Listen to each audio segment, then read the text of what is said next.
Mic check, 1, 2, 3, 1, 2, 3, mic check.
šajā kanālā es šobrīd pa jokam runāju angļu valodā.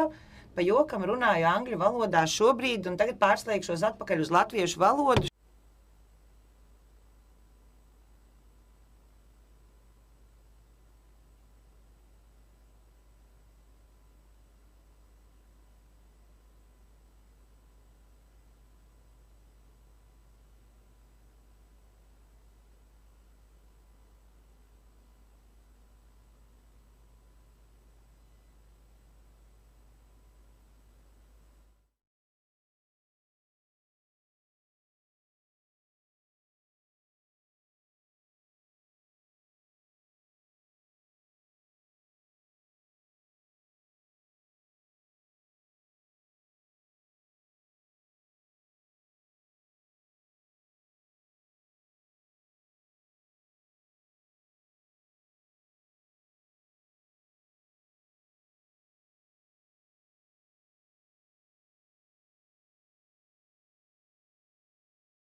Skaņas tests.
visiem, viss ir ūdens, ir mikrofoni, ir dalībnieki arī mums ir.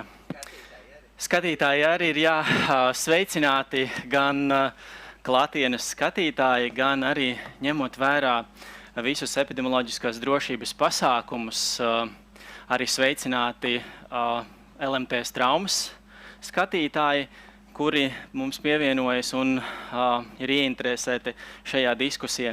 Mani sauc Aleksis Jarockis, esmu Finanšu ministrijas komunikācijas departamenta direktors, un šodien palīdzēšu maniem viesiem spriest par sabiedrību ārkārtīgi svarīgu jautājumu.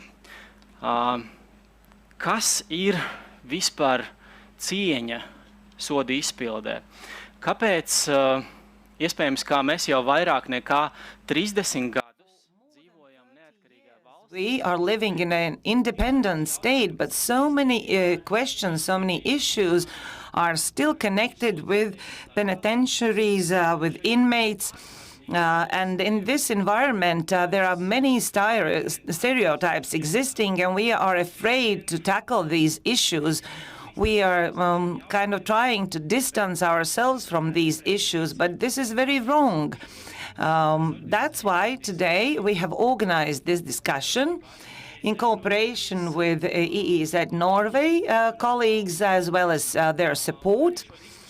And this discussion could be also listened in English. You will be able to find it through European Economic Zone in webpage and also through LAMP webpage. But today, for discussion, we have invited many experts of this area, professionals, representatives, with whom within 1.5 hours we will try to answer many questions. So, Mihail Popusevich, Director of State Probation Services, present here.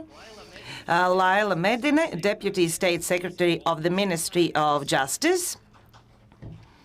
Ilona Spure, Director of Latvian Prison Administration, is present, as well as we do have an expert from Norway, Kims Ekshaugen, Director of International Cooperation Department of Norwegian Corrections Services Directorate. All in all, now just for introduction, most probably this is the time, the 19th, 20th, 21st of August, when again and again we are talking about regaining renewal of our independence. We fought for it. That was a heavy battle. We got it back, but the occupation years that we have had have taken away a lot for us, taken away also a very important thing, namely human dignity. In many issues, in many aspects, human dignity during occupation time was not an important notion, but when regaining independence, it has to be the center of all the issues, and we have to discuss these issues. Also, a very important question is the human dignity in penitentiaries during execution of the sentence. I would like to divide our discussion in two parts. In the first one, we are going to talk about dignity from systemic perspective, from program perspective, from policy perspective, from this aspect. During the second time of our discussion, I would like us to talk about dignity amongst us, among human dignity between each other in the society, and also towards people who are in prison and who have their imprisonment time when it's over. And when starting our discussion, I would like to give the floor to Madam Spure to look back into the past, also to tell us how this penitentiary prison system looked like before, and how we changed it during our 30 years of independence, as well as what is our midterm perspective, how we are going to change this system with dignified behavior towards inmates. This is the beginning for us also to look back into the past, look at how and what we are now, and what the future looks like. Please, the floor is yours. Yeah, hello. Hello, everyone. I really wish for us a very fruitful discussion and good day. The question is very good because in retrospective issue, if we look at human dignity in our prison system like 30, 20 years ago, it has changed dramatically during this time, because speaking about dignity, the law also prescribed certain things that inmates had to observe, and they had to obey by the rule without having any rights. They just had obligations.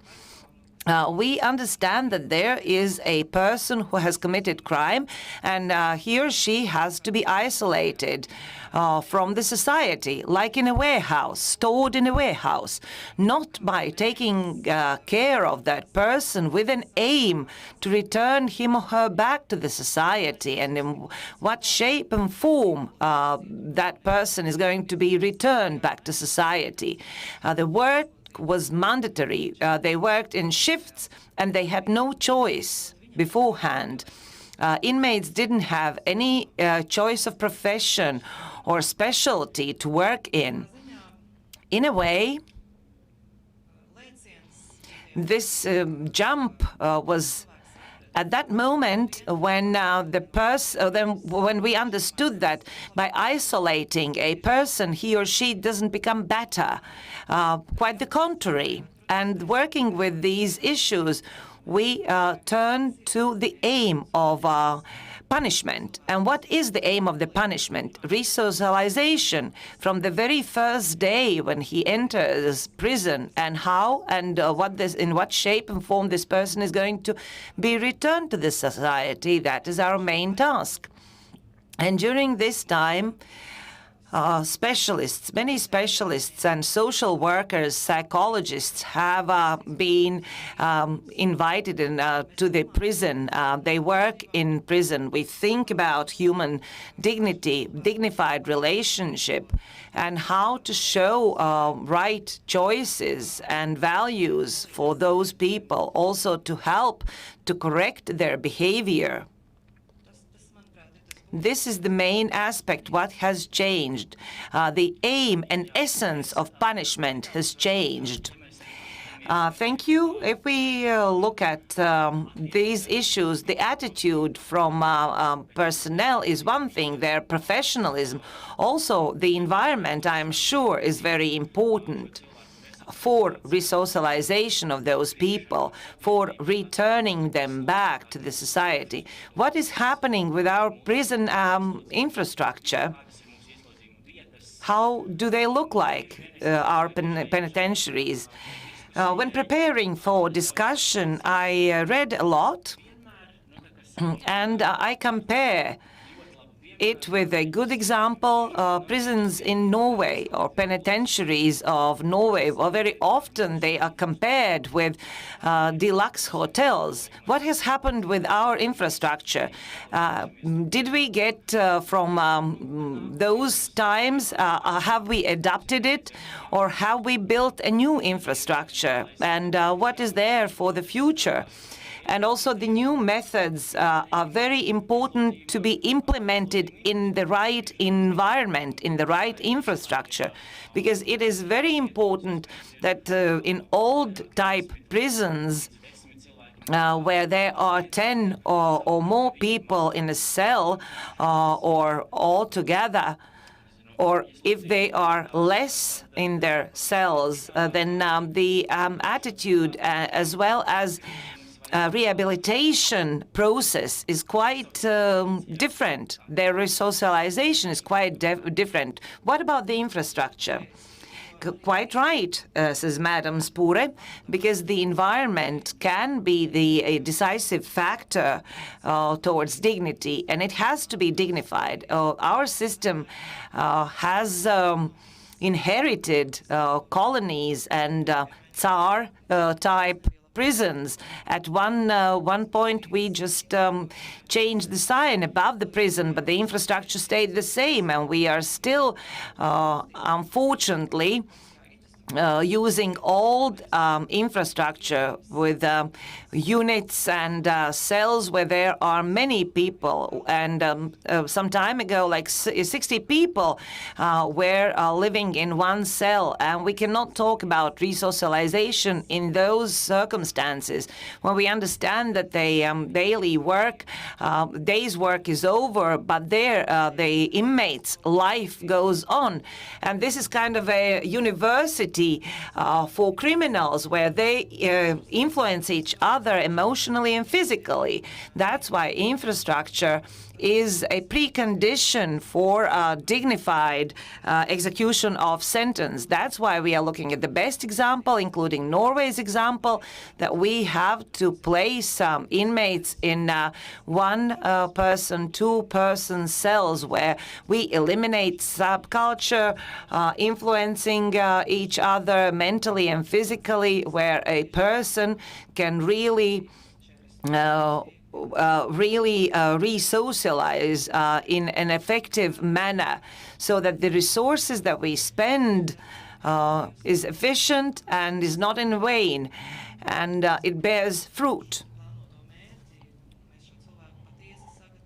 And we really can prepare a person for returning back to the society. Thank you very much, Madam Spure.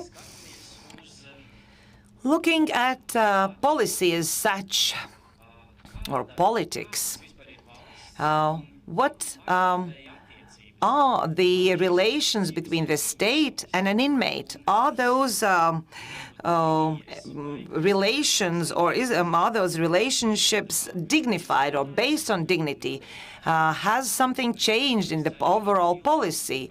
That's one issue. And the second one about the infrastructure. Has the Ministry of Justice in midterm or long-term planned adapting of infrastructure? Maybe there is nothing to adapt. We just have to build new prisons. Let's start with this policy issue, whether these relations are dignified, and then let's talk about the infrastructure, please. Hello, and thank you very much for this possibility to be here and talk about the perspective of the Ministry of Justice on these issues. Speaking about policy, we have to return to the issue Madam Spure mentioned, namely that we received or inherited institutional framework from our past, when the state looked at inmates with an aim to brush under the carpet and to forget about them, believing that this is a mass that has to be eliminated and kept away from the society. And this is the basis how stereotypes were built, and how our society started looking at those people. Very seldom we looked at those inmates as humans who need help, just as a mass, gray mass, to be looked over. And this is how the law was built. Although the law has been amended, but still the penitentiary code is still the old one from the old times. And I think the Ministry of Justice has to deal away with it in the nearest future. But what has changed in this aspect from a gray mass perspective of a gray mass, where we are saying if you do something in 1 year, you receive that. If you do in 2 years, you receive that. Now we look at inmates as individuals, whether they are motivated. We work with everyone to make them motivated, and we look at our constitutional court, what they have decided, that the legislator pays very little attention to an individual situations, thus building dignified a relationship between an individual, be it an inmate or another person, and the state. And this is the way how to go. Speaking about infrastructure, if we have premises where people cannot honor themselves and be dignified themselves, where they have to spend time together with other 20 people, where they have to take a shower with others somewhere down the corridor. It is difficult to teach those people to honor and to be respectful of the state. And positive changes are very difficult to achieve. That's why the task of the state is to come up with a legislative framework as well as with infrastructure, where everyone, employees, administration, also inmates, can respect each other and can build their relationships on a dignified basis. The existing infrastructure has been tidied already, and we cannot adapt it to any other extent, to any further extent, but in just some small projects connected with Norwegian financial instrument. But we have big plans for building a new prison in Liepāja, and we hope that it will work well. But big procurements are connected with big problems, and I hope that we will overcome those problems. And now our execution and the execution of the sentence in the future will be totally different from our Soviet legacy. So we learned about policy, also about infrastructure. A very important thing is personnel, namely employees, employees of prison administration of prison, how their relationships with inmates are developing. Madam Spura, can you just draw a picture whether employees do have special training? For police people have a police college. Cadets are prepared, they enter the system, then they study, they learn, and they go up the steps of career. How about prison administration? How young people, young specialists are being prepared? Are they just prison guards? Is their only task is to guard the doors of the cells, or do they form relationships, establish relationships with inmates? This is a very important issue. And do you have enough employees? Do you have enough staff? And have you also been learned and valued from our government? Maybe you have no problems with any staff issues. Yes, that would be good if we had no problems. Our staff is our main value, because in prison system, the main value is our employees and also our clients, namely inmates. Similar to Ministry of Interior structures, for example, Customs, Border Guard, we have a competition for our employees in the level of education, health, also sports ability, sports issues, but the only difference is that police and our firefighters do have their own colleges, primary educational establishments. Unfortunately, we do have only the training center. We do not have a college since 2008. When police academy was closed down and our primary college was not renewed from 2008, and we feel this deficit. So we have a training center accredited program where we can teach our guards in the level of instructor, giving them the basic education for this vocation. Also, we have other subjects such as professional communication, but I believe it is too little. That's why we are now in the way to our new training center, thanks to Norwegian financial instrument and support of Norwegian colleagues. We have started building a training center for our employees.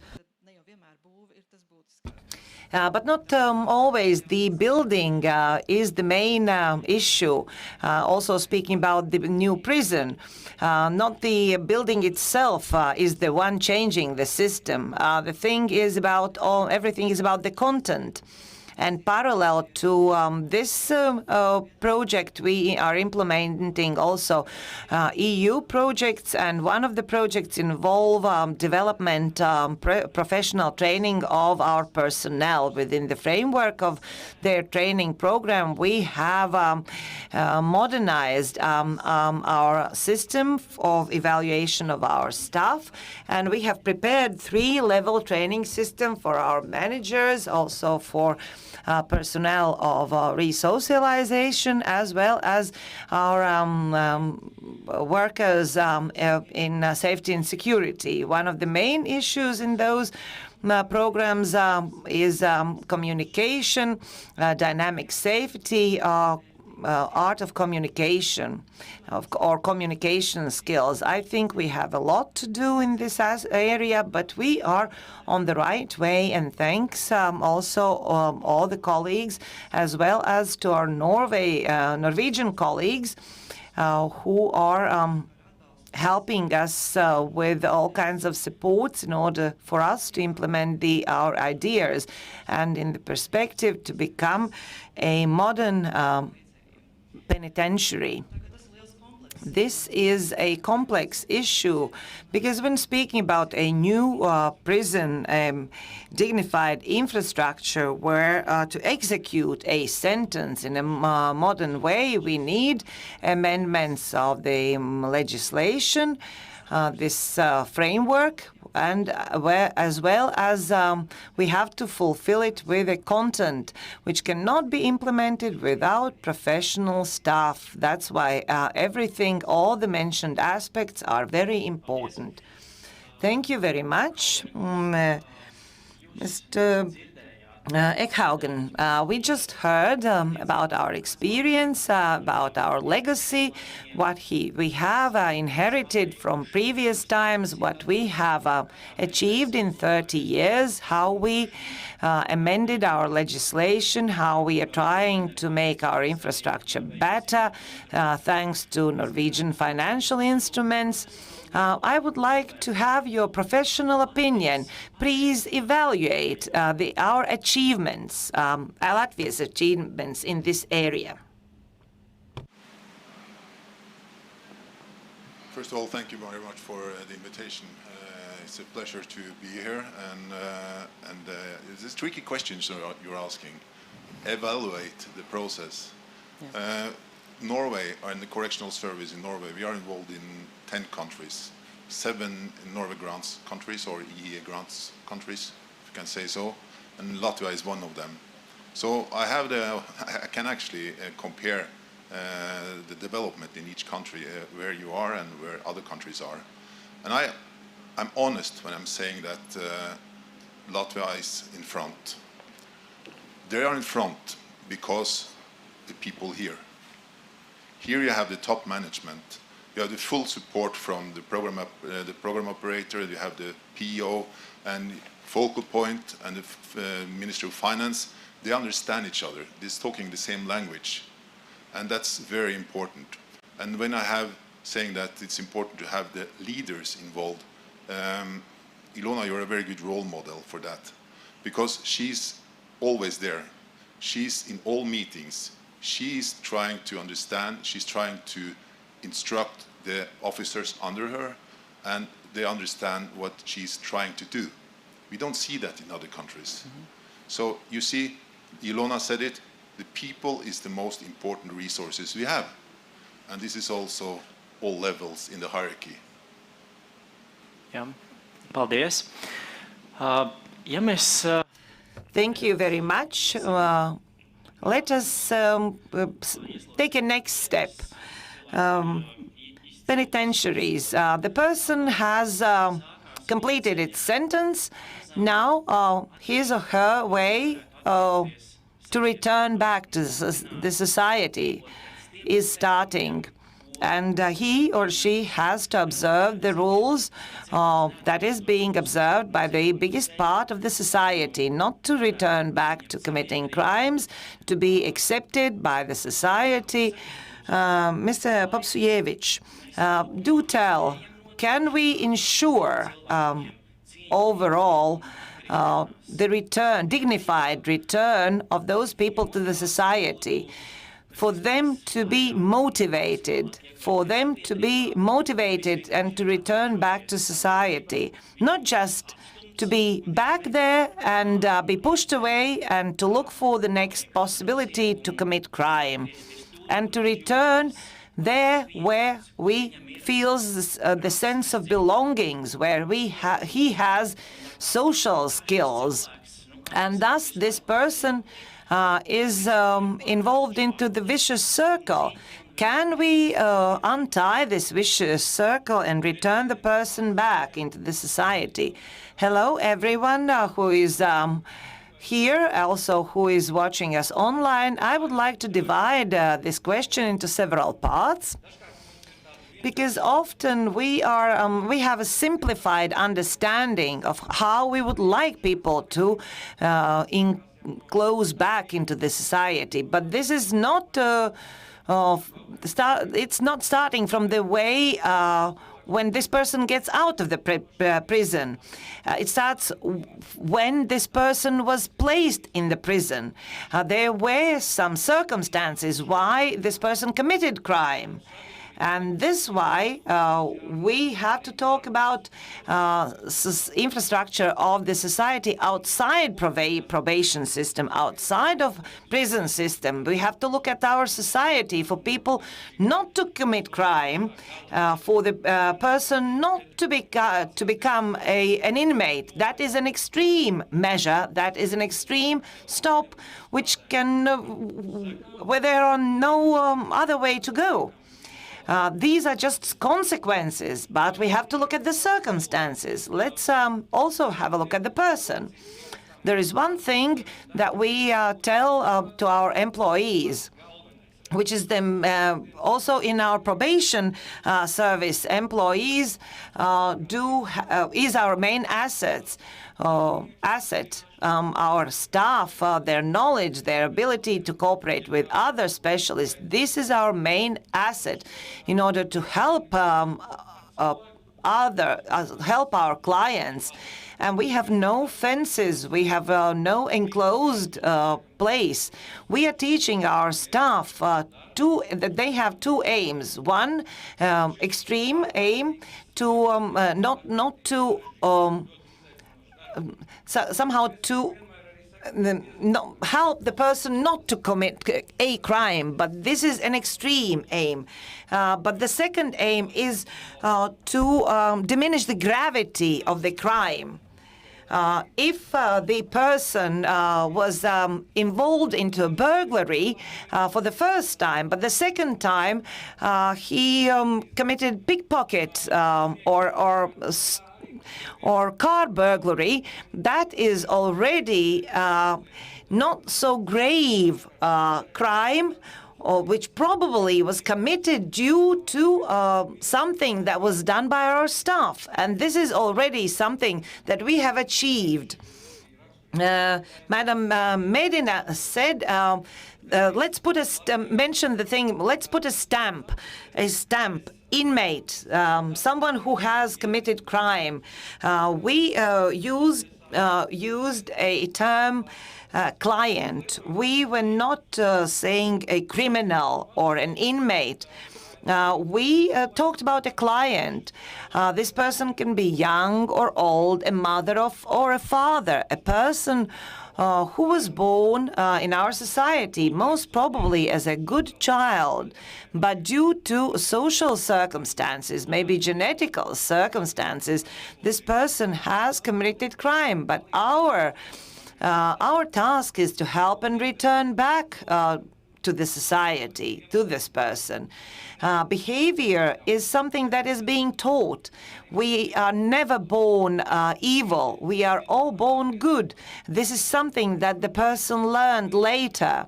And as Madam Medina said, individual approach. It has to be the basis of both our establishments. And there is no other way. And this philosophy has to be flagshipped by our employees. That's why they have to have skills and competencies. And they have to be dignified towards themselves. And they have to honor others, their colleagues, as well as clients. One more aspect. Talking about rehabilitation, society itself. Are we ready as the society to accept that the person who has committed a grave crime, to accept them back? And I will tell you an example. When I started working in probation service, we had a service post-penitentiary help to help people who return back to the society. They go to social services for the help. My first client was a person who, before that, spent 12 years in prison for a committed crime just during the old times, Soviet times, during collective farms time. When this person entered the prison for burning down a house and killing 2 people, committing murder, and it all happened in a small village. Everyone in the village knew about that, and this village was horrified of him returning back. And the mayor of this village said, I'm ready to pay whatever you need to not to take him back. Not because he didn't have rights to return, but because he wouldn't face social problems. That's why we found another place for this person to live, because the society in that village was not ready to take him back. This is one more thing that we have to understand and solve. Many years have passed now in our prison administration and also penitentiary. We have volunteers, many volunteers. That means that in 17, 18 years, the society understands this aim group. And those stereotypes have changed. And I have to say that this person, from my example, have never committed crime afterward. He was so disoriented after that time. He didn't belong to that society because he left one system, collective system, and now we had capitalism 12 years ago. He couldn't understand why he cannot return back to the house because it was privatized, and he said, but it is empty and I can live there. But our volunteers do understand how these people feel, and they are of great big help. The institution of volunteers, we are going to talk about that a bit later. because it's very important to understand how we as a society can help people, or are we there? Are we ready to help these people and to get involved? Mr. Eckhaugen, you heard our experience, how we are doing with dignified attitude towards clients, towards inmates for their return to the society. Can you probably share Norway's experience, how you are dealing with it, how you develop dignified relationships between penitentiaries, with clients, with inmates, also with your legislative framework, how they are implemented and developed in Norway? I will try. Let's have in mind that mostly all prisoners will be released one day. Some of them not, but mostly all of them will be released. So when they are in our system, we have the opportunity to change something. That means they are there, they are present, they are mostly sober, and they are more motivated than ever before. It hasn't been like that in our system in Norway for many, many, many years. Because in the 1980s, we had in some prisons, a lot of riots. We had HIV. Mostly all inmates were drug addicted. And they were sentenced to long sentences because they were using drugs. So the prison population was very different in the 80s. And we also had several riots than we wanted. So something must be done at that time. But then, important thing, the parliament, they developed 2 different kinds of white paper that says something about now we have to change something. They changed the training for the staff. They changed the prison officer role. They changed how to avoid reoffending. And a lot of things they changed in these white papers. And of course it was a lot of resistance from the old prison officers and the old governors and the old regime. They wanted to do the same as they did before. So there was a lot of fights, not physically, but fights between the staff, that we want to keep the old system and not try something new. But the prison officer role became very different than in the 80s when I started. I started in 85 and I'm still there. So now the officers have a totally different role than they had before. Before there was a guard. They were standing at checkpoints, counting, and that was all the things they did. Now they have a combined role where there are guards, but they are also social workers. Social workers in a way. But they are the first contact point for the inmate.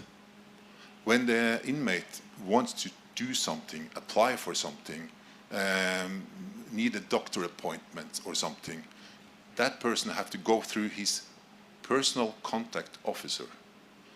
So we have selected officers to be contact personal officer. So they're responsible for maybe 10, 15 inmates each, the staff, the prison officers. That means they have more responsibilities, the officers, but every time they have to communicate, inmate and staff. So the officers need to be more interactive, need to talk to the inmate and ask questions. How are you today?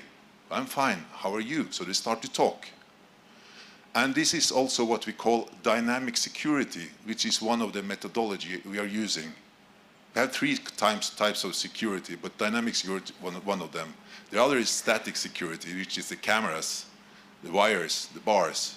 And then you have the organizational security, which is the shift plans, the internal routine, and so on. But then dynamic security is about how you interact with people. Instead of watching the inmates from a screen or from behind glasses and pushing buttons, you have to be in the environment where the inmates are living. And then you need to talk to people about daily life, the weather, whatever. And then when you do that, you will discover very early if something is wrong. if they have used drugs, if they are sober, whatever, if they start something happening in the unit. So dynamic security is very important in our work. That's why we are training the officers 2 years at the academy. In 2 years from now, we hope that we will make a bachelor degree for all the students at the academy. So that 2 years training, combining theoretical training and practical training in one of the training prisons we have, in total 10. So back to your questions, we have done a lot with the officers and also the management, because the managements need to understand the officers and opposite. But again, if you just change the officers and don't change the management or the general director in Norway, they don't understand each other. So everything must come from the top, and everybody have to understand the concept. So again, we have tried a lot. We have failed, of course, and we will always see inmates that doesn't fit into what we are thinking is the best. This is something we have discussed a lot, but you have different kind of groups of inmates in Norway, and I see the same in Latvia and same in the other countries we are working in. We have a group that is getting bigger and bigger. The persons in the first group, they don't really care about ending up in prison because that's their profession. That's a part of the game. Go to prison, do your sentence, and they continue the crime after release. It's very difficult to do something about them. It's more or less what we call organized crime. This is heavy guys. They are really doing special crime, and they don't care. They're paying the price. Then you have a big group in the middle. Those who are going in and out, maybe 20 sentences during a lifetime. And then you have, and they're mostly motivated to change because they have a long history before they go to prison. And then you have the last group. You see them once in prison. You can send them to programs, you can send them to whatever, or they can attend or not, but when they are released, you never see them again. So the middle group is very important. And then our job is to motivate them, prison officers, social workers, trying to create a life inside the prison that is something similar to life outside. If we can do that, they will be more prepared for release. We cannot force them to change, but we can do the best we can to motivate them. So that's our job. This is also a matter of respect. We are a good host for NGOs, for other state agencies. We are bringing them into prison. We are doing everything we can, working with them individually, but it's their choice. If they don't want to change, we can do nothing about it. But we are there to motivate them, mentor them, and do the best we can. I think right now we have around 20% reoffending rate, and that's quite a good number in total. I just need to say that, yeah, this is Norwegians. No, we have 66 different nationalities in our correctional service. Top 3, Lithuania, Romania. What do you think is the next one? Latvia. No, Latvia. Romania. That's the top 3 list in ours, but 66 different nationalities. So we are a little bit familiar with different cultures. Mm-hmm. But this is, we are still struggling, and we don't have the right concept yet, but it takes time to change a system and people. But we are there to try to motivate to change. Jā, liels paldies par Thank you very much for this story of experience. Dear people present, you can prepare your questions and through Slido, you can prepare and send in your questions. The keyword is questions. Do ask, send your questions in. We will ask them to experts. Madam Spure, you just heard the experience of Norway, how they are trying to model or create a maximum environment for model the environment outside of prison, out there. And this is the way we have to go. Can you kind of outline our experience here in Latvia, how this resocialization is taking place, with programs or examples, or maybe an agenda, how this resocialization process is taking place for people, how to make this environment closer to the outside world, and how these people are sometimes taught a normal everyday life, how to live a life.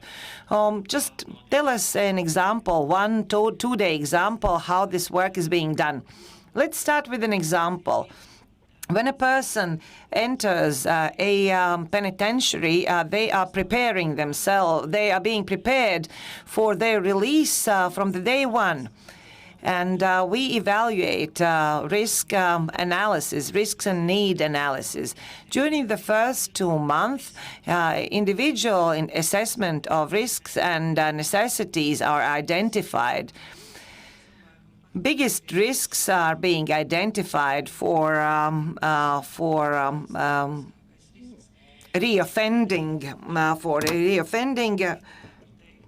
His case is being looked at, previous experience. Also, the reasons for committing a crime is being established, and this is being worked upon, and based on this assessment, a resocialization plan is being created. And later on, based on this, also this work, we are planning this work together with an inmate, because that is his or her plan, not our staff plan. Maybe taking into account the needs of education.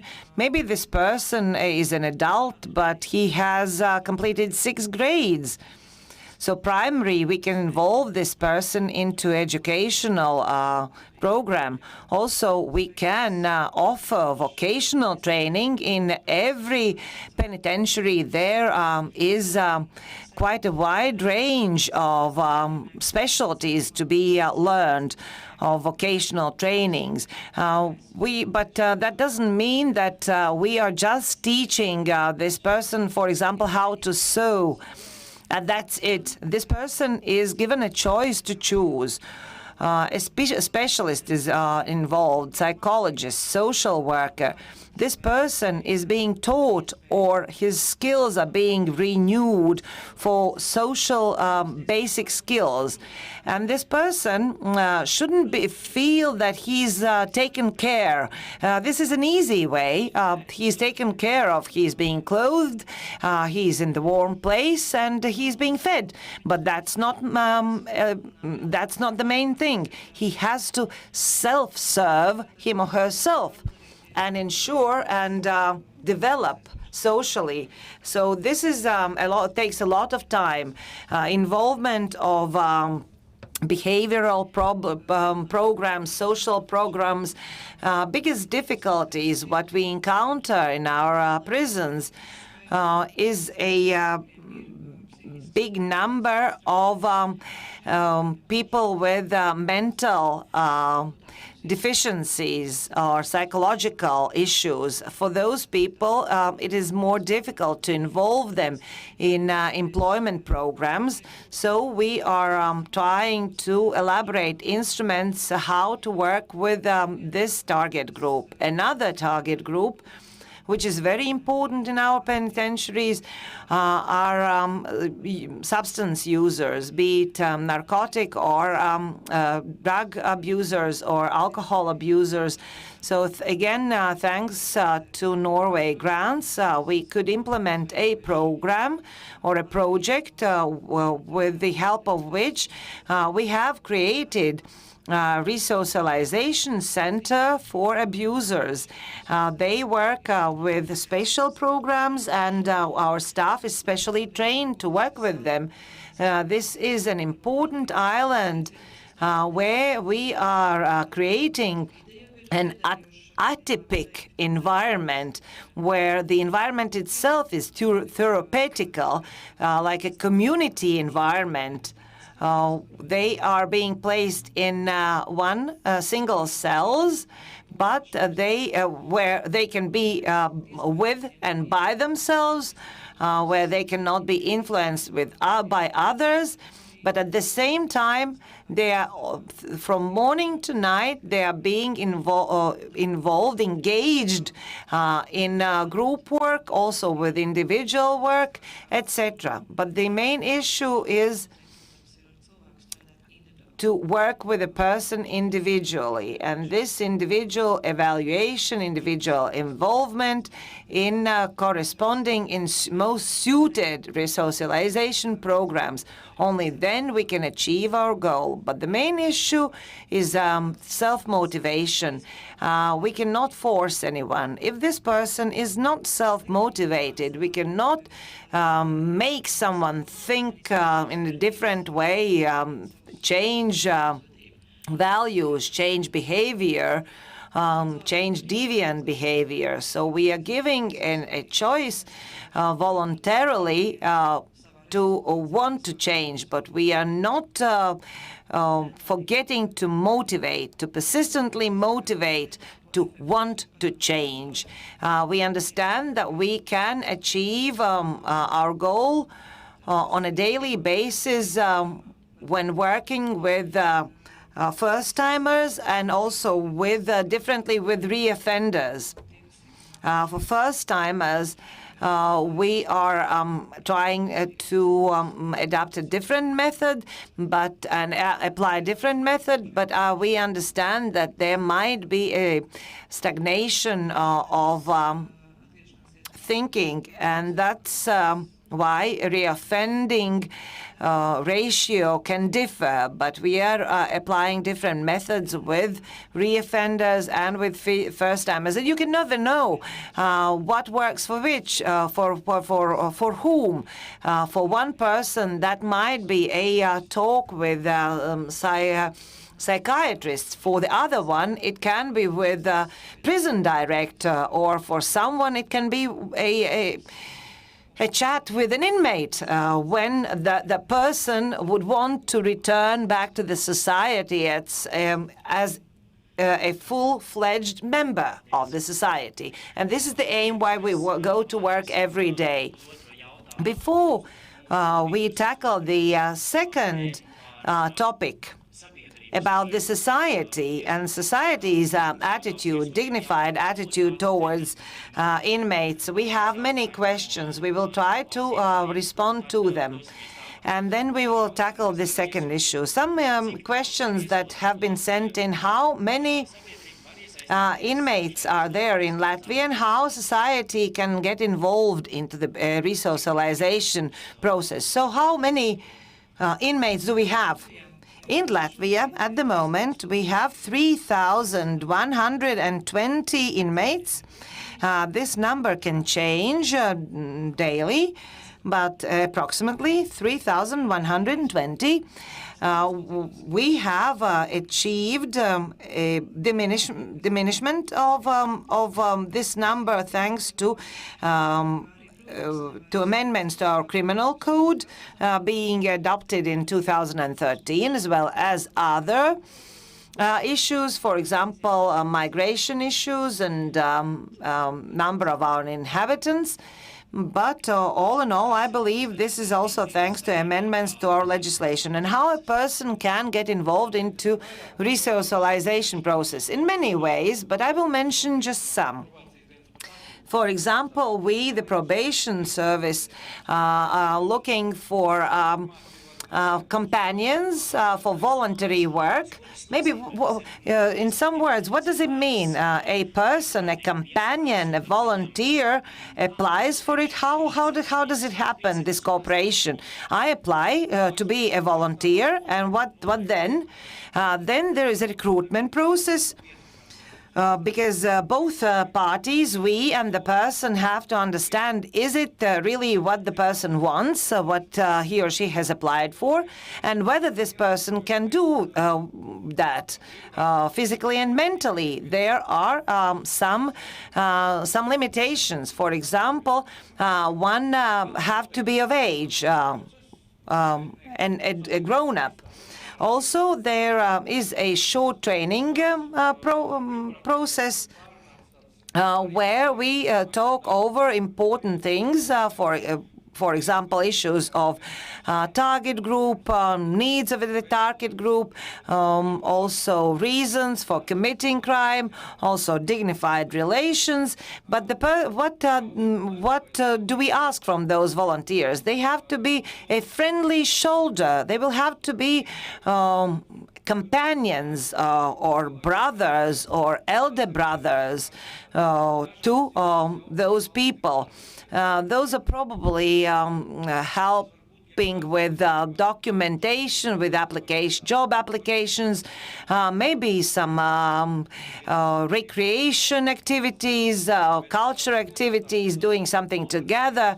This is an demonstration of alternative lifestyle, of normal lifestyle that is needed from those volunteers. We had also some questions from participants here. Do ask your question, if you do have them.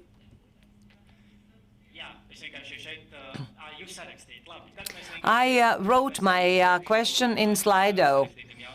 Slido. Madam Spura, this question it goes to you.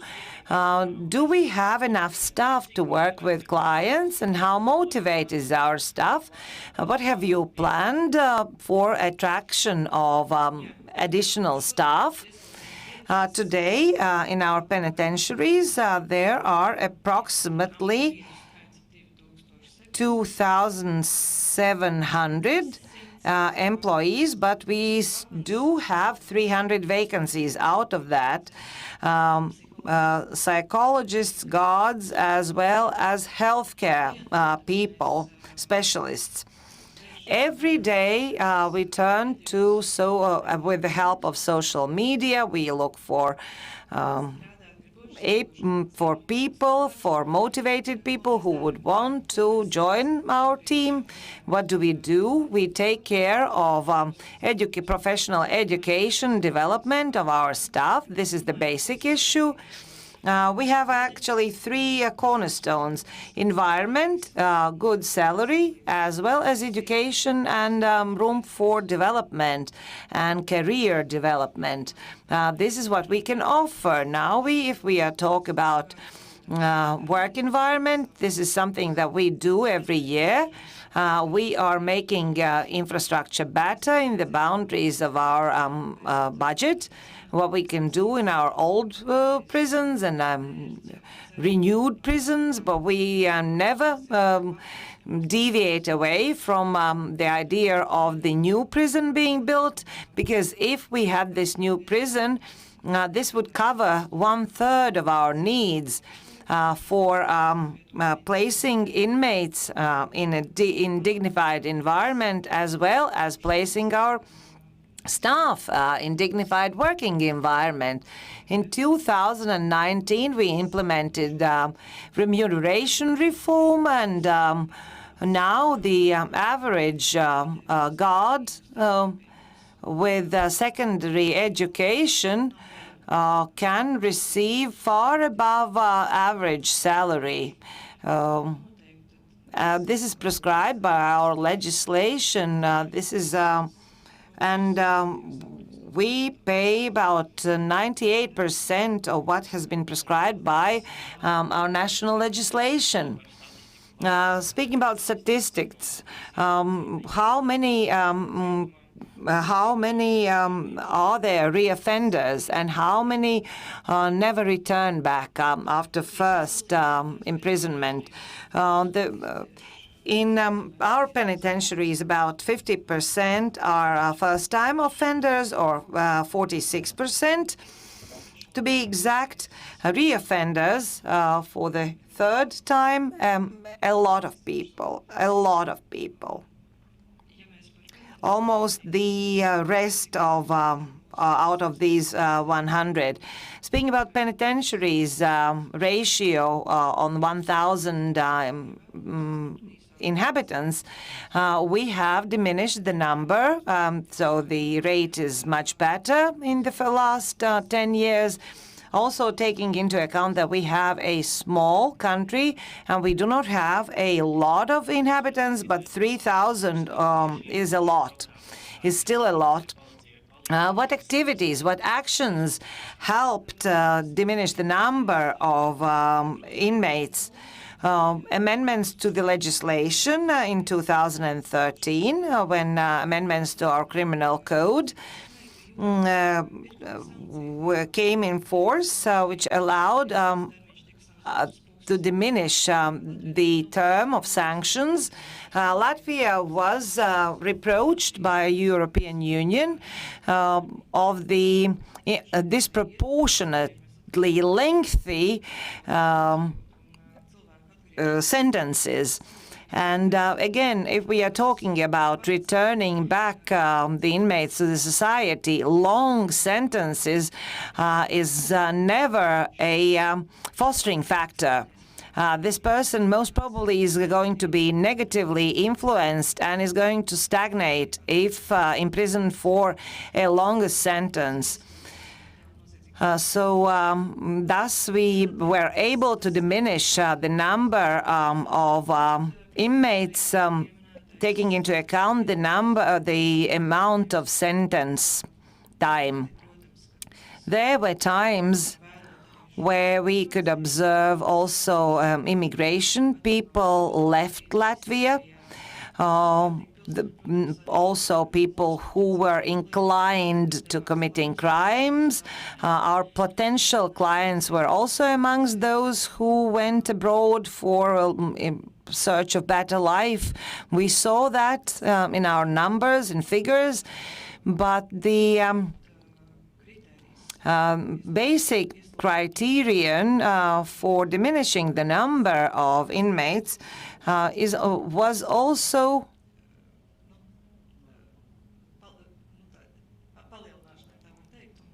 the length of sentence, and that helped with the efficiency of implementing sentences and executioning sentences. Do you think that Orange is the New Black, this series, help you or impedes your work? Is it based on at least half-truth? Have you seen the series, Orange is the New Black? I probably didn't understand the question.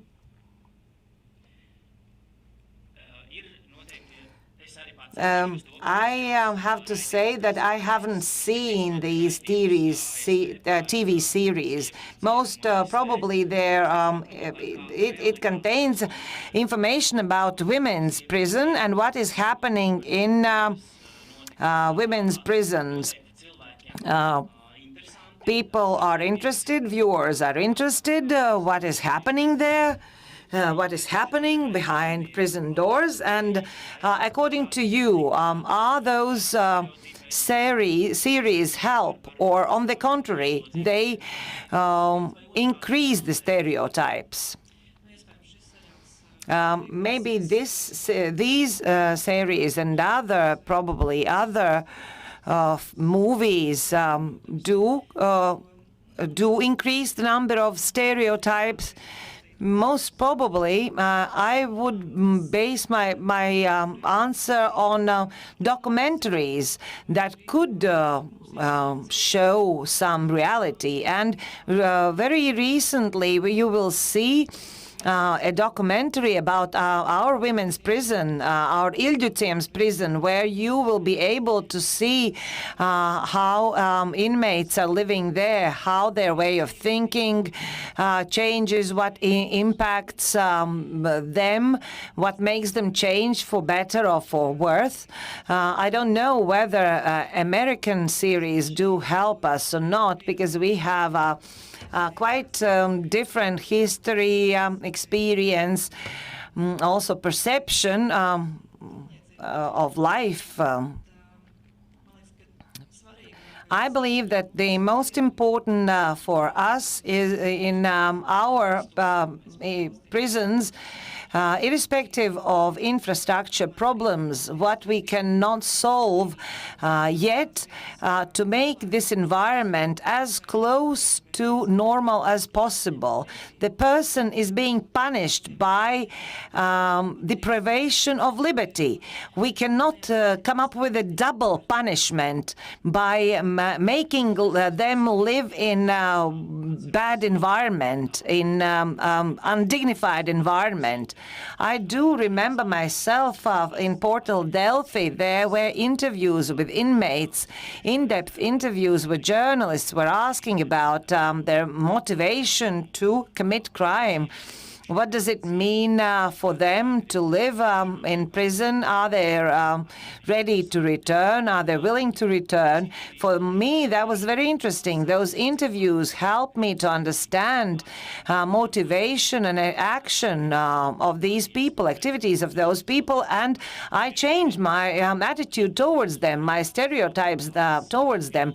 I believe that those interviews and documentaries about what's happening behind the prison doors could help the attitude of the society to make better and to help foster those dignified relationship. Kim, we do have a question to you. Is this prestigious in Norway to work in penitentiaries? And is there a big interest among students to work in the system? Yes. We have the academy not far from Oslo. Every year we have around 1,100 applicants. Out of them, we select 500 for interview, where they have a physical test and so on. And we end up every year with around 175 cadets or students. The benefits for the students is paid education, of course. But that's only one reason why they're applying. As I said, in a few years now, we will have a bachelor for working in a prison, to be a prison officers. And that's also has something to do with the recruitment process, because if you have a bachelor, you can use the bachelor for a lot of other things. So right now we have good numbers of applicants. Jā, paldies.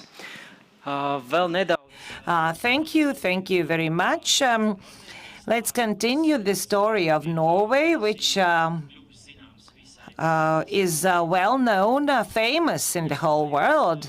This successful system, successful solution. The question is to our Latvian counterparts as well as maybe Kim. What is your attitude towards life sentence? And speaking about human dignity, how about life sentence and human dignity? And the case might be, we can mention the example of Mr. Breivik's. How in these cases you can establish dignified relations. Let's start with our experience, with our local experience. How about people who have been sentenced for life, who will never leave the prison? How about them, and how to establish dignified relations? Initially, I would like to tell about our statistics. Latvia is a small country. We can never be proud of few people being imprisoned. And we cannot never be proud of life sentences. We have 68 people sentenced to life. And this is not a small number for our small country, but every one of them lives with a hope that they will be pardoned one day. Life sentence is a harsh notion. That means to the end of one's life. But this is not true entirely, because everyone who is sentenced to life can apply for release. And this is their whole hope. We can never say what is there to lose for one who is sentenced for life. They have a lot to lose. They have their life to lose. There are people who punish themselves, who are sentenced for life. They don't want to communicate with anyone. They punish themselves. With this discommunication, they are punishing themselves. But also for those people, there are many possibilities how to materialize themselves. They can learn a profession, they can study, they can, but this is rather limited. Those possibilities are limited, but they do have possibilities also to work. We do have a possibility for those people to do simple tasks. The best example that we have implemented is for people who have received life sentence. For them, if they are good in resocialization after a certain time, they can enter the general part of the prison, thus socializing with others. That is a step towards the rest of the society, or towards their release. Everything is in their own hands, how they behave, whether they are motivated, whether they are resocializing. We have no case law when the court has released someone from a life sentence, but this day might come, and this day might come very soon, and the society and the inmate has to be prepared for that. And there is a question to accept or not to accept, to respect or disrespect, to shed away or to give a chance. You already drew a very good picture about our second part of our discussion, whether we as the society are ready to look at people who have been released from prisons in a dignified way, whether we are ready to adopt them, to accept them. Are we ready to accept the fact that in our stairway, in our apartment building, there is someone who is living, who has spent a lot of time in prison? Are we ready to look at that person without suspicion, or are we doing everything to try to avoid them, to try to complain about these people being released back into our apartment building? But I would like to hear how the case of Mr. Breivik's has changed, or maybe on the contrary, not changed anything at all in the system of Norway about dignified human dignity. Whether this case has given you a lesson to learn to the society, to all your prison system, what happened in your system as well as in the society after this case? Well, I'm not going to talk about Breivik. I never do that. But in general, we don't have life sentences in Norway, but we have something we call preventive detention. And right now, around 100 persons from 5 years to 10 years to 15 years preventive detention. That means if they are dangerous at the time they are supposed to be released, the court can actually continue the sentence, but it's a court decision. So in theory, we have life sentence, but so far there never died anyone from serving the sentence in prison because of that. How to deal with that? They have the same opportunities that the others have. They attending school if they are able to do that. They have work. They're cooking their own food like the others. So it's no difference. But they have more follow-ups. It's more paperwork, and they have more officers following them normally in high security prisons. Jā, paldies. Nedaudz varbūt par mūsu pašu sabiedrību. Kā jums šķiet no... Speaking about our society from our systemic approach, is our society getting better, more opened, more tolerant towards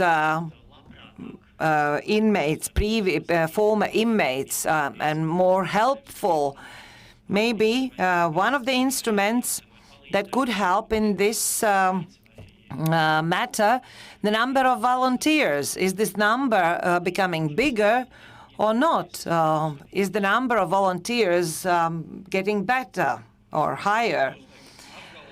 I wouldn't say that the whole society is becoming more tolerant. As the rest of the world, we are aging, our society is aging, new generation is stepping in with new knowledge. Everything flows and goes in circle, and including us. During the time when we as establishments, authorities, are communicating with the society like we are doing now, why do we have to think about inmates about people in prison? We are not concerned about that. But when we are the victims, or maybe some acquaintances of ours become victims or inmates, then we are getting involved. Or maybe when there are those loud cases where everyone is involved and has an opinion. It's like a sea, sometimes calm, sometimes not so calm. But talking about the understanding, promotion of the understanding amongst our society. This is growing, and I can tell it by the number of volunteers in both establishments. I have worked for 8 years, 20. Before that, we had 20 to 30 volunteers. Now, during a year, we have recruited 100 people a year. Now we have more than 500 volunteers. Is it a lot? But each of those persons are talking with their acquaintances. They are participating in our trainings. They change family circle around them, thus promoting understanding amongst different groups of society. Also, documentaries, TV shows, reality shows, depicting one person, showing this person why this person has stepped on a criminal path. That also helps promote or raise the understanding of our society. Today we, for example, had a question that once a week inmates can wash themselves. And the society can exclaim in horror, namely how once a day. But a lot of our society can afford a shower or a warm bath just once a week. I'm not talking about brushing your teeth or washing your face or hands, but washing yourself entirely. That is with whom you compare with. Also, possibilities for our clients, access to internet and access to internet to our society. This is also fostering the understanding of our society. We no longer do have this picture of a monster, a gray mass that we have to be scared of. But at the moment when we understand that there are differences between people of this gray mass. Maybe someone has stolen something in a shop. Maybe someone has abused substances. Maybe young people, some do away with it, some not. I do know that many people have tried substances. And they have never been punished for that. But someone tries it for the first time and is getting the punishment and has criminal record. If someone falls for the first time or even for the second time, let's accept that. Let's accept that because we have to accept and start again and again and again with the same person. What gives us strength? It is based on research, on surveys, on data. The older you become, the less you commit crimes. Age is actually one of the influencing factors. I'm not talking about criminal groups. But about old age as an indicator, where stopping doing crime. Young people are trying to survive when they are either in the organized group or alone. They are trying to show off. For many people, actually, for many young people, the outcome is rather bad or even lethal if they are combining crime with substance abuse. But we have to have a second chance instead to stand up and try again. Let us summarize our discussion and let us come to common conclusions or key aspects for our discussion. Is it possible to define some aspects that would ensure safe return of a client back to the society? What you should be doing as the system, or also maybe policy makers, probation service? Is there a three-step remedy or panacea that could help those people to return back to society? Kim, maybe you can come up with those first three aspects of the summary. I don't know if it's the first three aspects, but the question must be, who owns the convicted person? Who is the owner here? It's very easy to blame the correctional service for this when the reoffending rate is 20 or 50 or 40%. Blame the correctional service. It's their fault. They're not doing enough. But remember, this person, let's say he have a 3-year sentence. He go to prison when he's 25. He has lived 25 years before he goes to prison. So he have made a lot of choices during the first 25 years. And then he is in our system for 3 years. And then someone in the society say, you have to fix this problem. Okay? Working with people in prison is probably the most difficult job in the world because it's so complex. So we release that person after 3 years or 2 years, 2/3 in Norway. So what is he going back to, or she? Something. But the society, state agencies, health department, education, whatever, NGOs must play on the same ground before that person gets released. But the person needs to be motivated. So it's actually not the correctional service who owns the prisoner, it's the society. So we have to work together if the person is motivated for change. That was just one point, but it's enough, isn't it? Paldies. Šis ir ārkārtīgi interesants. This is a very interesting aspect that you mentioned, Kim. Maybe Ilona or Laila can also help and tell us. At that moment, when the release time is about to come, how we all together, institutions, let's say municipalities, state agencies, policy makers, the society, can we join hands in a good way, evaluate the needs of that person? Maybe that person needs a place to live, maybe social aid, some help. How quickly we can come together, maybe at even one table, and discuss the needs of that individual and how far we can solve those issues. What Kim just said. I will start with the following. There is one thing already. We have interinstitutional meeting, and thanks to probation services, we came to this conclusion with state police, prison administration, and probation service, as well as child protection agency.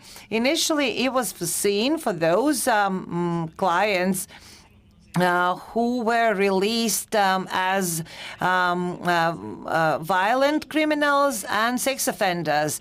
Initially, that was meant for them, but now in Valmiera prison, for example, where we involve also social workers, municipality workers, or maybe health specialists or safety specialists, and we look at specific cases, specific individuals for those inmates who are about to be released to the society. We evaluate biggest risks that can be traceable afterwards, after they leave the prison gate. And this is a very good practice and initiative that we have already doing, but this is not enough. And what I would like to do, not to throw a stone at someone else, but I would like to turn to municipalities, and not Riga, outside of Riga. Riga is more potential with their resources and give support, but in the rest of municipalities, I'm turning to the rest of municipalities. We have to understand one thing, that those people do not come from Mars to our prison. And they leave the prison for a certain municipality. So that would be very important for municipalities to follow what is happening with that client. First of all, maybe for protecting the inhabitants from that individual, and to enclose that person back into society, not to demonstrate risks for the society. When this person leaves the prison gate, maybe this person has not even a single euro, and he has to eat today, not tomorrow, when he will be able to earn this euro. These are primary needs of that person that we have to evaluate.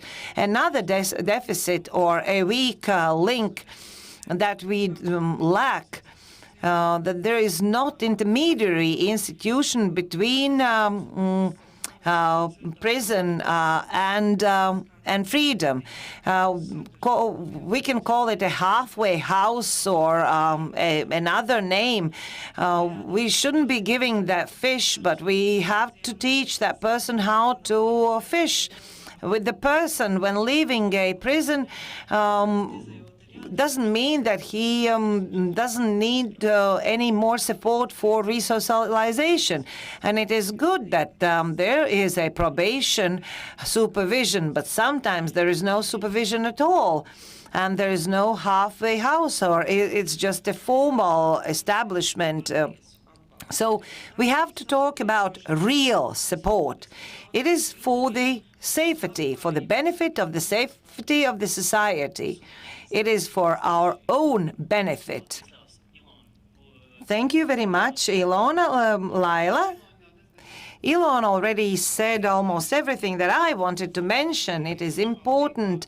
A crucial role is being played by municipalities, dignified attitude towards former inmates as their inhabitants, as inhabitants of their municipalities. However dignified the attitude in prison is towards in an inmate, it can all collapse when the person is released. So that person has to be provided with the basic needs. That person has to eat from the very first day and to have a roof over their head on the very first day, so the person doesn't have to go and steal something to eat on the very first day of release. So this has to be a function of municipality, and the resources have to be allocated for that. If that person has stepped on a positive change track, but if when getting out of the prison, that person cannot continue that positive change, then the fall back can be even much graver, much bigger. And what we haven't discussed today in prisons, also in probation, and even afterwards, maybe family reunion has to be helped with.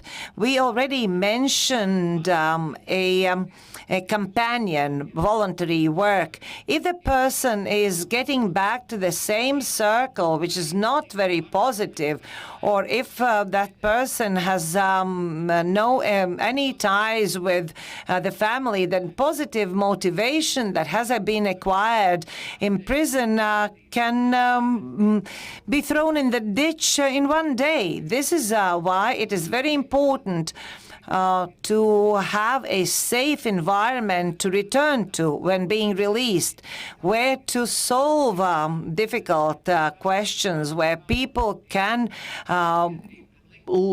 establish or renew their families with their loved ones. So two aspects, state agencies, municipalities, and contact with the loved ones, with the family. Thank you very much, Laila. Very important and very good closing remarks, because the person comes into this world in a family. Then he studies, lives, works. Some get into penitentiary, but the person is still a person, and we have to do a lot to help everyone. And thank you very much, everyone, for doing this work for the benefit of the society. And for helping this person who has come from a family to be returned back to the family, because families do accept as us all as we are. Thank you very much, Ilona, Laila, Mihails, and Kim. Thank you for the discussion. Thank you for questions. And let us meet in the next discussion. Thank you. This one is over.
Viens.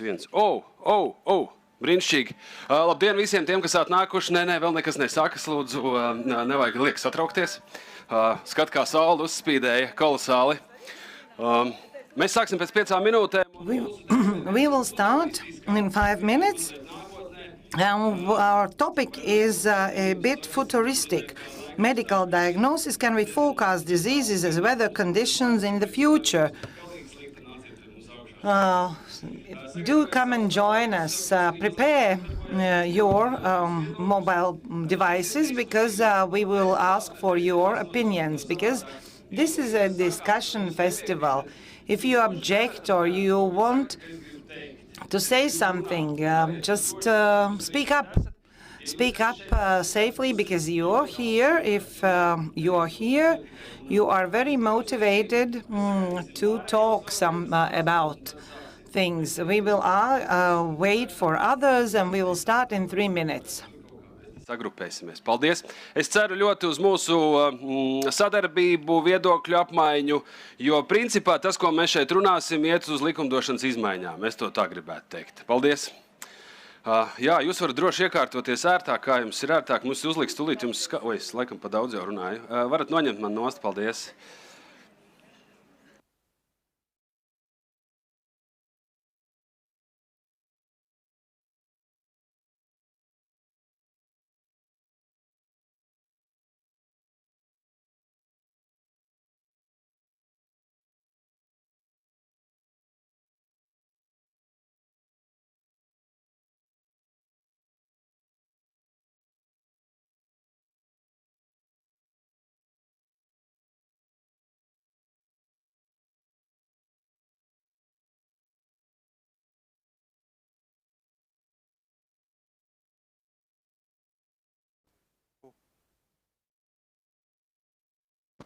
Viens.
viens. Aha. Jā. Labdien vēlreiz visiem. Hello, everyone. My name is NORVÄU Skatuve. I'm a journalist of Latvian television. I'm from Cēsis. And when coming here to Rutska Park, I studied not far from here. My school is over there. And I remember the connection between today's topic and in Rutska manner, I worked as a medical cleaner assistant, and now it's being renewed. This was a facility for treating tuberculosis. I have a topic today I'm afraid of. I'm afraid to look into the past and the present and future of medicine. Can we forecast diseases as weather conditions in the future? How many, yes, how many are saying that we will be able to look into our application and know how we are going to feel tomorrow? How many knows? I don't know whether you are skepticists or optimists. But you are more than those who are saying yes. But I have 3 professionals joining me with your help. They are going to try and picture a forecast what's going to happen. Now, scientist of Biomedical Research Service Center of Latvia, Aija Linē, un Riekstiņa professor of the medical faculty and the doctor of medical science, Kaspars Stepanovs, as well as co-founder of My Emerge and My Veselības dati platform co-founder Gundars Razevskis, colleagues. Let us imagine a situation. It is 2030, like 10 years from now. Let's remember what we did 10 years ago and today and in 10 years. Let us describe how diagnostics are going to take place in 10 years. Who is going to start? Hello, I'm going to start. Let's start from my side. So in a couple of sentences, your vision. I will have a laptop and it will give me signals. Now you have a certain age, you have to go through certain checks, and the previous checks also remind you that you have to visit certain specialists. Aija, how about you? I think we have to distinguish 2 things. First-time diagnostics, if we are going to forecast what is going to happen. Speaking about forecast, I would avoid coming up with certain forecasts. But if we are speaking about first-time diagnostics, I see the following. It will take place at the doctors, but there will be many devices, easy-to-use devices, for example, by blowing in or blowing at or by dropping a drop of blood. It will be easier without any invasive, unpleasant, and complicated activities. It will be easy to diagnose everything. Kaspars, looking at how things are developing, I believe that in 10 years people will already know about or have suspicious about their health. Only then they will go to the doctors and they will inform the doctor that they have certain traces, certain changes in their health, or from genetic tests they will be able to distinguish what's going most probably to happen to them, and specialists will lead them. And Gundars, I agree to everyone who already spoke, but I would like to say the following. We will visit doctors less. We are going to use devices as we are now used to doing. We will use applications, devices programs at home. I understand that in-depth diagnostics will take place at the doctors, but speaking about monitoring one's blood pressure, on blood pressure devices are already installed in one's watch, in one's mobile phone. So big companies who are producing medical devices are incorporated in our daily applications, in our daily devices. Already now you can measure your blood pressure or your pulse or your pace. I believe in 10 years, all medical devices, certified medical devices, will be incorporated in our mobile devices. And 80%, you will be able, by 80%, you will be able to diagnose yourself from home. Do you want to share your imagination, what our future is going to look at? You have to talk into our catch box. I believe that also in 10 years, no one will substitute functional patients. We will not deal away with them, and we will have to search them because they will feel bad. They have suspicious about their health because of certain indicators. I think the number of patients is not going to go down in 10 years. You are a doctor. You don't want to have less patients. I would be happy if I had less patients, but by seeing the number of patients now, I can't imagine that there will be less patients. Patients will become more informed, and they will be even more informed. They will want to be reassured about being healthy, or indeed on the contrary. Anyone else want to share? Okay, we warmed up a little bit. Now I would like to return back to the reality. What has happened some years ago? Ladies, let's talk about your research about cells. Cells, how you diagnosed, how your technology worked. Thanks to Norway grants. This research was meant at researching cells, the content of cells, and how they can be used for diagnosing prostate cancer. But before I go into depth, I would like to tell you how we diagnose prostate cancer now. It is unique because we can do the blood test, how we can really diagnose prostate cancer. No other type of cancer can be diagnosed by one's blood test. And this test is PSA or PSA test. It is being used for more than 30 years in the world. And now we can understand the benefits of this test and also what is the price of it. What's the benefit? With the help of this test, we can diagnose prostate cancer in an early stage.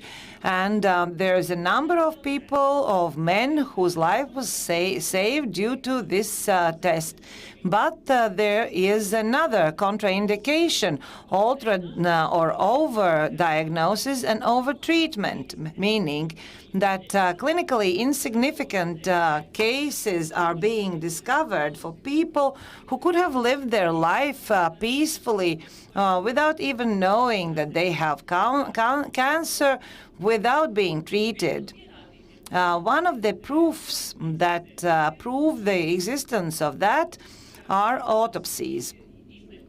After those autopsies, we discovered that prostate cancer in several populations, they differ. Like in 35 to 50% of men aged 70 to 79 have cells of prostate cancer. They have lived their life without knowing that they do have this diagnosis. With the PSA test, more and more cases are being discovered. And at that moment, the damage is already done. The person is being diagnosed, and it is not faulty diagnosis. And the person goes through all the treatment and all the diagnostics phases. And where is the problem? What's the problem that occurred?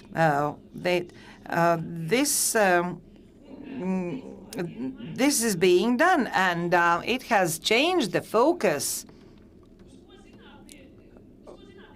The focus of scientists. Like if some years ago the main topic was how to elaborate new methods, how one can discover cancer as quickly as possible. Now we understand that this is not our main goal. We have, first of all, to discover clinically significant, potentially lethal cases of cancer. And this is the main problem. This is not only for prostate cancer, but for all types of cancer. And this is important to identify grave or severe cancers. And we have to look for a new approach. We have to look for something absolutely new, so we can come up with targeted diagnosis. Is that what you're saying? The main aim is not to discover all cases, but clinically important, potentially lethal cases. Those who live up to the age of 80 and die of something else, those we let alone. Those shouldn't be traumatized. Those shouldn't even be tested. But we don't know which ones are our potential target group. In our research, we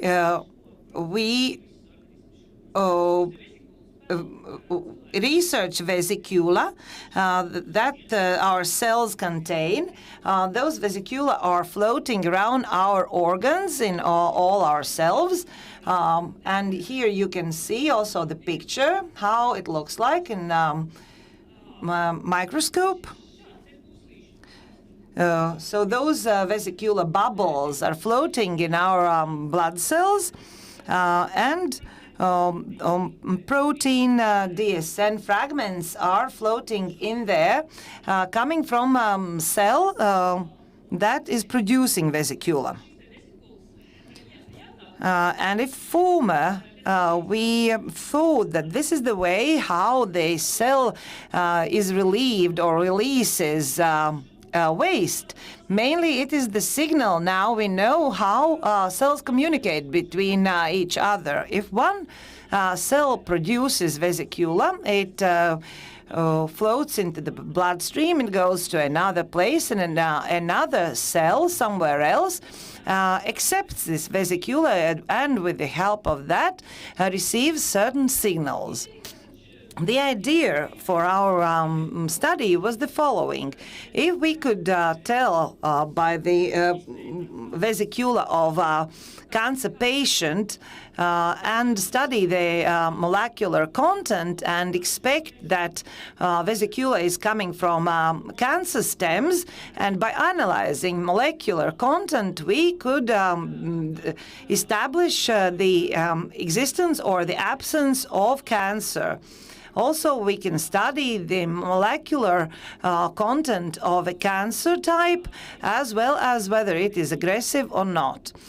In this study, we researched DNA content in vesicula. We tried to find molecular that are significant of prostate cancer, as well as functionality of these vesicula, in which in which cells they are being accepted, and what effect they have on immune cells, as well as other cancer cells and in cells in general.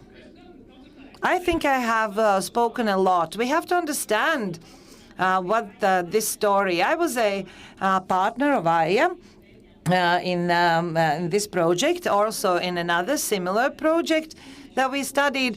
What those vesicular do to immune system, and mainly we stated that immune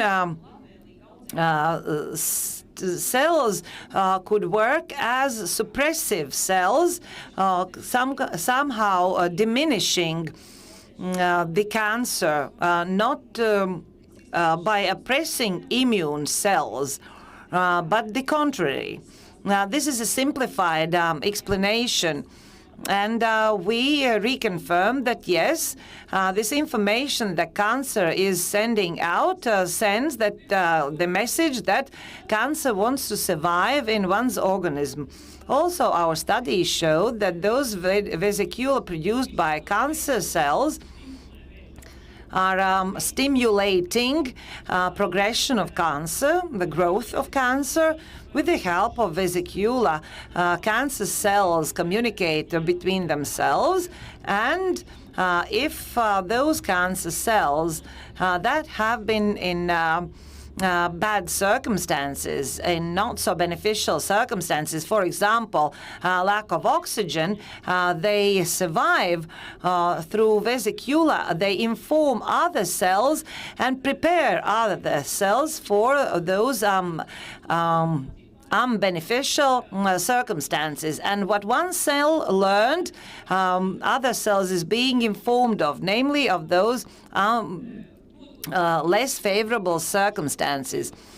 Basically, through vesiculas, cells communicate, and as I already said, with the help of vesicula, immune system is being suppressed.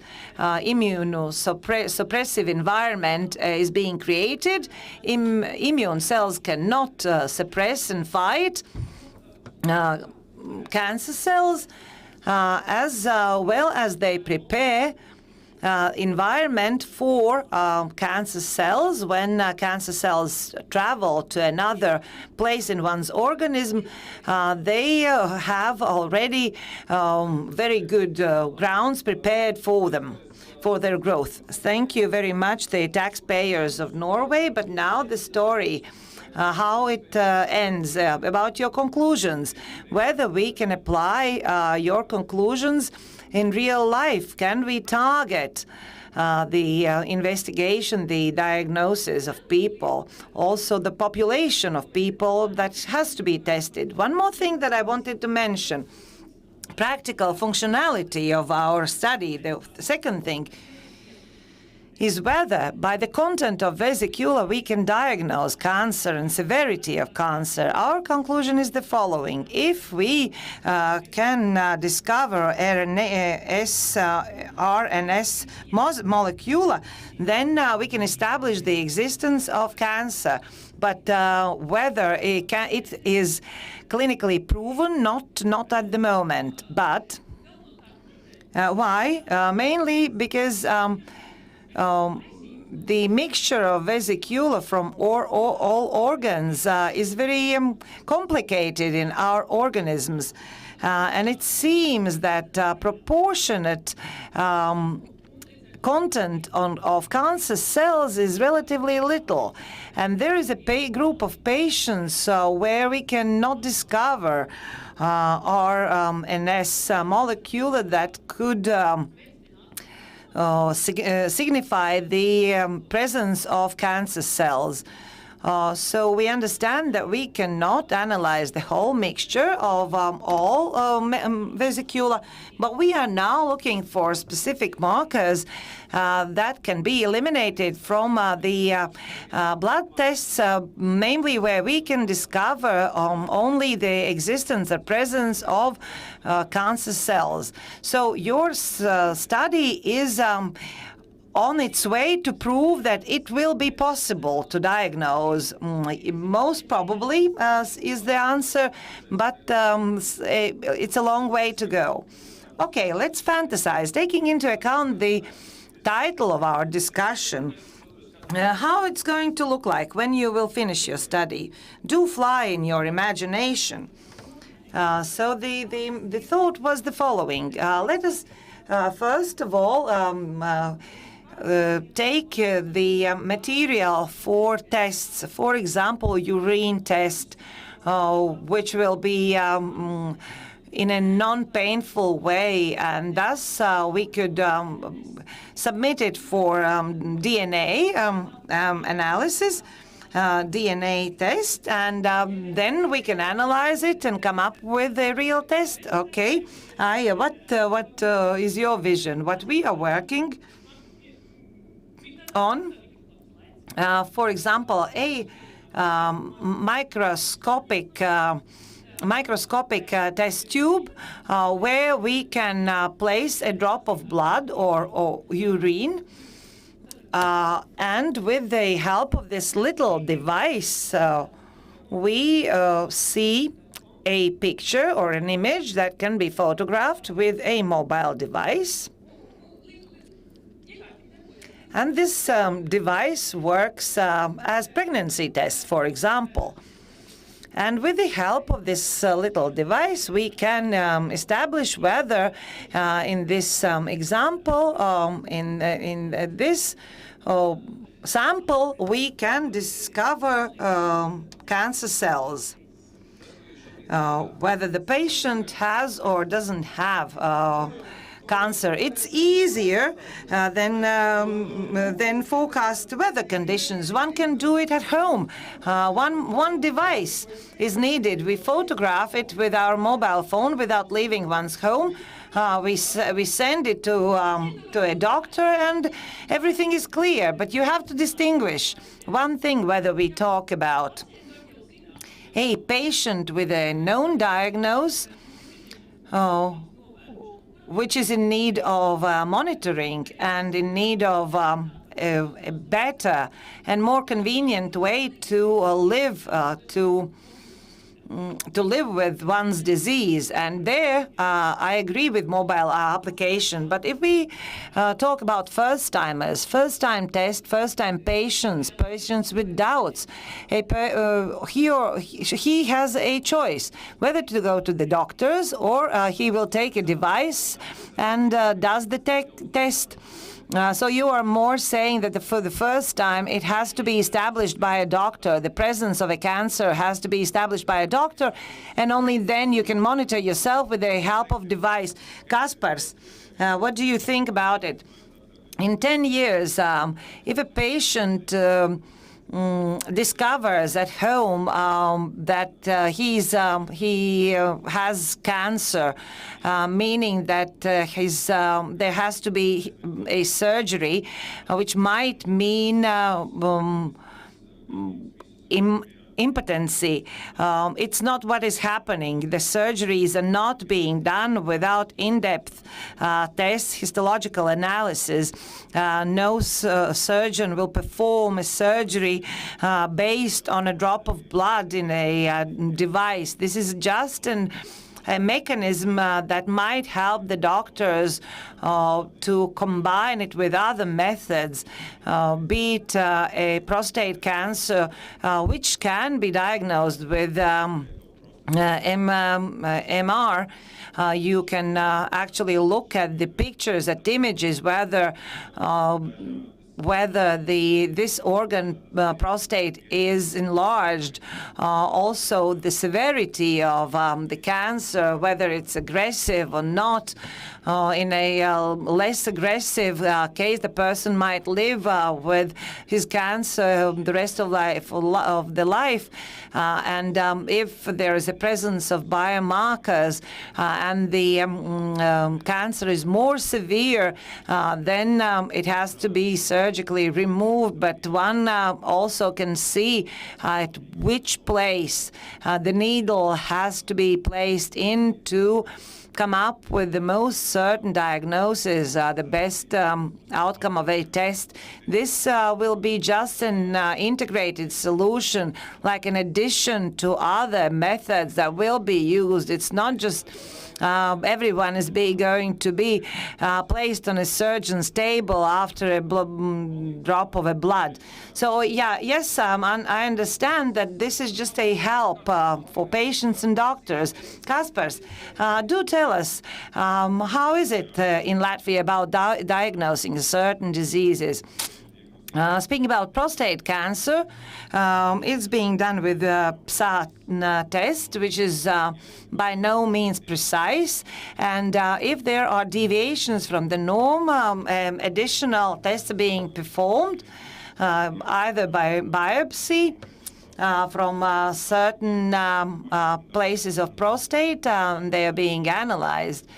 And for patients with exceeded PSA, one cannot sometimes diagnose presence of cancer because the test is being taken from a place where cancer is not prominent. That's why the test is being repeated, and sometimes MR is also necessary, or sometimes fusion biopsy when MR and biopsy images are being placed over each other to come up with a more precise diagnosis. And if it is being complemented by last generation biomarkers, then it is much better. So you are saying by 20%? No. 20 years ago, we already had possibilities for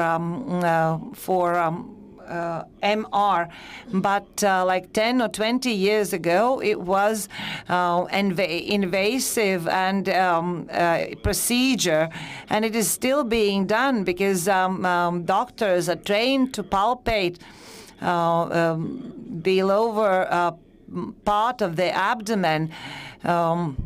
And surgeons are still doing before surgery.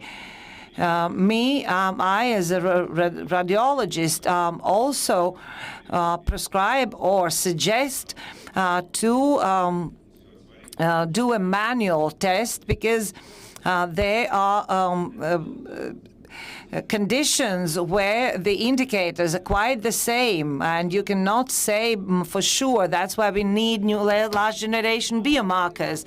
But you are saying now it's more efficient, much quicker, more precise. Yes, most definitely. But we have to look at what's the accessibility of MR.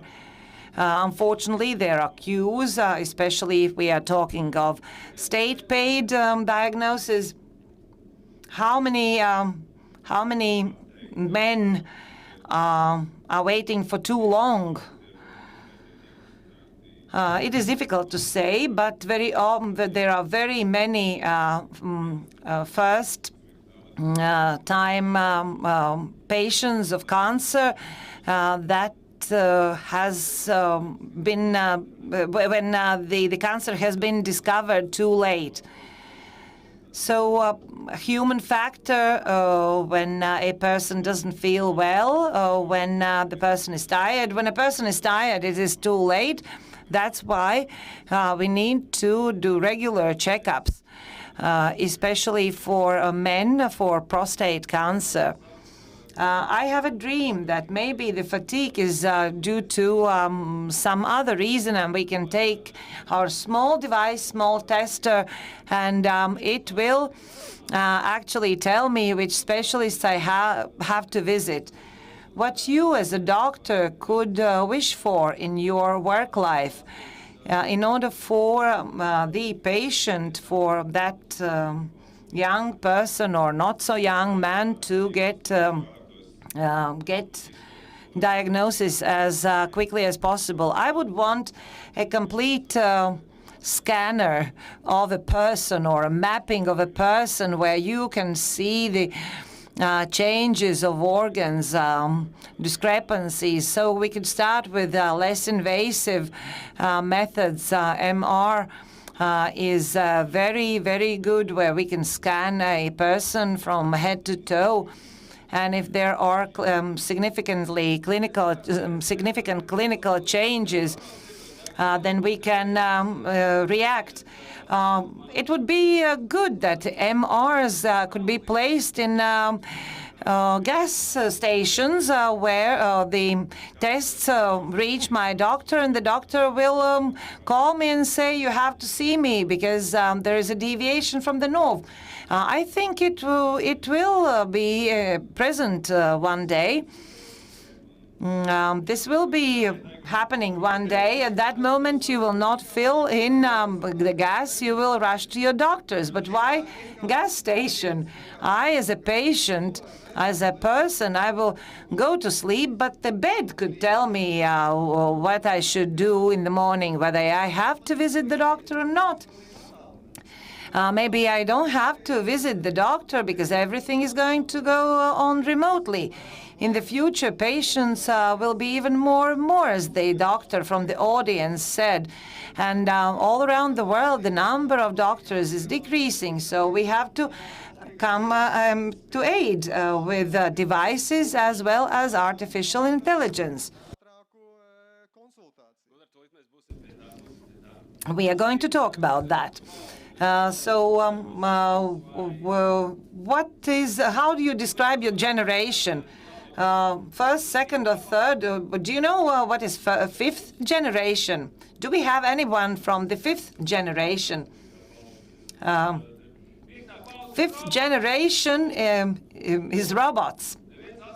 And no anthropologist is going to deny it. And especially in medicine, there is going to be a lot of robots. I'm not talking about a robot in a warehouse or in a restaurant, but a helper, assistant to a doctor. No, and I'm saying to a doctor, not the robot will take a decision whether to exercise or to do under a knife. The doctor is going to take the decision, but the robot will assist.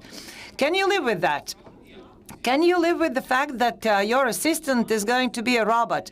Yes, I am impatient for that. At home, I am very impatient of seeing robots next to me. We are talking about aging in Europe. There will be robots who will help socializing for people not to feel alone. I hope that is going to be a solution, also half medical. But I would want to talk about smart devices, such smart devices as smart water closet, which could analyze the content of urine, or smart toothbrush, which could indicate that you have to visit a doctor, a dentist. There will be a lot of data, and artificial intelligence is going to be needed a lot, because this data will be able to be processed only by robots. So we cannot, no human is able to elaborate all those data. We all will have huge amounts of data on us. Also, it would be good that from the first blood test, a boy's PSA amount is being indicated, and at an early stage, one can see the increase in PSA, or you can follow other indicators, or already mentioned fatigue, and that would be very useful. Thank you very much. Yes, indeed. I would rather gladly delegate a lot of things to delegate to a robot. For example, to sign documents, but I would want it to be my choice which things I will delegate to a robot. For example, content of my fridge, I will not bestow completely on a robot because I like shopping. I like grocery shopping. Kaspars, how much you will allow robot to take over your responsibilities? We use a lot of AI in order to analyze patient data. We sometimes even don't acknowledge it. This is a mechanism, that's a device that helps us. Maybe it is. It doesn't look like a small human being walking around. That is reality, and we are using it already now, all of us. Has someone said to you, AI took a decision, but I'm telling you, you have to do the following? Would you be able to trust something that has been discovered by a robot? There are algorithms that might be faulty. Okay, we have a doctor amongst our audience. Unfortunately, we do not hear. This is an artificial intelligence trying to fight against the possibility to talk. Patients are very clever at the moment. They are building up their own lists of symptoms. They already have suspicions on what they could have because Google has already decided from their indications what's wrong with them, and they come to us for reassurance. And then Google will come up with an algorithm that you have to buy this and that because you have this and that. Many patients are coming with Google indication list. I have a question to the doctor in the audience. Dr. Vilkoite, in how many cases this symptom list is faulty, and in how many cases it's true? I would say 50-50. So in 50% of cases, it has been correct. I work every day with patients, not only with devices. I am a GP. That's why I could say 50-50. This ratio, is it increasing or decreasing? I don't know. So before, some years ago, was it different? In the last 7 years, it's more or less the same, 50-50. Isn't it that people are relying on what they have? For example, their blood pressure, their pulse, their heart rate, you are looking at meters, everything is clear. Although like 5 years ago, it was something unimaginable, but maybe at one point the device could tell you you have to take pills or you have to go under the knife of a surgeon. How much percentage-wise, in ratio, are you ready to rely on your devices, or are you drinking herbal tea with honey, and that's everything is okay? So we have a point of view.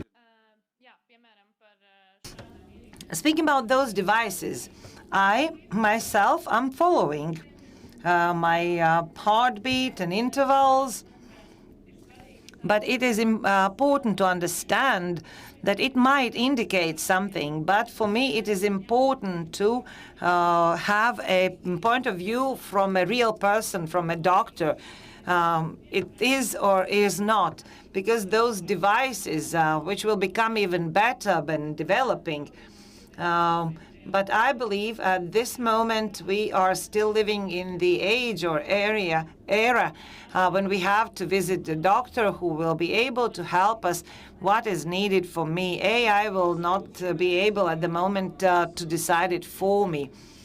That is the gut feeling that is speaking, isn't it? Probably you cannot explain it. It's something abstract, but is it dividing the situation? In this watch, you cannot see a lot.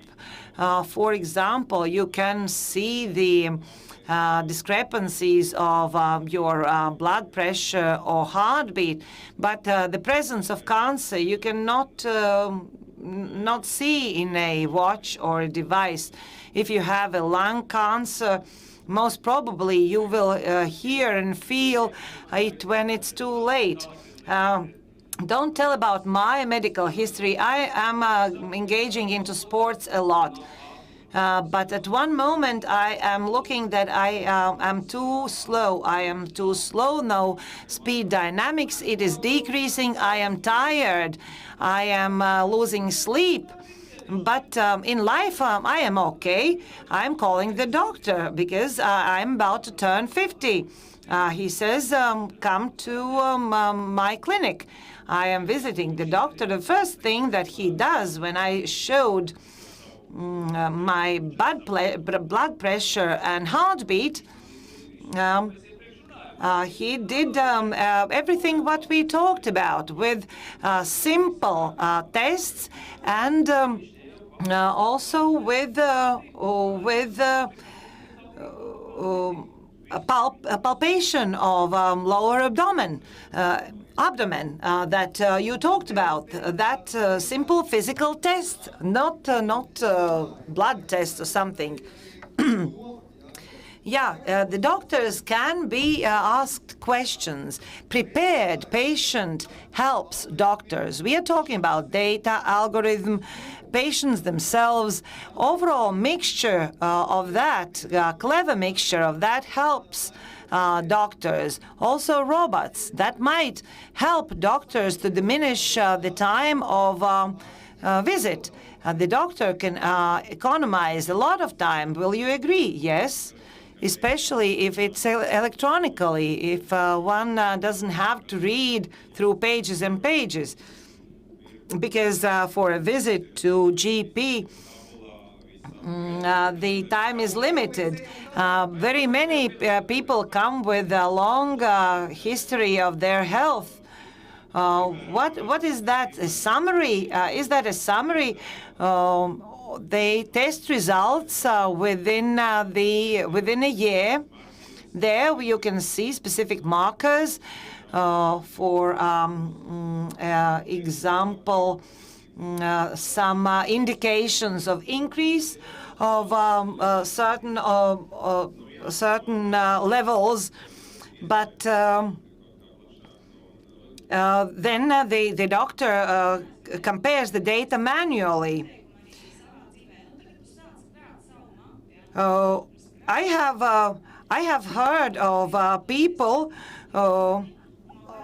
people collecting their own health data, but I would like to have an application how my indicators change, whether they have increased or decreased, or maybe I have maybe I could get a digital data with indicators, with arrows up and down.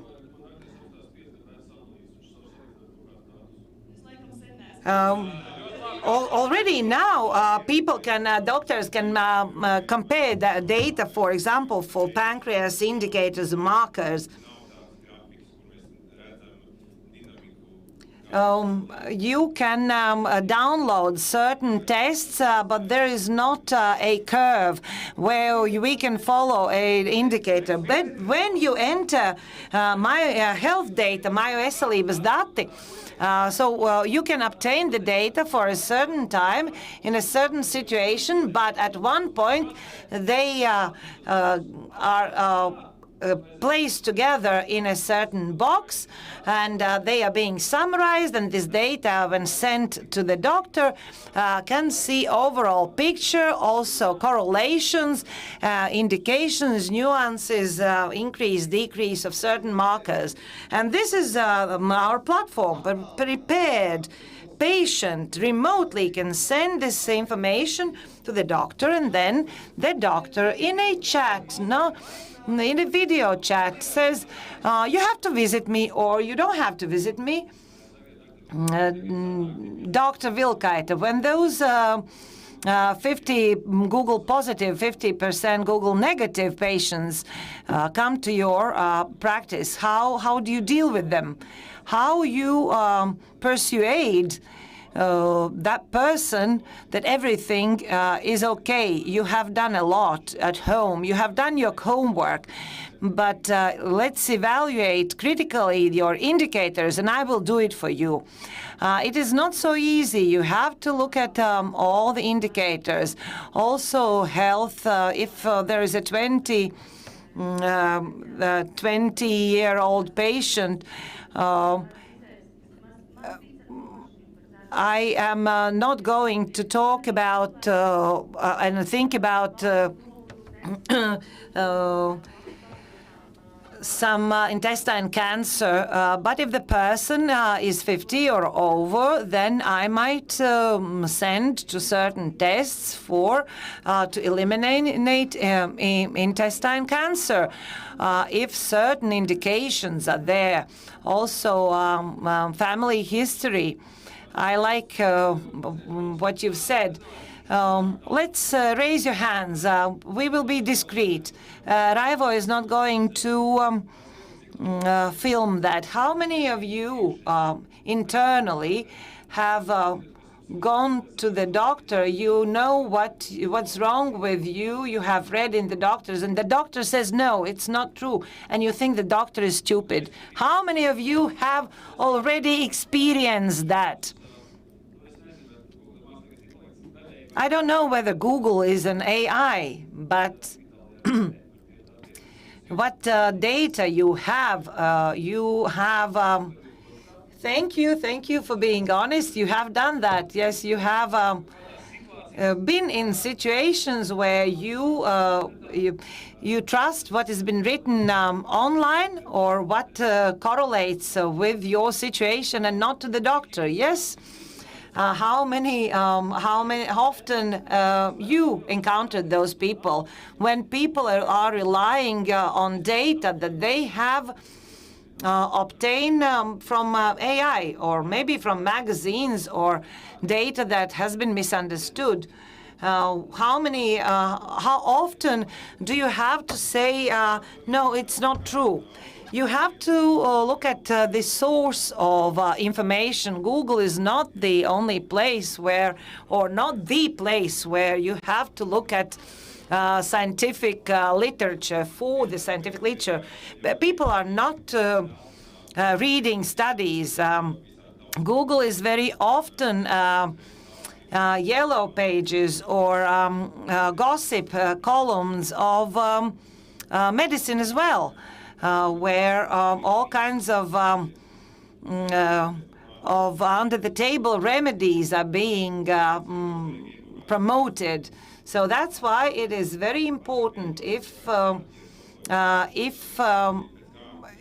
you are not looking at everything. For example, elevated markers. Those elevated markers could be for a reason. This information has to be combined with family history, other tests. So tests themselves or symptoms themselves, especially when Googled, will not give you a diagnosis. We are overwhelmed with information, and people are interpreting information in different way. People choose sources and choose what to believe in. But what is this? We have to understand also that this true information is in professional language, and it is difficult for an average person to understand that. So maybe that's why we have to explain in a simplified language. For example, source Mayo Clinic webpage, where very precisely, but at the same time, very scientifically, people are being taught, scholared. Yes, maybe I am old, says the moderator, but I believe that medicine as such should be straightforward and in Latvian for a person not to be lost in the woods. So the person will not read only the words that he understands and likes and comes up with the diagnosis for themselves. Please raise your hands, those who are 20-something. Do you, in your daily life, would give your keys from your apartment to a good friend? Yes, yes, yes. Would you give 5 euros to your good friend on a daily basis? Yes. Would you give a bike to your friend? Yes. A stranger approaches you, but you kind of trust that person. You give that person 2 euros, most probably, but what you would never give to a stranger. Would never, ever give to a stranger. You would never give your mobile phone, your mobile device. What I am saying, why I am saying, this is the generation. They will do everything, but they will trust their mobile phone more than their life. This is the story about the future, that your mobile phone should contain everything, including doctor's assistant. Can we use Slido? We would like to get feedback from you. We would like to measure your temperature, not directly but figuratively. Please do write in your mobile devices Slido instead of hashtag. Do write medicīna lampa. Can you find it? If you cannot find it, raise a hand. We will help you. Slido, hashtag, medicīna lampa. Very good. People are registering. Those who cannot access this site, do raise your hands. We will help you. Do write your name in it.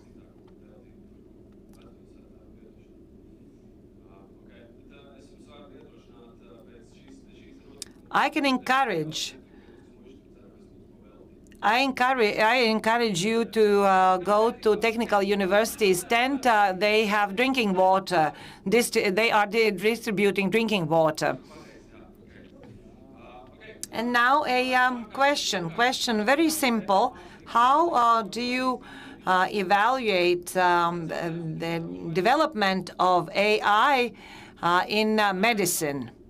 So you have this question and 4 replies, 4 options for replies.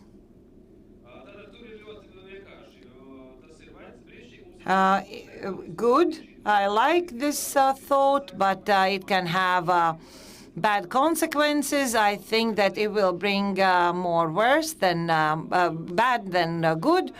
Or I have no opinion. The results, what are the results? The majority, big majority says it is good. We need smart technologies. This is what we are saying. Yes, some people said that they can do without AI. They have a good GP, good person, good doctor. Sometimes yes, sometimes no.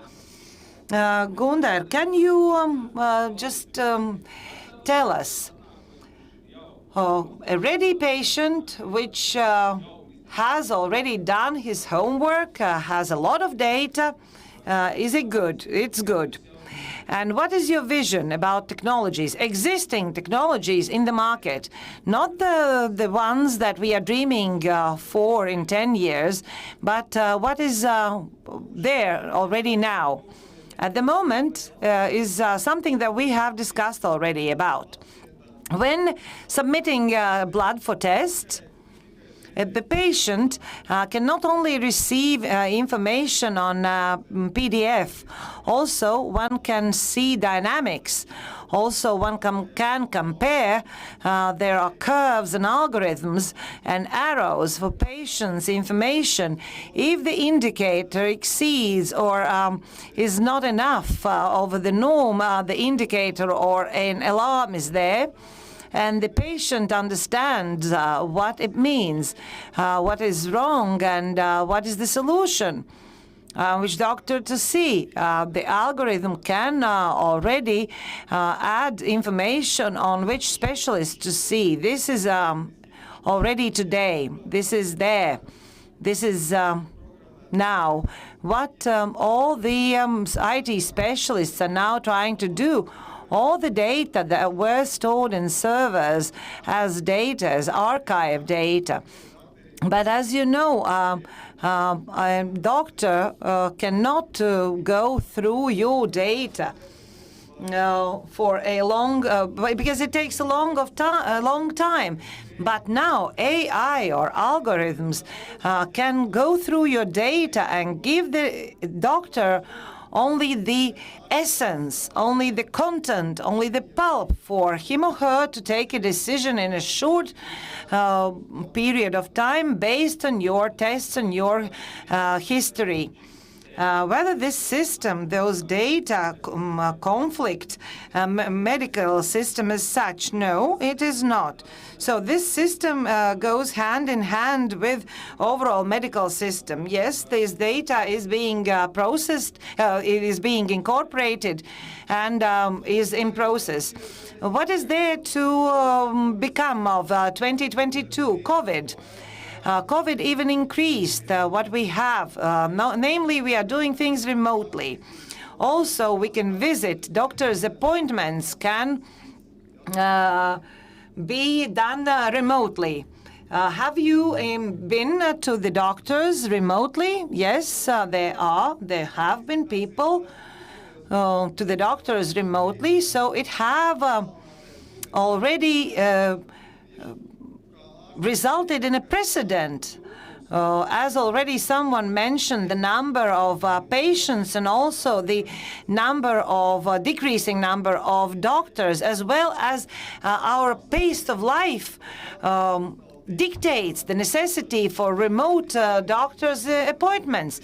If there is no specific need to come and see face to face, then we can do everything remotely. Or if we had face-to-face visit, maybe we don't have to repeat the visit and to receive the information and what to do afterwards. We can discuss. Follow-up visit can be done remotely. So we will soon become holograms, doctor in his practice and we at home. But maybe you have already a vision, starting with tests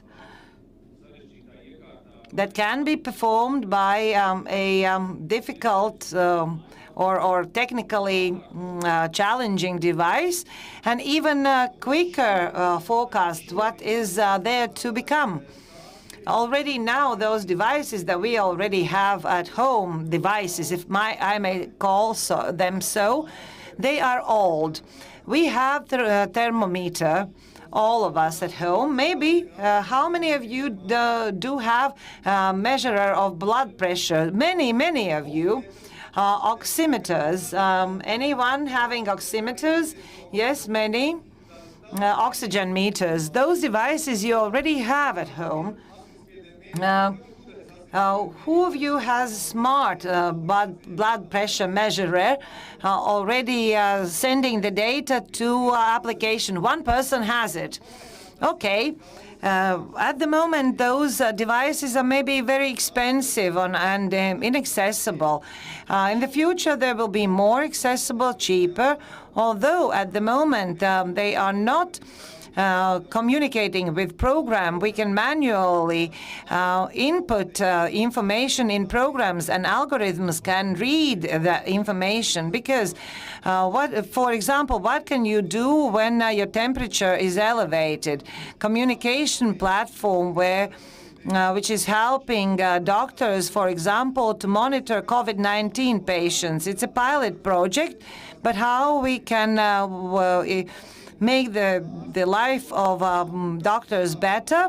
Namely, the doctor gives a plan what should be done for a patient at home, and the patient is doing that.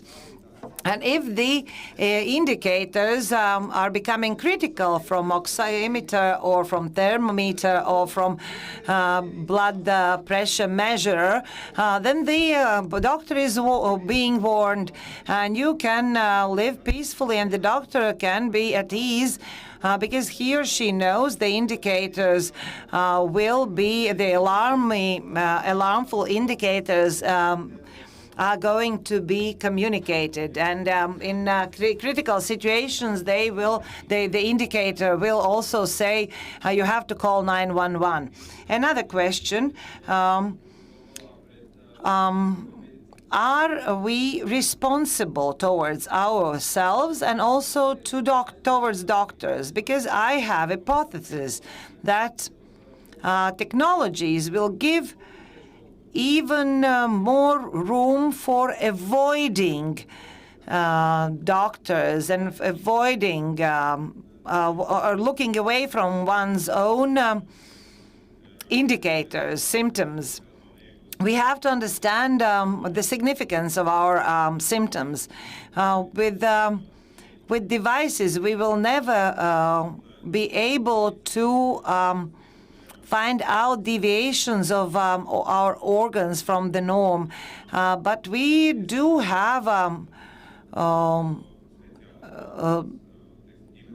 different devices used by GPs, and they can, for example,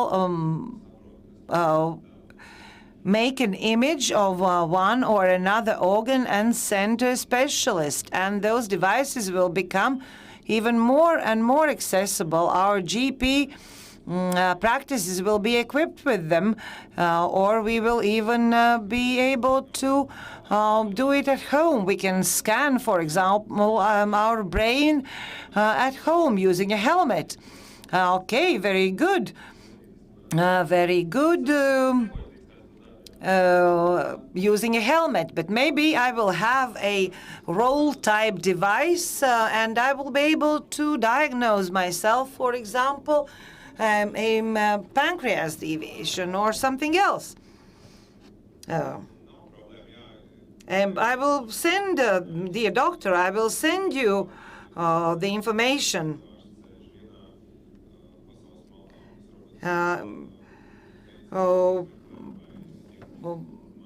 The doctor is in one place, the robot is in another place, and I am at home diagnosing myself a blind gut, for example.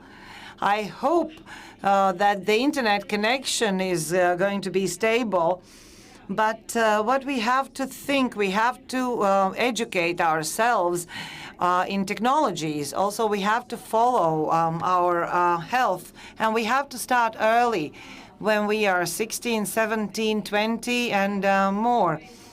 There was a survey in England, and in 70s, the data from people who were born in 70s something, and now they are 50, and they stated that they found out that 30% of them have some problems: diabetes, back problems, alcoholism.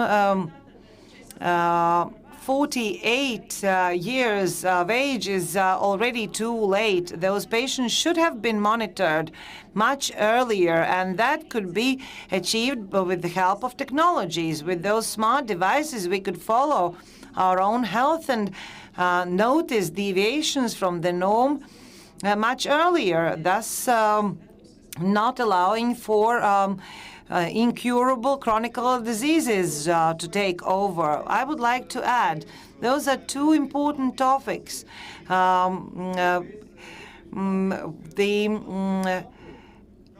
health skills, being smart about one's health, understanding why we need walking, why we need drinking water, and why we need to drink less sugar-containing substances.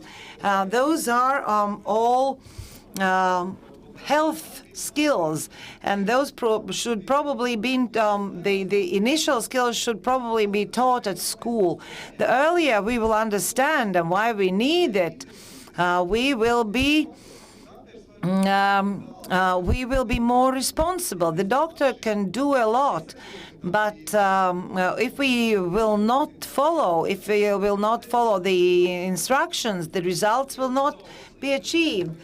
This is respect for one's health, also towards the family and towards the society at large.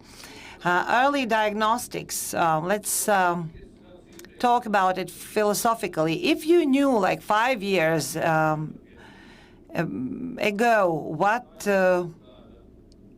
is expecting you, for example, the helmet, that you can scan your own head, maybe wouldn't it be playing God? Already now, when doing our the diagnostics, we see what this person is expecting.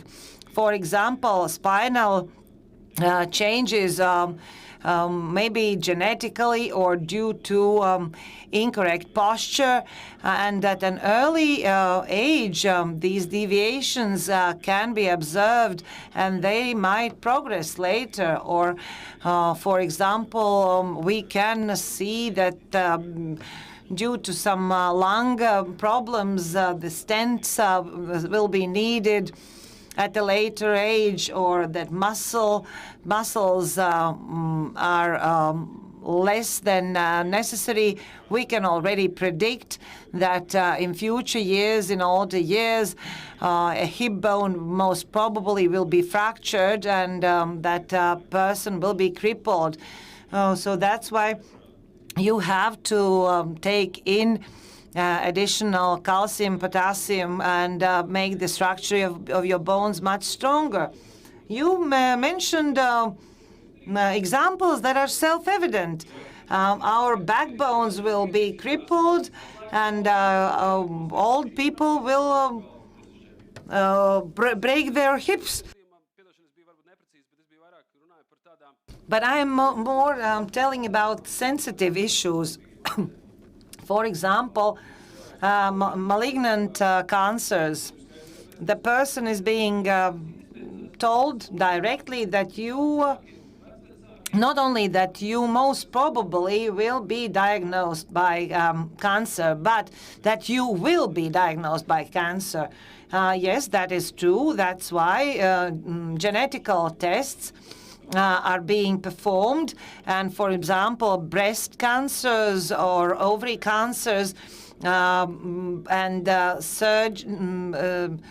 surgeries are being performed also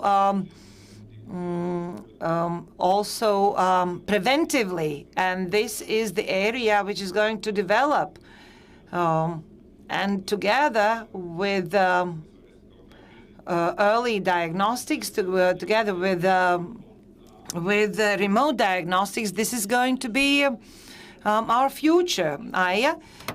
Genetics. 20 years ago, when a human genome was sequenated, then everything started.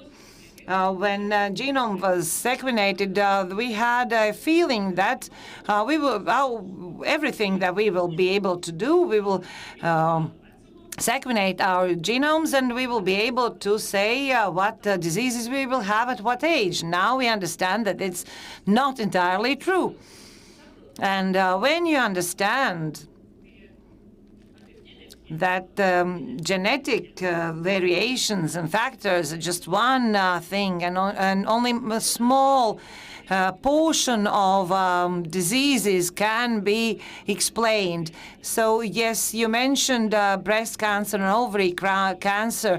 If your genome, when sequenated, contains the markers, then most probably you will have, or you are inclined towards that. But very many things cannot be explained by genetic factors. And there it is understandable that everything coincides and corresponds, namely your genetics with your lifestyle, with your perception, etc. And we are very, very clever, not only with our lifestyle, but only with other things that we can do or not do. We can make our lives longer. Yes, there is a science called epigenesis, genetics, which talks about our lifestyle and its impact on our genetics. For example, unhealthy lifestyle will foster one or certain type of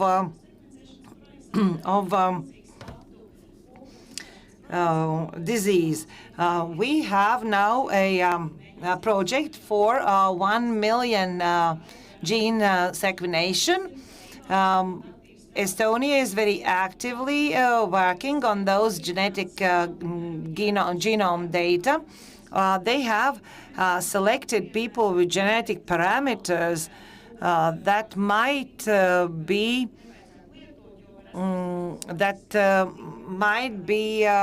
contraindicative to certain drugs. And I think this information is very, very good.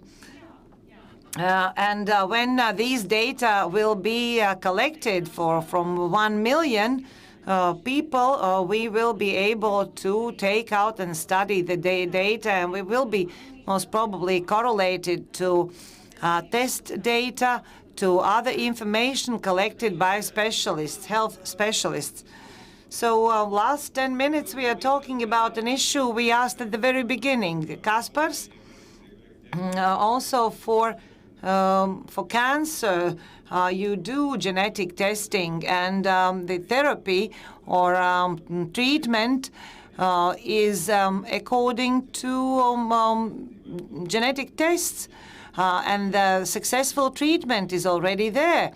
For example, if previously late diagnosis in certain cancers led to life expectancy of half a year, then now with certain things being applied, the person can live for 3 or 4 or 5 years.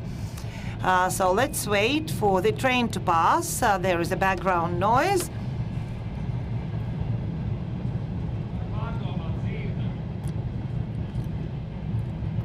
So we can think our lives over, what to do and what not to do.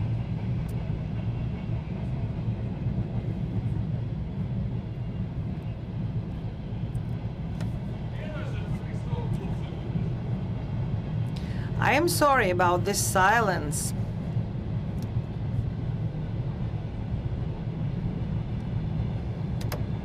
It's a long one, long train.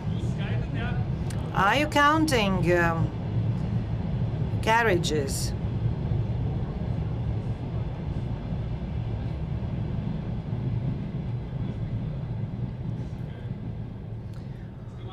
It's beyond our control. In Cēsu gymnasium, I was counting carriages when I was studying. So sorry, what were you saying about cancer genetics? If we are talking about that and about forecast for the future to come up with diagnosis, you will take your blood test on the cell, you will place in a receiver, and it will tell you today your genome has certain deviances. In 4 years, it might result in this or that, and today you will have to do the following to eliminate the risk. I think you will not need any blood pressure. You will have a chip most probably implanted into you, and it will send a signal to you. I don't like it. How many of you have studied or is studying medicine? How many of you are doctors already? Can you answer the following question? how you, young people, do see the future. Diagnostics in 10 years, when you will be still practicing and when you, the young ones, will start practicing. Do come up with a vision, because we on the stage can talk about big data and studies, etc. But how do you see it, your future work? Someone has to write a bachelor or master's paper on that. Can we agree on the following? We have looked at the many things, starting with genetics and big data and attitude of patients. Do formulate your answer, which I asked at the beginning. How do you see the future of medicine in 10 years? I will start. I've started with the following, that I will have a computer where I will see information topical for me, my age, where I will see whom I have to see and when. I will be an informed patient. I will virtually connect with my doctor. He will reconfirm it is needed or not. I will have smart gadgets, tested gadgets, certified, verified gadgets. I will follow my health and live happily ever after. Me too. I also stick to what I've said previously, namely those chronic diseases that we know we have.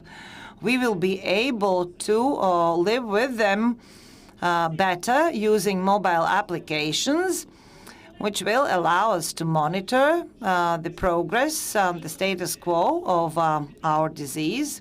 We will be much more educated on those particular diseases, but first-time diagnosis will still be held, will be placed at the GPs, at the doctors. What do you think? Diagnostics will develop and devices will be more accessible. MR and other devices where we have long queues to wait on, they will be more accessible. Maybe new rays will be invented in the future, rays that we do not know now, but rays that most probably are there. When Röntgen invented or not came up with the rays, or MR was first discovered, and this new ray will be very informative, and we will be able to obtain all that information. Very good, actually, very good. I can imagine. Gundars, what do you see the future in 10 years? I would say remotely. We will do everything remotely. This will be the decisive or the main trend in 10 years. I can fantasize about gadgets, but the primary and the only one will be the following. We, the biggest part of society, will use it, will do everything remotely. But I don't think that doctors, even not in 10 years, but in 40 years, will be substituted by robots. What you said, that robots will take over, no. Doctors will be there, but they will be assisted by robots.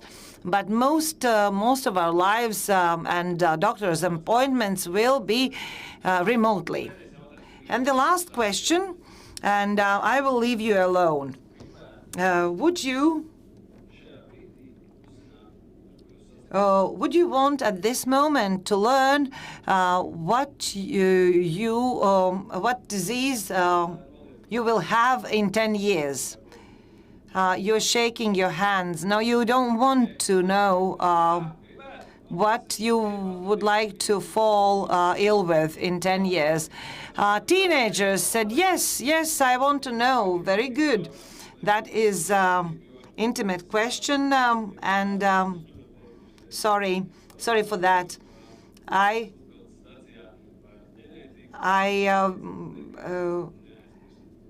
visited a doctor once, and he said, never forget to talk about and remember about death.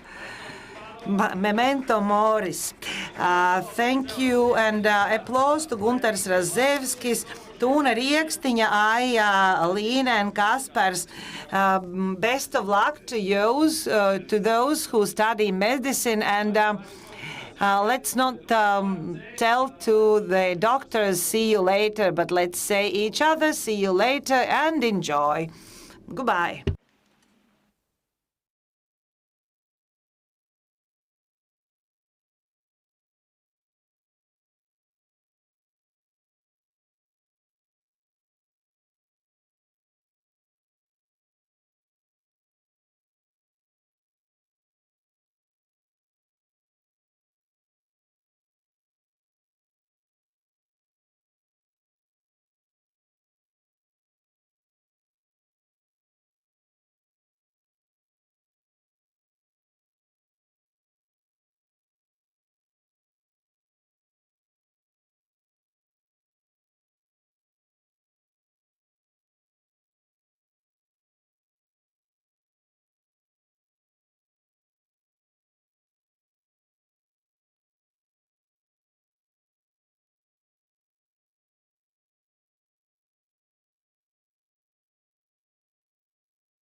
Še?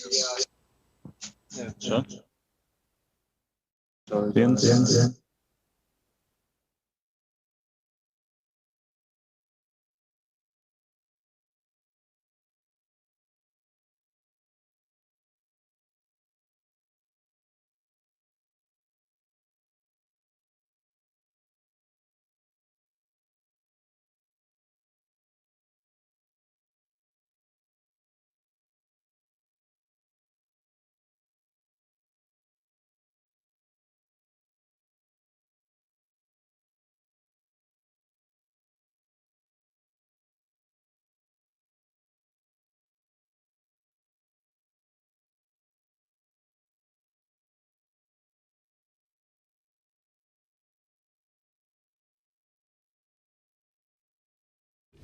Runāju, šis ir angļu kanāls, kurā es runāju. Tā pa jokam ir angļu valodā, un es runāju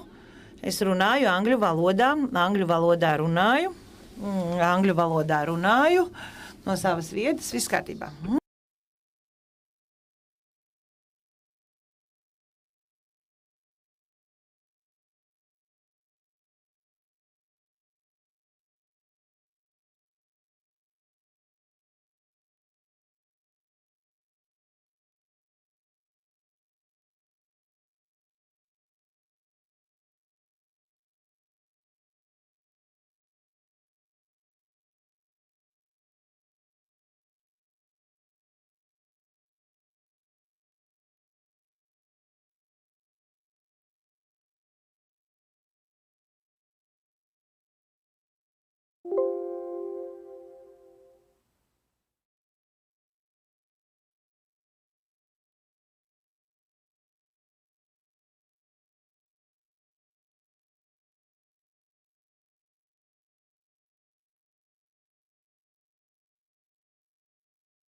Can you hear me now?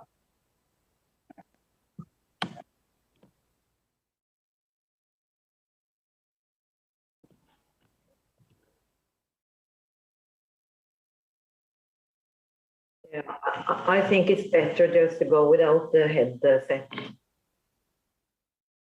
Yeah. Okay.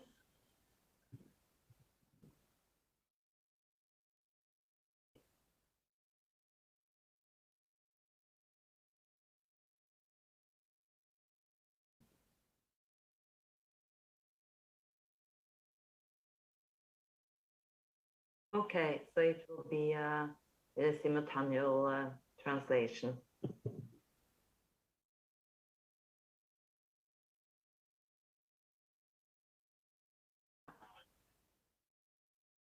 Yeah.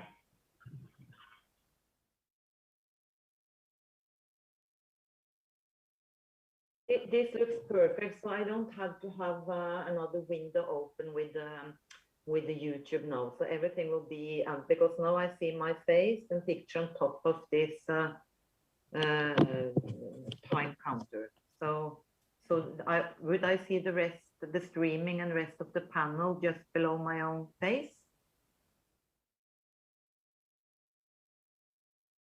I think because now I see myself in a small window on top of the page, you know, where I can see a clock ticking down, and I see Kulturmania Pagalma, or however I pronounce it. So will the rest of the panel be live under my kind of picture?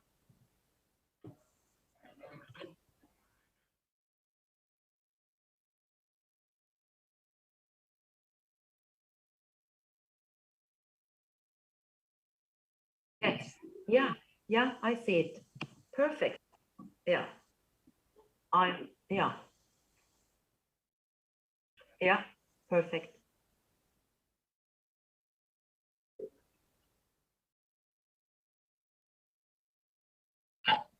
Yeah. Yeah. Yeah.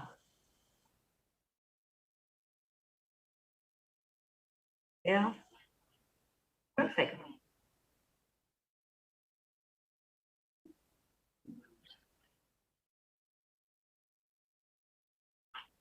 Yes.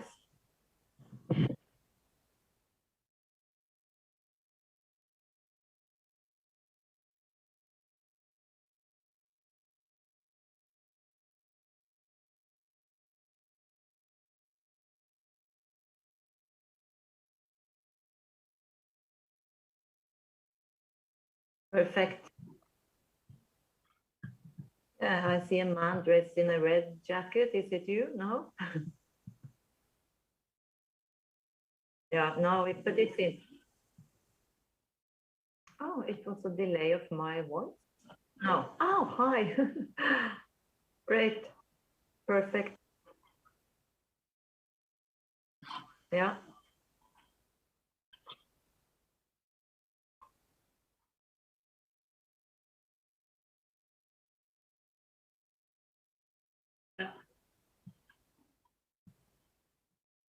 Yeah.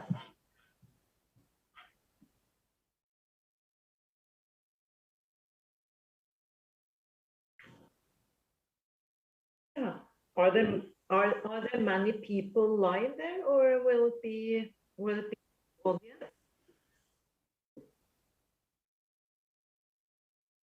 Yeah. Will there be many people watching from the live, from the scene, or is it just the panel?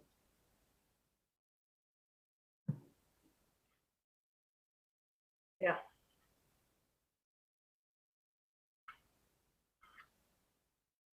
Yeah.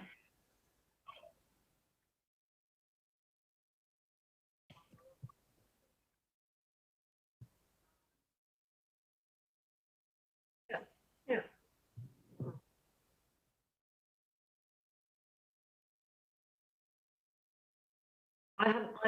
I received it, but I think it would be too much for me.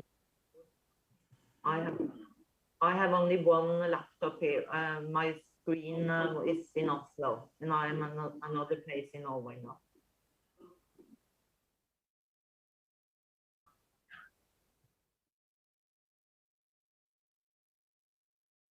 But can I? There's something strange. I now hear my voice from 5 minutes back. I hear myself. Ah, okay, great. Ah, yes, yeah, yeah, much better. It's not it. Yeah. Now I will just, I think one screen to watch is enough. And even when I talk, I will see myself at the screen on stage. So that will be many me's all around. So let's hope I have something to say.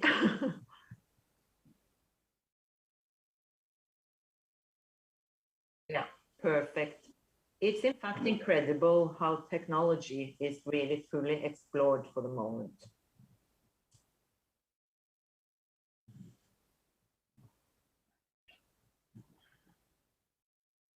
Yep.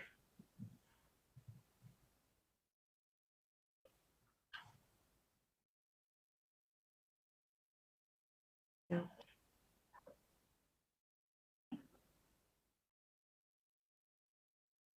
Okay, I will cut myself now, mute myself.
Viens. Yeah, that's it.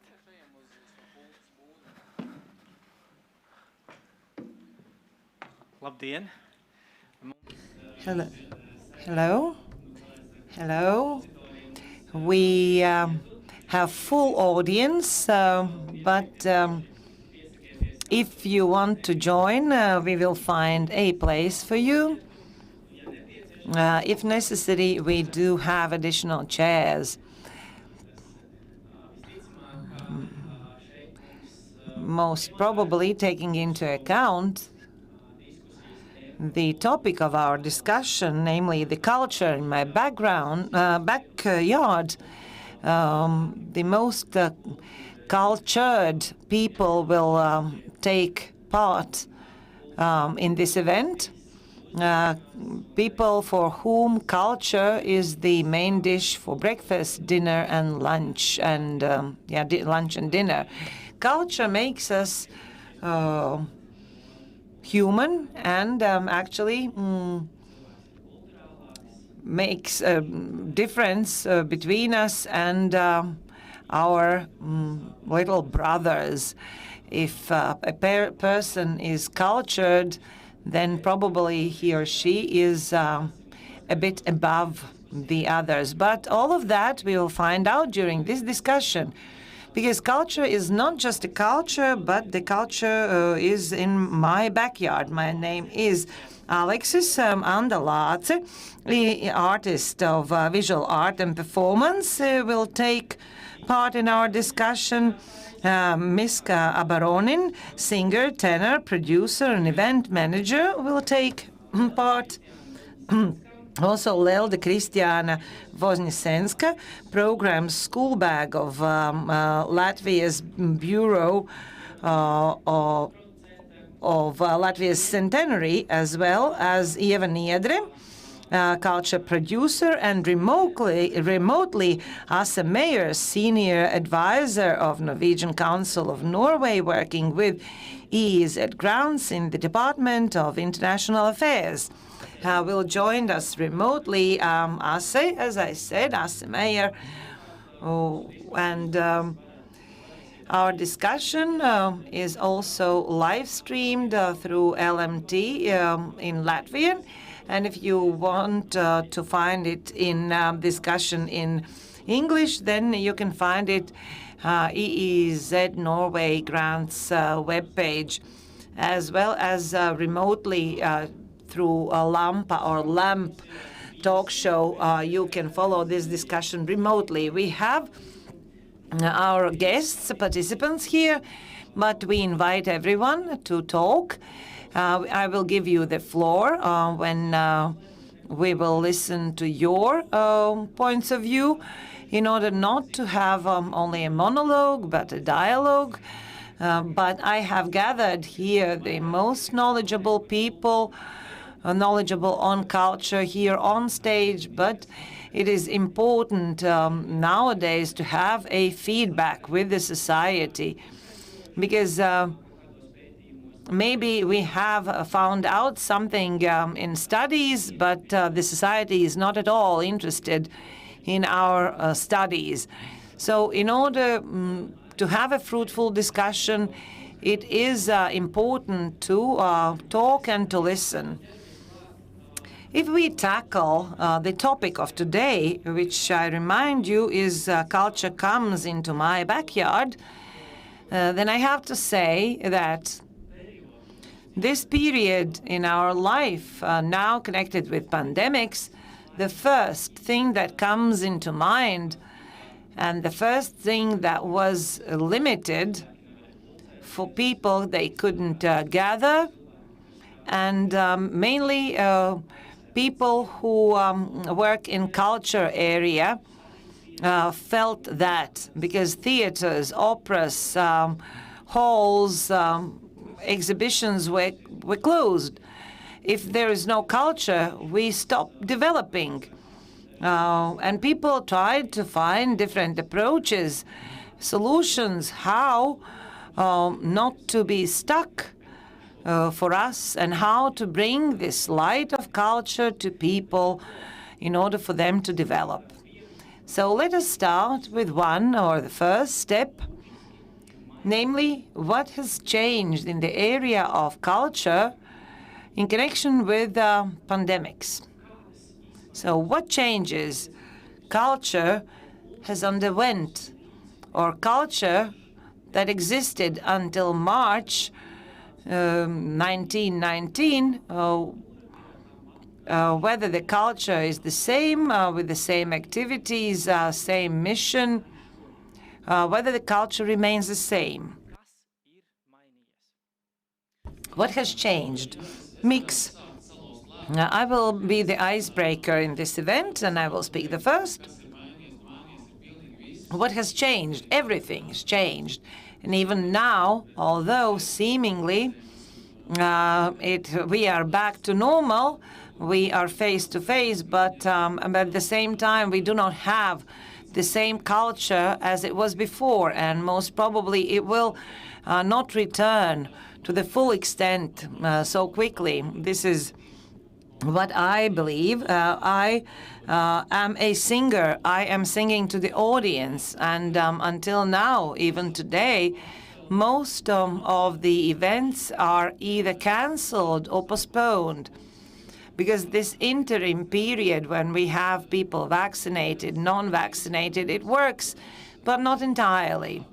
Especially in smaller places, smaller municipalities, the attitude is very different and it varies from place to place. In July, for example, I had an event where a concert was foreseen, and a week before that, municipality called me and said, unfortunately, we will postpone the event because we do not want to divide our society into vaccinated and non-vaccinated people. And what I see from my fellow artists, what is happening, events are of smaller scale, they are less. And for those artists who are like me, for them the intensity of work has diminished by 80%, which is a lot. Eva, yes, I can agree to those negative trends. Everyone feels them, everyone sees them, those who are involved and even those who are not involved in culture. I wanted to stress, we are talking about negative things always, but it is worth looking at positive things, which will be brought by these things. And it will be brought to the whole world.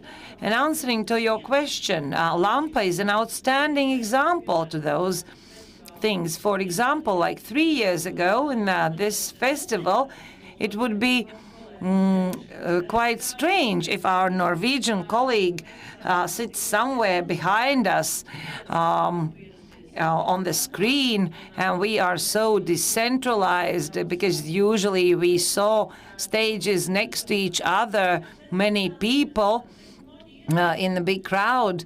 Now we see decentralization, new technologies, and I evaluate live contact. I work with theater art, and it is very necessary to have in close contact with your viewer. And I hope that digital events will not take over face-to-face meetings, but hybrid things are not so bad.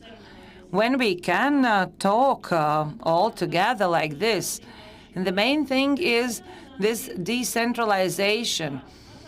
And it is valid for this type of events, like Lampa, being decentralized throughout Cēsis, not only in the park of the palace, but also to future festivals and events, which is not bad. And it's not bad that we live on and accustom many bigger territories, territories that were not used before. And it corresponds closely to the title of today, Culture in My Backyard. Anda, how about you directly? You as an artist, for you it is important to have face-to-face meetings, but during the pandemic time it was not possible. What in your daily work and professional work has changed? And what is different from what it was before? First of all, I wanted to mention what has changed. Today we evaluate the presence that we can meet face to face, and it was so self-evident then, and now those are special circumstances. This is a festivity, and we feel the anxiety that we might lose it again. That's why we cherish those moments so much.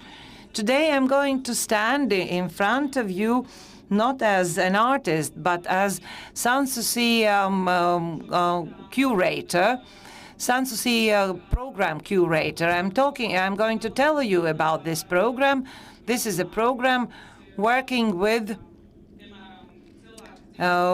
less favored groups, like, for example, people living in hospital or health care centers. For those people, culture was something inaccessible before the pandemics, and even during pandemics, but together with professional artists, we found out that a lot of things are possible and new methods of communication were thought of. In some cases, during this time, we had individual conversations, long telephone conversations, which would not have happened before if the previous times were ongoing. So we got acquainted with so many people closer, and now we can meet again. They continue cooperation with us, but also during this time we had negative experience when people with some psychological impediments, problems, they found this remote communication too difficult to cope with. So unfortunately, with some people, we couldn't continue working remotely, but not with all of them. What I wanted to say, some strategies and some art works would never have been created if we continued the old good practice. And that means that at the moment when I believe that everything is discovered, everything is tried, at that moment you can find out that you can create so much more. The one who, our great writer has written that the one who will be able to change will last forever. So we learn to adapt, we learn to be even more creative, how to bring our ideas to the audience. So pandemics make us to be even more creative, to look for ways, new ways, how to reach our audience. Yes, it is not entirely positive. It is very difficult. And when also when working with institutions, there were also awful experiences. Our daily communication was difficult, but during the pandemic, sometimes it was unbearable. And it is difficult to work in this remote format and to feel good all the time because it is worrying. And even now, I, as an artist, I have a very tight schedule for autumn because now there is a window, there is a hope, but in the back of my mind there lures an idea that this last year's scenario might reappear. And it is very difficult to work so intensely and at the same time to worry so much. There are good things that I can take from it, and I try to look for good things, but all in all, this time is not easy. We will return to side effects of this period for culture and for artists. We will not stop these discussions about feelings of artists right now during pandemic restrictions. But if we look at the program School Bag of Latvia, the program of enlightenment for our youth, this is indeed an enlightening program because people who live in big cities, for them, theaters and operas and other events are very accessible. But young people living in regions, in remote areas, for them, it is very difficult to go to concerts, to museums. And I do see this program, which was created thanks to Bureau of Latvia's centenary, I do see it as a program of enlightenment, that we are trying to bring culture from bigger cities to smaller cities to remote regions. And here, aspect of decentralization steps in. So do tell me Leelde Christine, what has changed in this program in the last year, bringing culture to people in remote areas? Thank you. This is a very broad question. The answer could be very vague. But this program, School Bag of Latvia, has seized its third year. And there has been very many challenges for adaptation, for acquiring new experience. For example, mobile museums, mobile tours were something new. For example, contemporary dance or museum.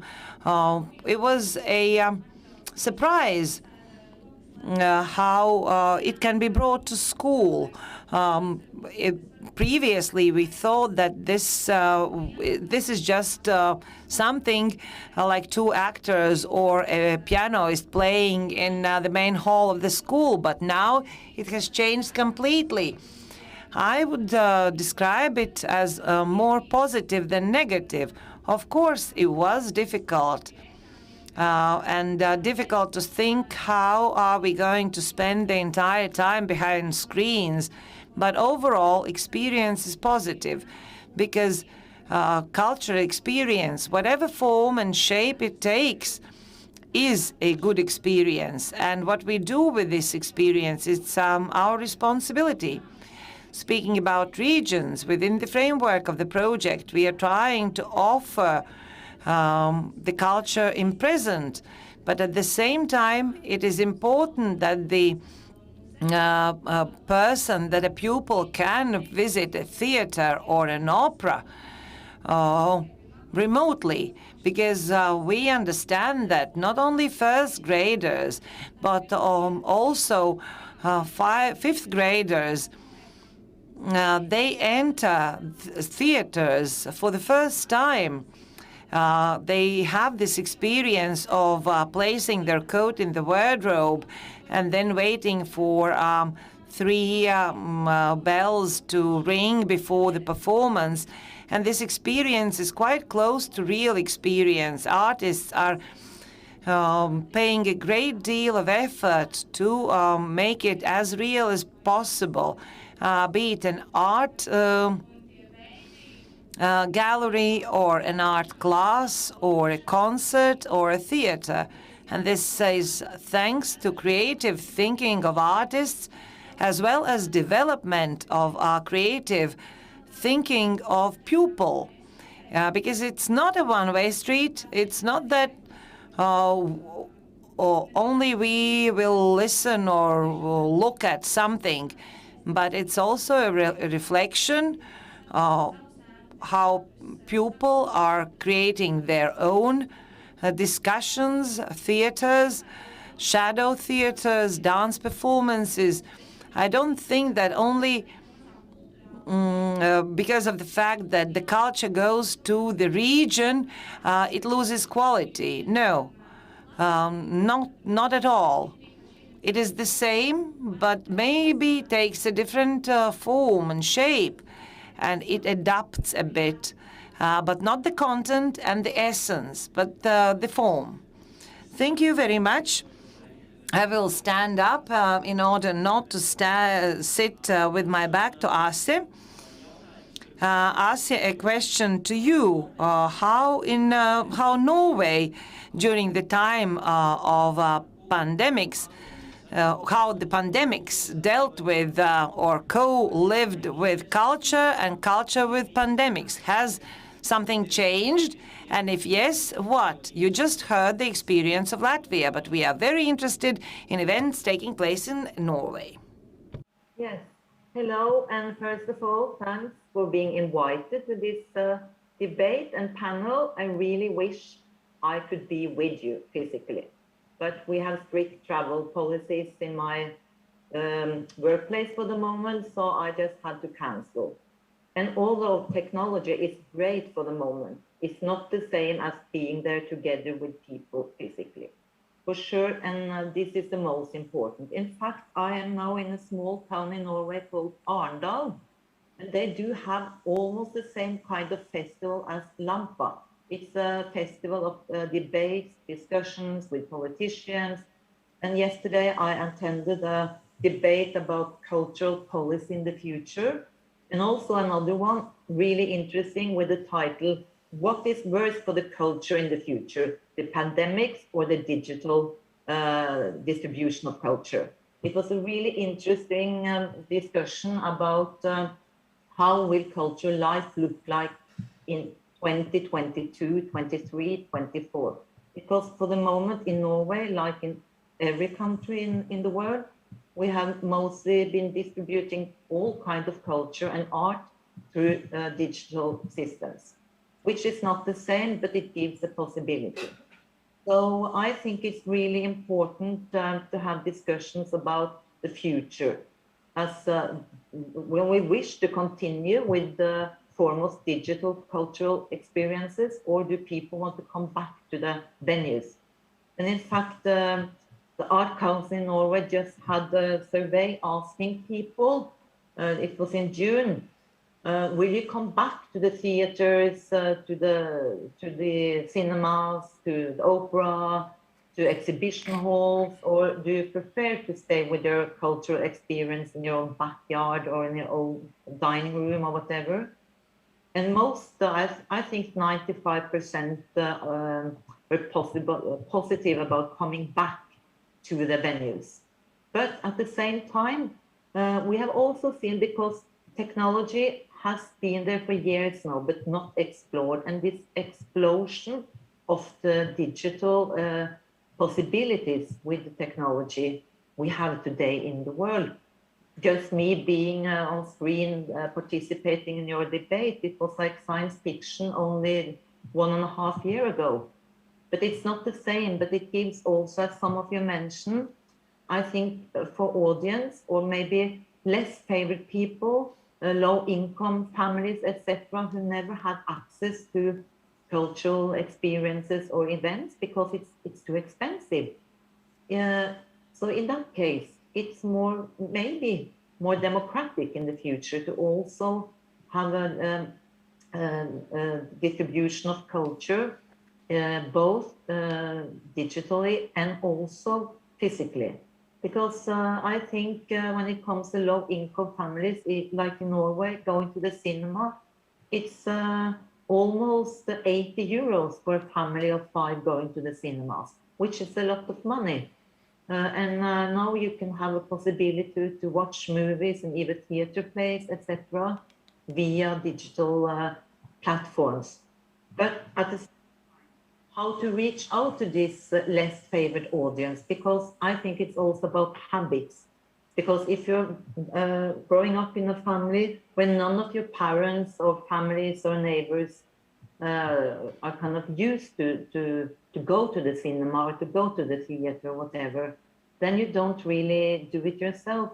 And here I think it's so great with this cultural school bag. And also we have the same in Norway, called the cultural rucksack, and we had it for more than 15 years now, and it's a national initiative, and it's now also by law. It was adopted by the parliament a few years ago in a white paper to the parliament that all school kids should have or has to have access to culture in the school time, because it gives also for the future a very good, call it democratic platform to build on, because I think culture is also experience adding value to life, but also knowledge.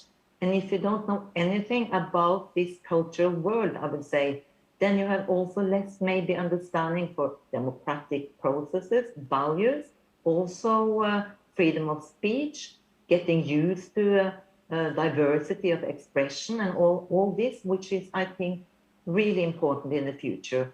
So we have very interesting discussions in Norway for the moment about how will the cultural field look like, not next year, but like in 22, 23, even 10 years ahead of us.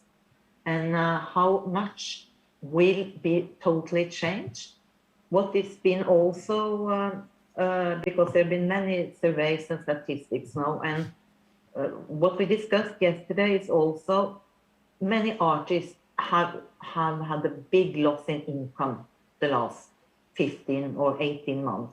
Really big loss in income. Very few artists in the world and in Norway, and I guess the same in Latvia, a few have in fact increased their income. But what we see through surveys and statistics for the moment, it's fewer artists earning more.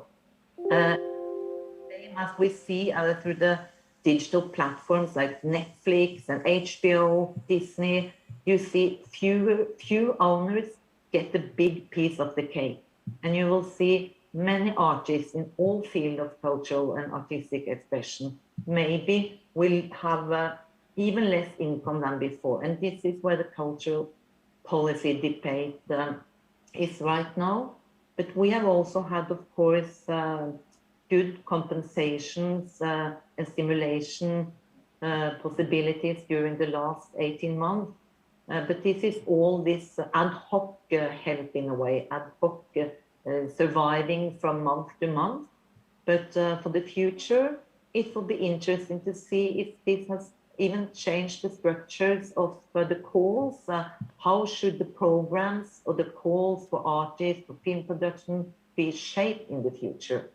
But we are really happy also in the EA grant section of the Arts Council in Norway, international unit, to see this great call that the Ministry of Culture and Finance of the EA have shaped this call to reach out to the young audience and kids, school kids. And we think, and I think personally as well, that the audience of the future is the kids. And I think how we train, to put it that way, young people to consume culture right now will be the trends of the future. And I think this program with the cultural school bag is really essential for also democratic access to culture for all kinds of people living in the country. And before I come back with more points, I will just give you a personal experience, because I just started in my position in the Arts Council in March. Before this, I was the director of 3 big film festivals in Oslo. Just in the middle of the pandemic, when it started, we had planned for the opening of a big festival, which had to be cancelled. Then in November last year, we had this big festival called Oslo Films from the South Festival. And we thought we were lucky to have a kind of open cinemas in November. And everything was planned for screening the films in the cinema venues. But in September, I had a bad stomach feeling. So we got to get in touch with, in fact, a company in New Zealand called Ship 33. They are, for the moment, the biggest distributors of programs for digital film festivals. So we had this like in the backseat. In the last minute, we have to change, throw ourselves around, and we had the first full-time digital film festival in Norway. What we experienced as really positive was that we reached out to a total new audience all over Norway. And so we had great TV and radio coverage of this festival, because for the first time, people in Northern Norway, Western, could really watch our movies. But of course, we had less income, because many people think that it's really expensive to pay, let's say, 3 euros or 4 euros for a cinema ticket, when they can have full access to Netflix program for 10 euros per month. So this we also discussed in the future. It's not really, we couldn't earn enough money with these digital film festivals. And I think also for like singers, artists, all kind of cultural expressions, the digital ways now are great to reach out, to reach new and broad audience, but there has to be new models also for income if we are to continue with this digital transmission of cultural expressions. I think also that we are human beings and we will need to meet up and see each other and to sit side by side and get this warm feeling of sharing with each other. But the young generation, they are more used than I am 50 plus. I am too old to fully explore the digital world the way the young people do it.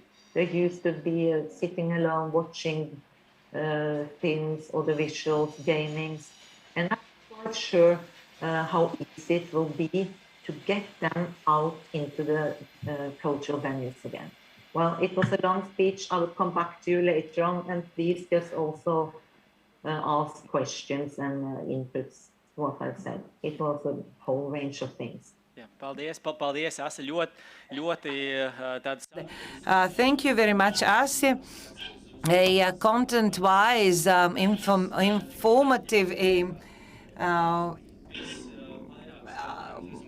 informative answer to my question.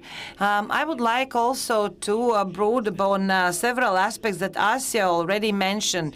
Mobility of culture, namely how much culture becomes mobile and whether it goes to its viewers. Mikus, you have experience with school bag, culture bag. Maybe you can share your experience. Yes, indeed. Today is 2021. Last year in autumn, where we could again visit our listeners, viewers, as Anda mentioned, that now in autumn we are trying to manage everything because everything can be closed again. And then last year we did quite the same. And I work with the School Bag Project already for 3 years. And speaking about what we did, we created professional programs with an aim to be entertaining and educating. And my philosophy behind that is to create a content with a view of thinking what was boring for me when I was little. In my case, that was music. And we tried to make everything interesting and simple. And the artists were trying to demonstrate this. And one program that we did, development of dance and music, where we started with Middle Ages, then Baroque, Renaissance, and we came up with examples. We were accompanied by dancers, also the opera, and this dancer who was very talented. She was dancing in full outfit of ballerina. Very often there were no stage. We used corridors as stages. Stages were even smaller than this one, and we adapted. And as Lelde already said, we were trying not to think that we are performing in a school of 20 pupils. We are artists, and we are doing our best and giving those 20 kids our best experience. And it was a fantastic experience, especially in a very remote area. When we asked whether you have visited opera, like 3 of them. How many of you have visited capital city Riga? Again, a couple of them. So for those people, they could not afford to go to an opera. So we thought of, we talked about opera. We came up with an example, or I sang, and then we are saying this is a nutcracker, and then comes out a ballerina, and she dances nutcracker. So this was a very interactive performance. We involve everyone. We use the slides, and we are very mobile. We are about 3. We inform as many people as possible. So for us, it is financially feasible, and we do that. And very often our first concert starts in Krāslava at 8 in the morning. We go the previous night, stay in a hotel, and show our performance. I like going around. I have been in about 100 mobile concerts in schools, and children, they like it. They find it very interesting, something unseen. It also depends on the content. I would like to supplement. Speaking about mobility, we will never be able to bring to the local culture center a school, a national ballet or an opera, but that's not our goal. That's not what we should do. But in bigger centers, theater can do their performances fully. But this program is a platform not only for children, but also for artists. But through the program, this child can listen to classical music or see a ballerina in a full outfit, not without going to our opera house. But next time, when this child is going to plan the next cultural event, they could suggest to their parents or teachers, let's go to Riga Opera House because I found it interesting. It's not something boring, something very remote or far away. It is not just economic discrepancies that we are trying to eliminate. Those are not poor families. Those are not left aside or marginal families.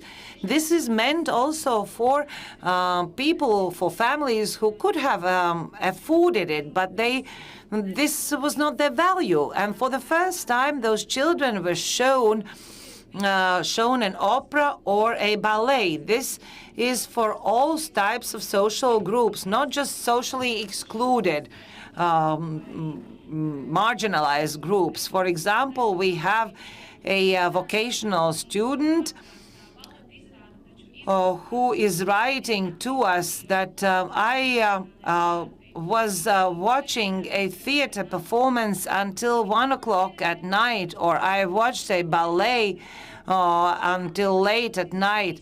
So we hope that one day they will be willing to spend money on real theater, real opera. Thank you, everyone who works on this program and with this program. This program is very valuable for Latvia, for its young people, for children. And it is really admirable how you adapted to COVID situation and how you could adapt to digital environment. And we have several projects for school bag program. And just before COVID restrictions started, we placed two performances in school bag. One was dance performance, and the other one was a theater. And we encountered the following, that remote smaller schools had problems of acquiring even digital performances. Because if they choose to buy this performance, they couldn't gather enough money. And we digitalized these performances, and there was a trend that from small schools there were applications for tickets, and I saw who were buying the tickets for those digital performances. Because finally they could collect money. They didn't have to go to bigger centers. So we have to keep it for the future as well. Of course, without mainly offering everything digitally, because they don't want to go anywhere and spend money on traveling expenses. But for some schools, it is the only possibility to see something remotely. And speaking about the significance of the program, if a person from a small age is used to looking at cultural performances, then in the future we will have less and less questions about accessibility and understanding of contemporary art, of someone saying this is something not for me, this is something for people living in Riga. Also, we had, for example, recently misunderstandings with a piece of art of artist Brecht, of his mural, which was misunderstood, and this mural was placed on a wall in Riga. We will have less and less misunderstandings like that. I also wanted to share my experience with contemporary art, with my creative workshop. I have possibility to visit schools, and my program is connected with contemporary drawing and performance and dance. And when I was offered to come up with a digital project, I said no, but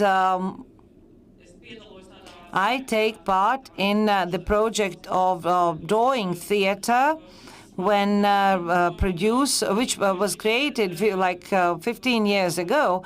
And there we have this experience within the framework of 2 projects, and I'm a co-author. And the format is the following. We are very mobile. I don't know how many times we have been in different places, in smaller cities and towns and villages, in culture centers. Those are theater performances for children, but the format is very mobile, and throughout lockdown month, we cease to offer our performances. But I was very interested in the following topic: how to interest people, young people, in those performances, or take part in a project. Because Sanssouci experience this year showed me that, for example, institutions and community people with whom we regularly meet do want to continue cooperation, but this summer, not last summer so much, but this summer, we are, I think, losing young people. They are simply disappearing from our audiences, especially in summer when they are not connected directly with a certain educational establishment. There are separate cases, but if we compare with last year, maybe it's coincidence, but I think we are losing young people. And sometimes very interesting projects where they have a possibility to work in, where I think they would be interested in, and my experience shows that they would be interested, and all of a sudden they are not interested. Their parents are interested, their relatives are interested, and local community, local adults are coming, but young people for whom the project was meant has disappeared. And as their relatives are saying that they are spending time in their telephones, they are there so deeply that they cannot be gotten out of it. And we have, and I have this feeling of helplessness. I have no means to solve that, although we had a beautiful experience in Valmiera Theatre Festival, where there were many young people participating. But in Sanssouci project, my experience was rather helpless. When I've had the feeling that I've lost them, young people. Maybe it is because, and I have worked with contemporary dance projects where we had problems in spring to bring people together for the project, which wouldn't have been problem before, but we understood why. It was a psychological issue, as you've said. They are all into digital environment and in their phones.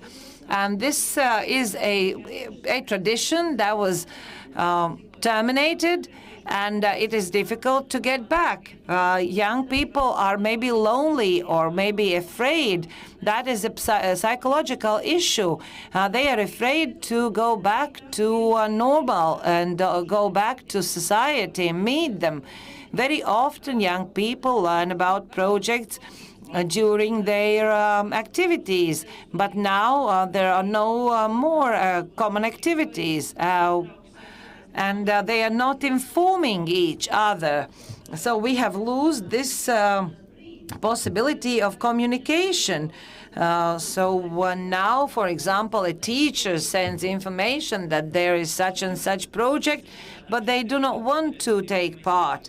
It is good, actually, how digitalization from one side is a positive experience, and at the same time we are losing something. I would like to go forward, speaking about digitalization and culture, and maybe step forward, not only school bag project, but let's have a look at bigger projects and cultural issues. Namely, I will try to provoke you, because discussions are very interesting. It is clear that anyways, those people who have experience with theater, with opera, concerts, we do know that before going to an event, we perform certain rituals. We prepare ourselves, we shave or put on a dress, best dress.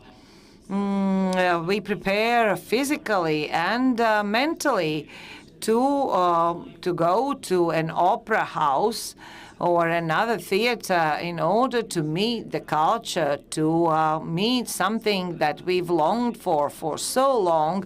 But now when many performances, plays are digitalized, I come home from work, I put on my shorts or my sweatpants, I put fried potatoes in front of me, and I think of, okay, I'll have a look at the play. Research committee, young Riga Theatre. Maybe digitalization is taking away rituals and degrading culture experience. I think that culture is for a long time already not only something that we we experience in our best dress. You can experience culture to the full extent in your boots or in pajamas or with a soup bowl in front of you. It is bad. It's a pity if that's the only way how you can experience culture. But I know there were people who during restrictions created their own rituals, who dressed up to sit in front of a TV. Maybe they didn't put on high heels, but they prepared for this ritual. They came together and viewed an opera or a theater play. New rituals were created. With our British colleagues in Zoom, we celebrated Shakespeare's anniversary. And we had a black tie principle similar to face-to-face experience. But yes, partially you are right. I was missing this experience of putting on high heels and a dress and a makeup. But that is a dual experience. It somehow disarms many people, especially people for whom it's not a daily experience. For them, it might be scary to go to opera. They don't know what to wear.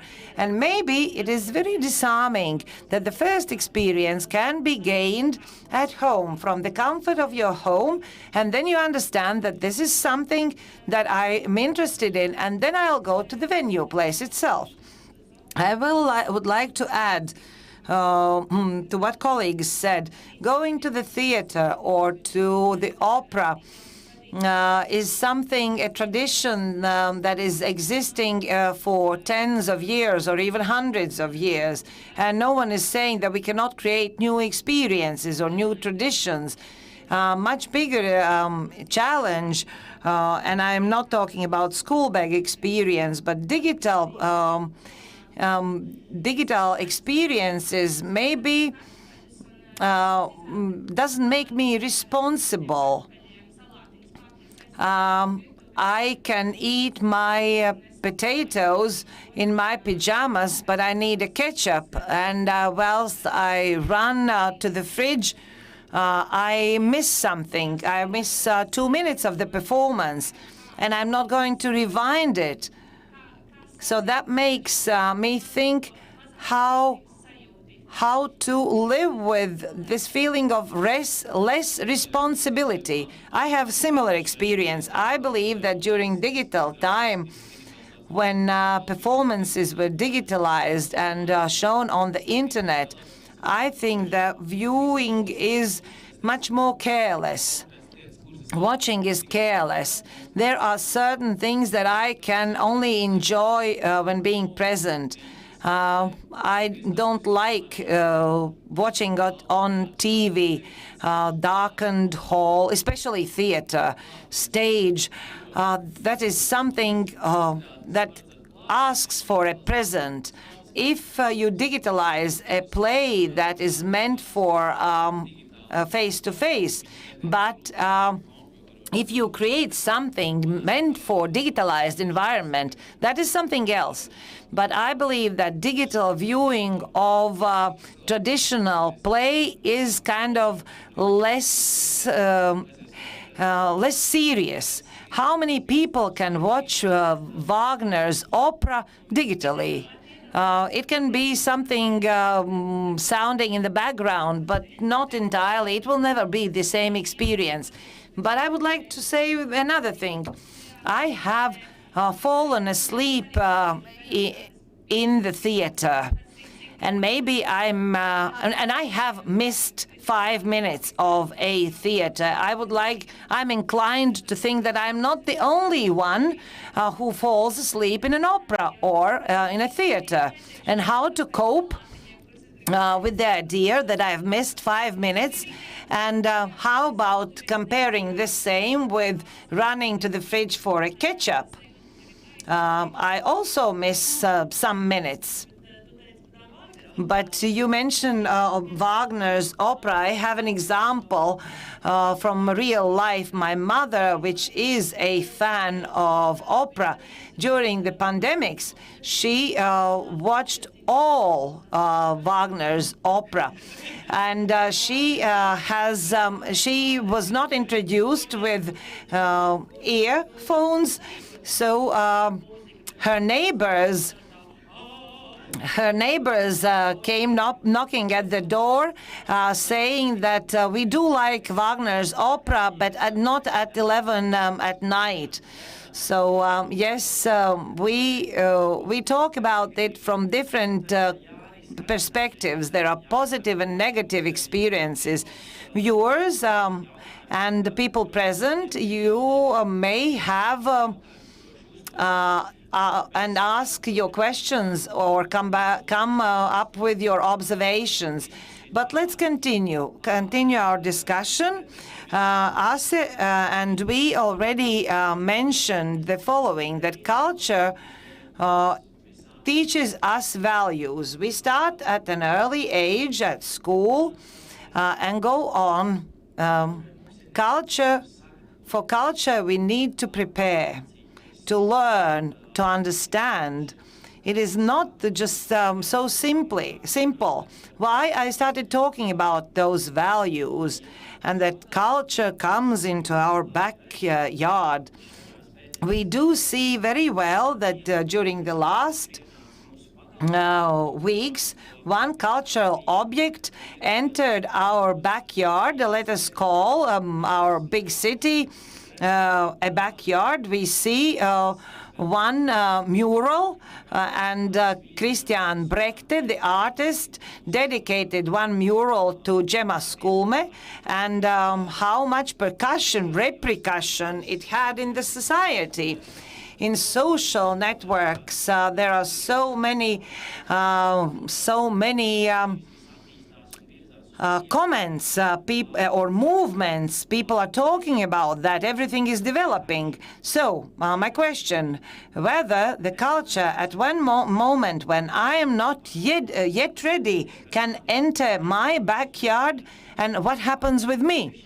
How I perceive that. Let us develop this topic. The culture is there in my backyard, and I'm not prepared for that. I don't like it. I see something on the wall that is actually ugly or indecent, and I'm totally against it. So how to prepare for how to prepare ourselves to meet the culture in our backyard?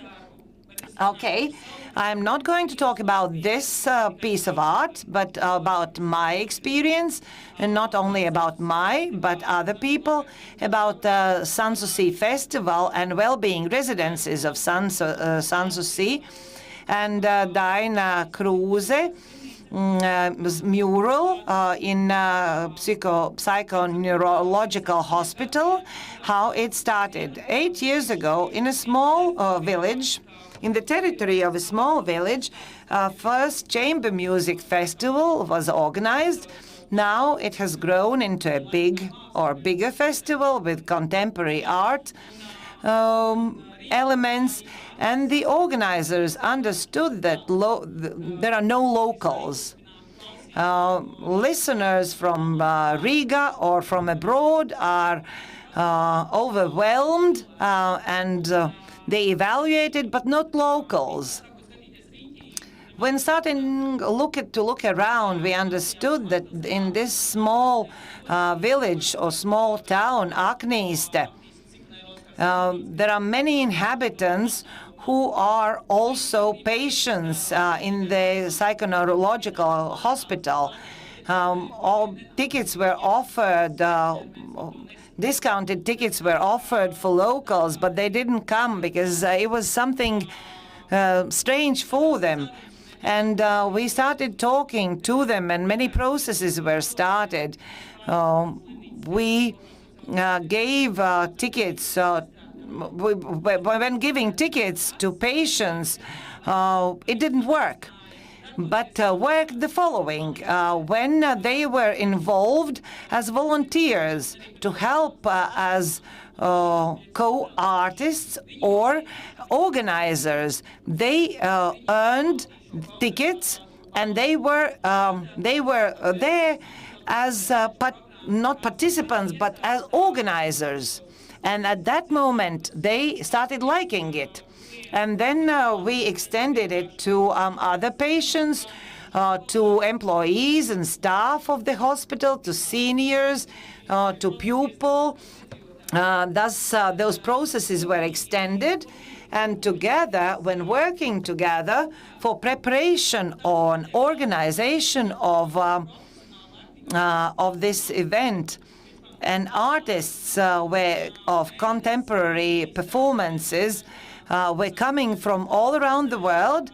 They were working in the center 8 hours a week, and they spend time with the local inhabitants. And now, as I said, already for 3-4 years, for example, last summer, when Daiga Kruse worked with young people together for several weeks, drawing murals, decoration, when we drew on the exterior wall of the hospital, we encountered very positive emotions. We were locals. We were perceived as locals, and local children who were co-authors of this painting. one of the most outstanding mural paintings. So in this case, I am saying that the work performance or work shouldn't be done always together with locals, involving locals. But if it went through certain communication with Rigans, with Riga inhabitants, it might have been accepted better. Maybe because I have this experience, my own experience, I think this would have been better.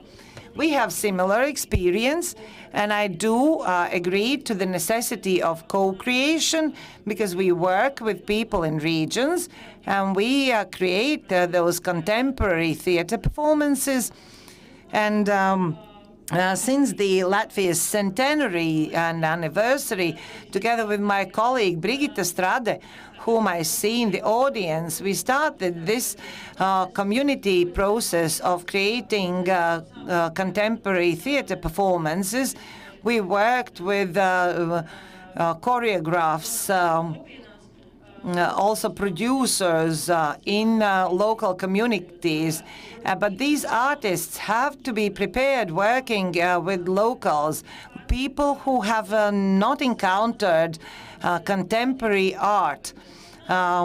If you are not prepared, then it might not be good, because this artist might look down at locals. I am the great artist and you don't understand it. So the key issue is for the performer, for the artist, for a producer to be prepared where he or she is going to explain and to create together, and to listen to the other party.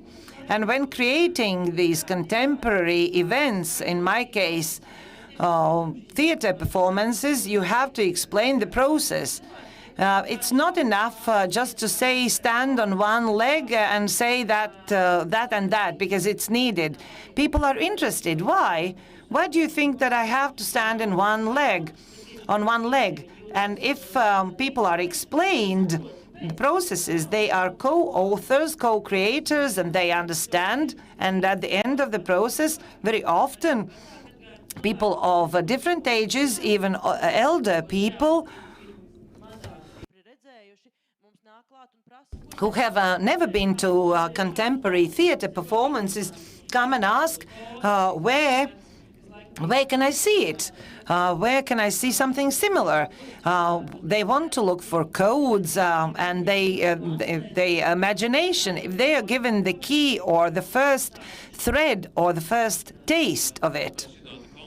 Speaking about this specific case, during the pandemics, people's mental health has been impacted. People have become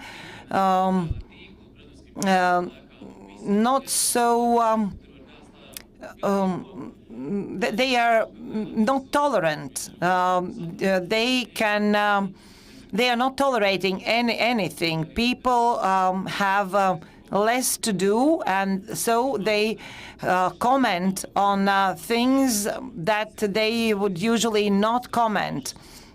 And I think this is something stupid, but I cannot agree to you.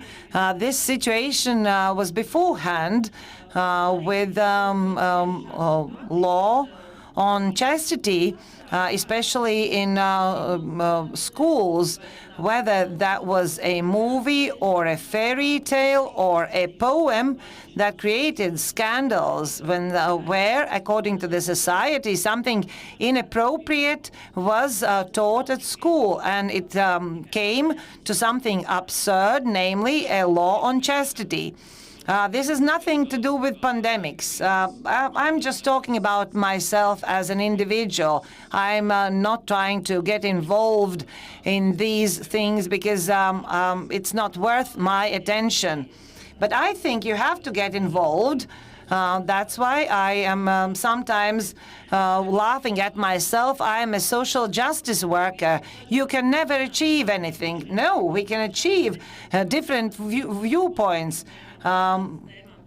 Sometimes I do see only one type of viewpoints, and then I try to comment something different, a different point of view, because very often my colleagues or friends, people are saying, "Oh, I'm not going to spend my time on these stupid people."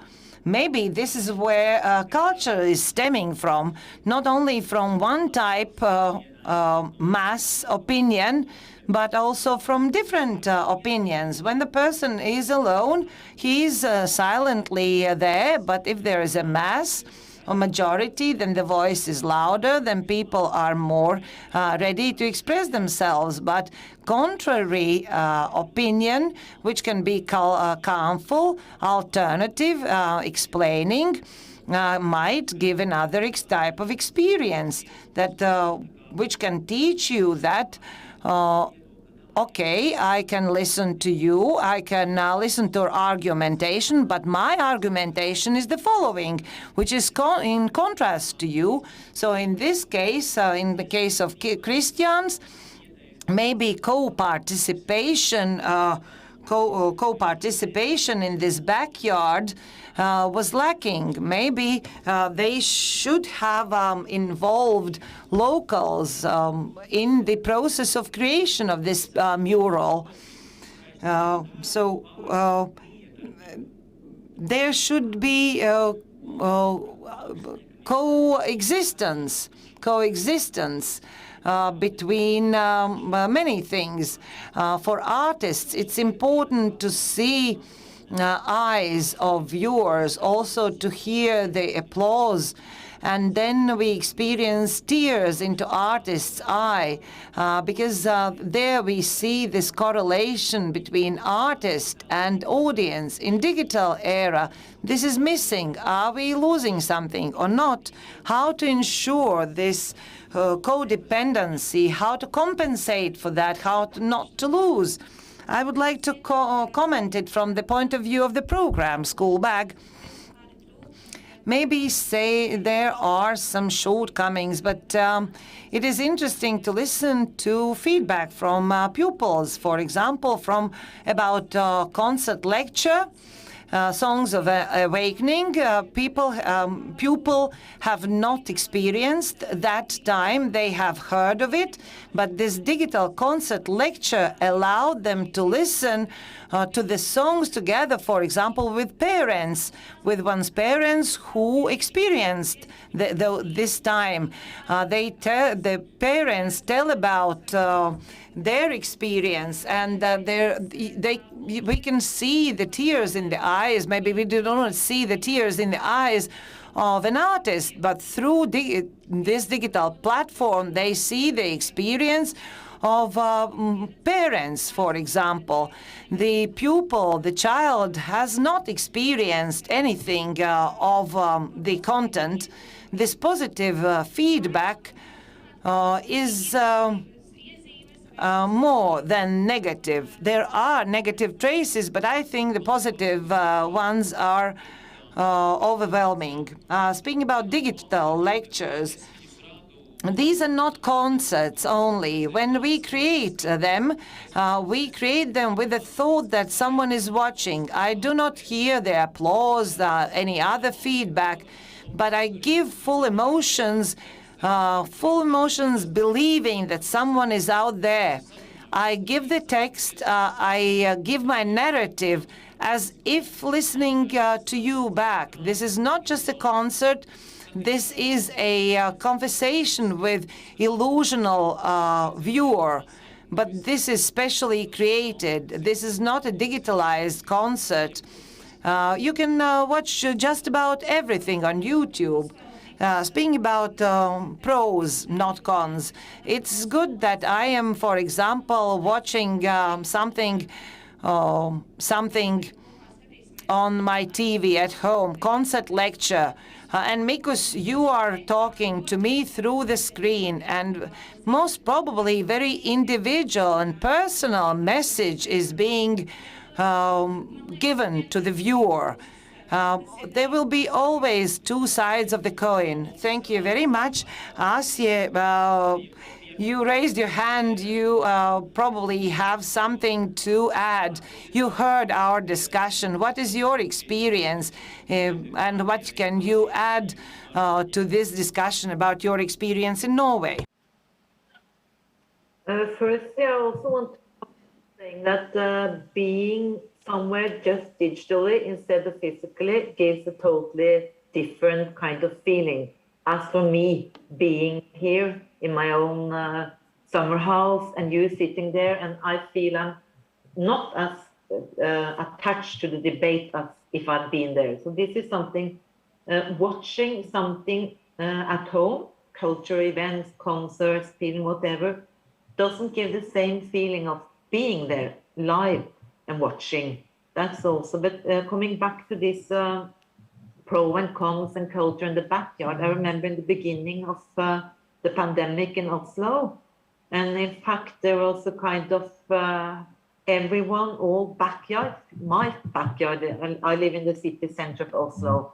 There were like people, musicians, artists coming around, giving small concerts in the backyards, and we were all hanging out of the window, and it was kind of romantic and a bit exciting in a way. And if you wanted to, you could give a little tip to the artist, and you felt really like being part of something together. Then after a few months of this pandemic, being isolated, there were not so many funny films on the internet anymore, or like sketches, or like concerts in the backyard. So I think culture coming to your backyard for like this in the pandemic is like an ad hoc event, because many artists I know, even my son-in-law, he's a professional musician, giving then concerts for free, just to cheer up everyone, as it was like in the middle of a war in a way. I felt it was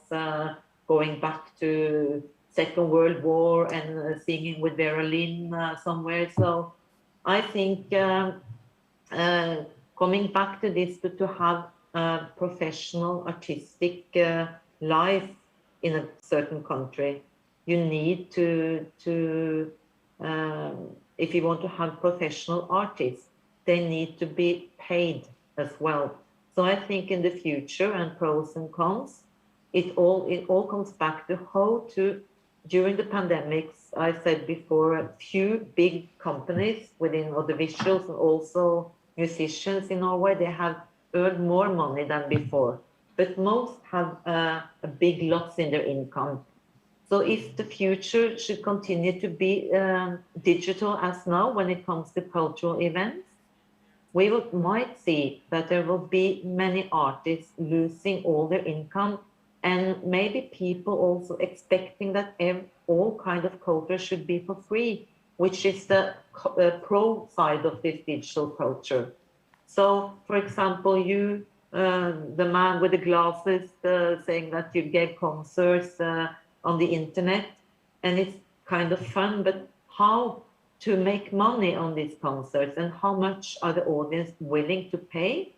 And then coming back also to this cultural school bag, and I think the quality of teaching kids, even showing them artistic expression they don't like, so they have to learn about the whole diversity of expressions, and they can also learn it's okay not to like anything, but they should learn about culture, quality culture, and professional artists. And I think it's great when the pandemic is maybe not totally gone, but more or less the societies are open again.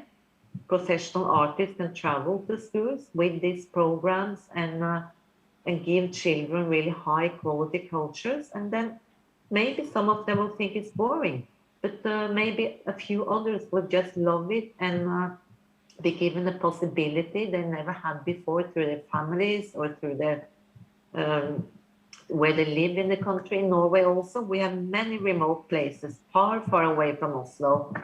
And we always had this, or like not always, but for 15 or even 18 years.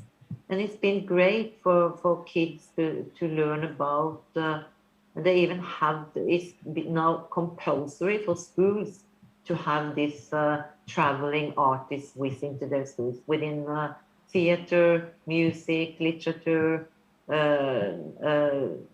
contemporary art, film, whatever. I think, and again, this is coming back to how to build the audience for the future. The audience for like a small kind of a very narrow kind of artistic expression, or the audience for a more commercial concert or whatever. We need to build on the children.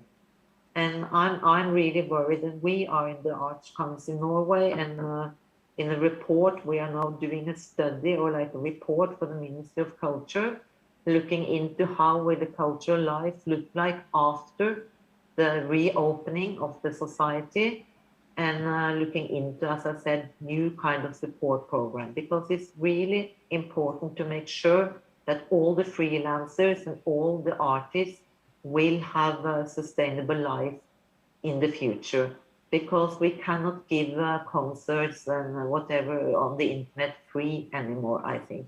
Even it's great that we reach out and find new audience. But I also think for myself, because let's say I had never been to a theater. All I did in my own sofa was to watch Netflix and TV series. How would I know that it was now, oh, it's the pandemic times, there are theater plays and digital platforms, great operas, a fantastic contemporary art exhibition digitally. How should I know if I didn't know about it beforehand? I would continue to lay down on my sofa watching American TV series, or maybe a Scandinavian TV series or whatever. So I think, again, it has to start with training a new audience and training kids and young people, a diverse group of people, low-income families, families without education. Their children should also be given the possibility to learn a little bit more. And also it gives a democratic feeling. And I think it's good for the class differences in the society as well, that we're given equal access, at least equal access to learn about it. And then there will be people that will never ever be interested in going to a theater for the rest of their life. But at least they have the possibility to have a glimpse of something. But I think also to ensure, through, for example, this program, Cultural School Bag, and through also this EA call now, ensuring professional artists to have a normal income doing their job, which is to be artists. And I think that's really important. Yeah. And so how should Ministry of Culture and EU and whatever, how much should there be a public support of art and culture and artists in different countries? I think it's really important to even increase the budgets in the future. Jā. Liels paldies, Ase, par šo viedokli. Thank you very much, Asya, for your impetus. We are coming to the end of the discussion, and now I would like to talk not so much about cultural processes, but about you as artists. Asya already mentioned that during this time, when all kinds of digital cultural events are being created, not always artists are being remunerated. Often those things are free of charge, and then the issue is about the artist. What royalties, what income are they getting? The question is very simple. But from the other side, maybe it will be difficult to answer how long you as artists are ready to cope with this and still be artists. I can answer, and I can reply with the following about these digital tools. People are not ready to pay for digital viewing, because that's not it. I am not ready to pay for it. I am ready to pay for education, for educational content, for training courses, or for certain university courses. But the only thing what I'm doing as an artist, I am keeping my eyes and ears open to look for possibilities not to lose my professional development and to continue working what I like to do and what I am. I have said long ago, if I cannot earn money by my profession, I will reprofile. Many artists have changed and for a different profession and doing something quite not connected with art. It is good to receive benefits. It's good that we have had them, but it's never enough, and it's not good to live on benefits. Artists nowadays do have to look at all kinds of funds, EU funds and projects. It's not as simple as, okay, I am a singer, so call me and I will sing for you and you pay me. If you want to be a freelancer without any basic income, you have to look for all kinds of possibilities to earn. Many artists do have a main profession, be it an orchestra or chamber music orchestra or a teacher. But to be purely a freelance artist, it is very difficult, even if you are creative, to find a job, full-time job. This is what I'm doing, and I am not about to reprofile. Reprofile is the extreme measure that I could imagine in my profession, but in our country also artists were urged to do so, and Antra Vilnīte in her performance learned to be a tractor driver, and she made it as a performance. Showing others how she learned to drive a tractor. But we are doing it in the regions with all kinds of society groups. We need to do it in the theater with all kinds of age groups, and it is impossible to do it digitally because they have the joy of being together, of participating. They are not professionals, and I think they will not get involved digitally. What we started doing networking in regions that we used or previous networking, and we implemented all kinds of educational projects. I am not ready to pay for a digital content that at the beginning we thought of supporting colleagues, or it will overcome shortly, and we paid for it. Now we are no longer willing to pay for it, but we started offering media literacy projects. We're creating something new and introducing people to media literacy projects. That is one way. And one thing, as you mentioned, you are willing to pay for that. And the second option is audio solutions, audio guides, which goes hand in hand to Culture in My Backyard. You can explore your backyard. For example, in Āgenskalns region, we have made 2 audio guides, one dedicated to wooden architecture and the other one to our local poet, Ojārs Vācietis.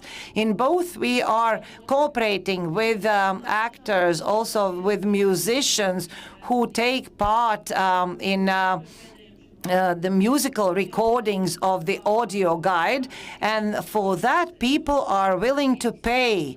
Also, musician Nīmanis and Zelinskis were involved. So there we can involve our colleagues and use their unique talent and create something that encloses the audience and allows people to walk around their backyard and at the same time pays for it.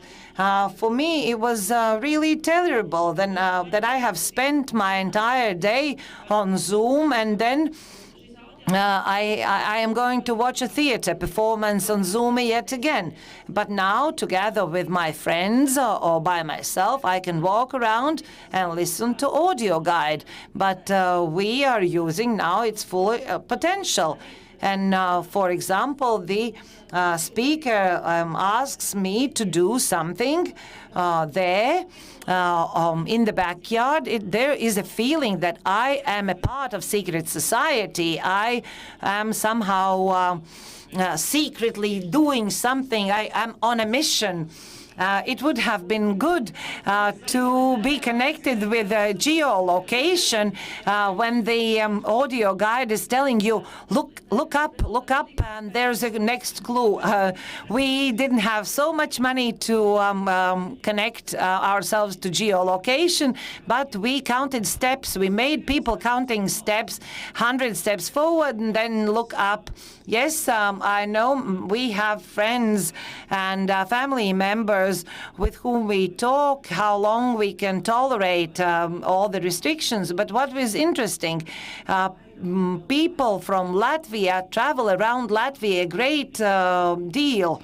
And they visit remote areas, areas that they have never been to. Some people have never been to Latgale region. Some people have never been to Kurzeme, etc., etc. And within this year, we do see this wave of traveling locally. That means that we are trying to learn more about our backyard, more about country. I wanted to shortly add, without returning back to the previous, but adding these digital applications. This is just a new reality. Young people are using smartphones. This is inevitable. But what content they are watching, whether they are using it on YouTube or TikTok or watching a theater performance, this is an issue of content. So that means that digital things can be there and will continue existing, and it can serve as a means for earning. If we create a platform or an app that is very good and attractive for young people. There is a group of people, not very big, because the biggest part do want to return to face-to-face events, but there is a part of society which wants digital content. So how accessible is this content, audio content, if there is a part of society who will never go to a theater? They already know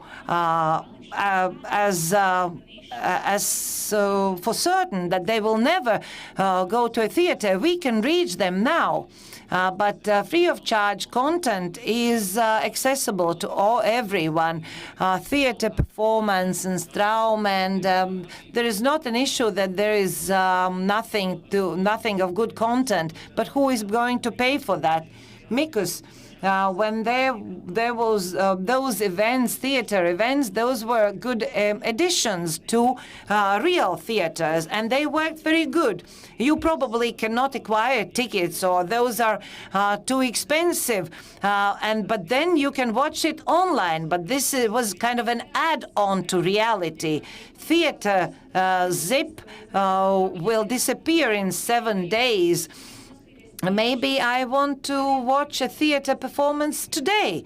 Do whatever you want. So this is the last minute. I wanted to return to the initial question, how we feel as artists and for how long we can endure. At the moment, we have a lot of work, a load of work, that I feel myself thinking that I wait for a lockdown when I will have an excuse for putting my feet up. But this is just a side effect. I'm sorry.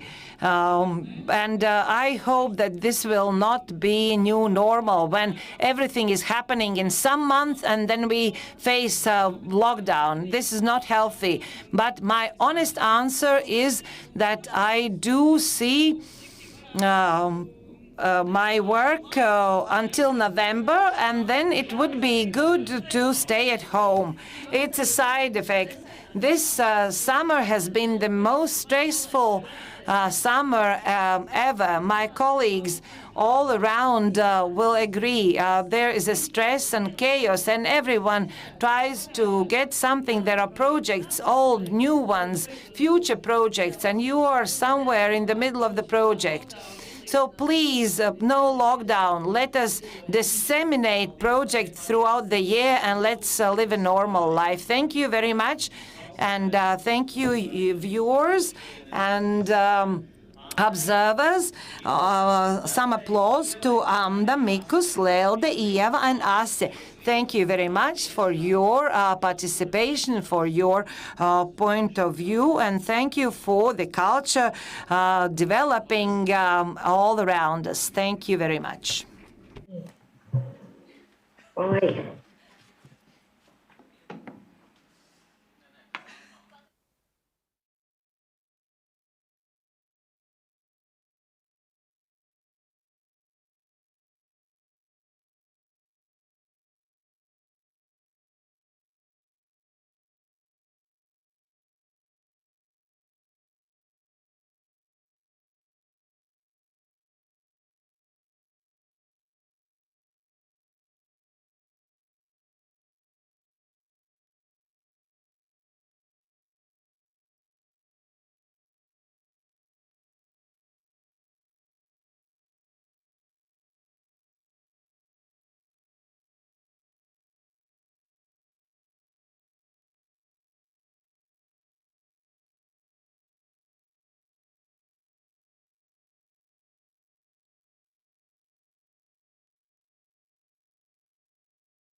Mikrofoni būs ieslēgti, jā. Mikrofoni būs ieslēgti un visu laiku, jā. Un varēsim arī runāt. Tā, mēs arī varam sākt ar...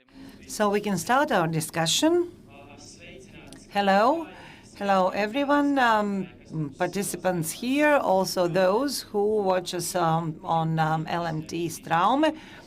Those who are interested in this discussion in English, the talk is being broadcasted in English through EEZ grants, EEZ Norway, where you can observe it in English. For those participants who are here, we have seen not only monologue from the stage, but also a dialogue, because it's important for us not only to create a climate-neutral Riga, climate-resistance Riga, but for that's why you will be able to use microphones. If you don't feel confident enough to speak, you can ask us your questions through Slido, #questions. But now, in this discussion, Riga, is Riga climate neutral or climate resistant? We have the following participants. Selina Vansane, Riga City Council MP, Deputy Chair of Housing Environmental Committee, Climate Neutrality Working Group. Otto Ozols, architecture, urbanist, activist of urban environment. Gunteras Ruskals, RCC City Development Strategic Management Department Manager. Sandra Bērziņa, advisor of Latvian Municipality Association in environmental issues, and Raimons Kaš, Ministry of Environmental Protection and Regional Development, Executive Director of Climate Change Department. But for this discussion, for the sake of this discussion, we can forget about the titles and let us talk without those titles in order for this discussion to be very humane. And so we together, the decision makers as well as society, could come to terms, understand each other, and make our country, our cities, and our backyards climate neutral, climate resistant. We were actually lacking Latvian Municipality Association representatives when we were talking about prison system. We were talking about the fact that municipalities should get engaged more in not only resocialization, but also in helping people, because people come from certain municipalities, and municipalities have to help people, those who are former inmates and those who have to acclimatize. But we are glad that you are present here in talking about climate neutrality. Topic of today is Riga climate neutral? But we can substitute the name of our capital city with any city, because every municipality has to do a lot and even more in order to make our environment more climate resistant and for us to have less problems. Of course, climate change is the biggest challenge of today. Every day, when looking at news or reading news portals, we again and again hear that there are forest fires somewhere or floods. For example, in the north of Turkey, there are floods in the south, big forest fires, leading to the following, that the decision makers do have to go forward our goals and fulfill the goals which will make our climate more resistant. Before tackling the issues, we have to have the following. In order for this discussion to be understandable by everybody, to understand terminology very precisely, first I would like to give the floor to Raimonds, in order for Raimonds from the ministry to explain what is climate neutrality and what is climate resistance. We all want to do something, but we maybe misunderstand those notions. So what are those notions and what do they mean and how to get involved into them? I will try not to be scientific or politically correct when explaining those terms, climate neutrality and climate resistant. Those are foreign words that we use more and more in our daily life. But at the same time, we don't understand the meaning of them. Not always when saying those words we understand what we mean by them. I will try to come up with an example. What are the difference between those two terms? If we speak about climate neutrality, that means the following. We need to diminish greenhouse effect gases, and it can be achieved by several means, and the first of them would be fully eliminate or diminish use of fossil fuel such as coal, petrol or gas or diesel, as well as transform our emitting manufacturing sectors, and the third, to modernize our activities which are to blame for emissions. Those are climate neutrality issues where we go towards modernization, efficient use, and elimination of fossil fuel. Of course, there can be cases when you cannot fully eliminate climate neutrality impeding factors, and there we have forests for us to help. So thus we create pluses and minuses, and we come to zero, to neutrality. It would be better to become to go into negative scale, but now we are talking about climate neutrality or zero. The second one, climate resistance, which is a more difficult notion. Sustainability. We have to achieve or implement measures to try to avoid impact of climate changes. And the example can be the following. We can accept, for example, that every year the average temperature will exceed. The city is becoming more heated. If there are no green areas, the temperature in the city is getting even bigger, and people living in the city are impacted. And we can come up with measures. For example, build fountains, build parks, and other solutions that have cooling effect on cities. This is another adaptive measure.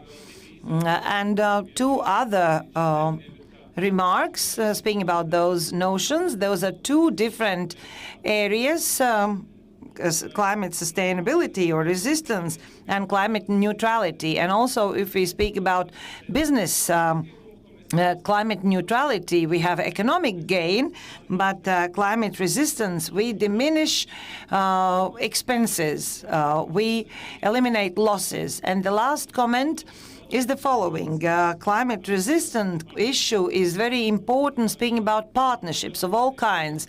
The more partners there are, the more measures implemented, the more efficient the measure is. From 2004, in cooperation with the European Economic Zone countries, within Norwegian grant framework projects, we implement projects connected with adoption measures. I have an additional question. Ministry of Environmental Protection and Regional Development, this Tuesday you have submitted a report, informative report about sales of emission quotas, meaning that we are ready to sell emission quotas and get some money. What does that mean?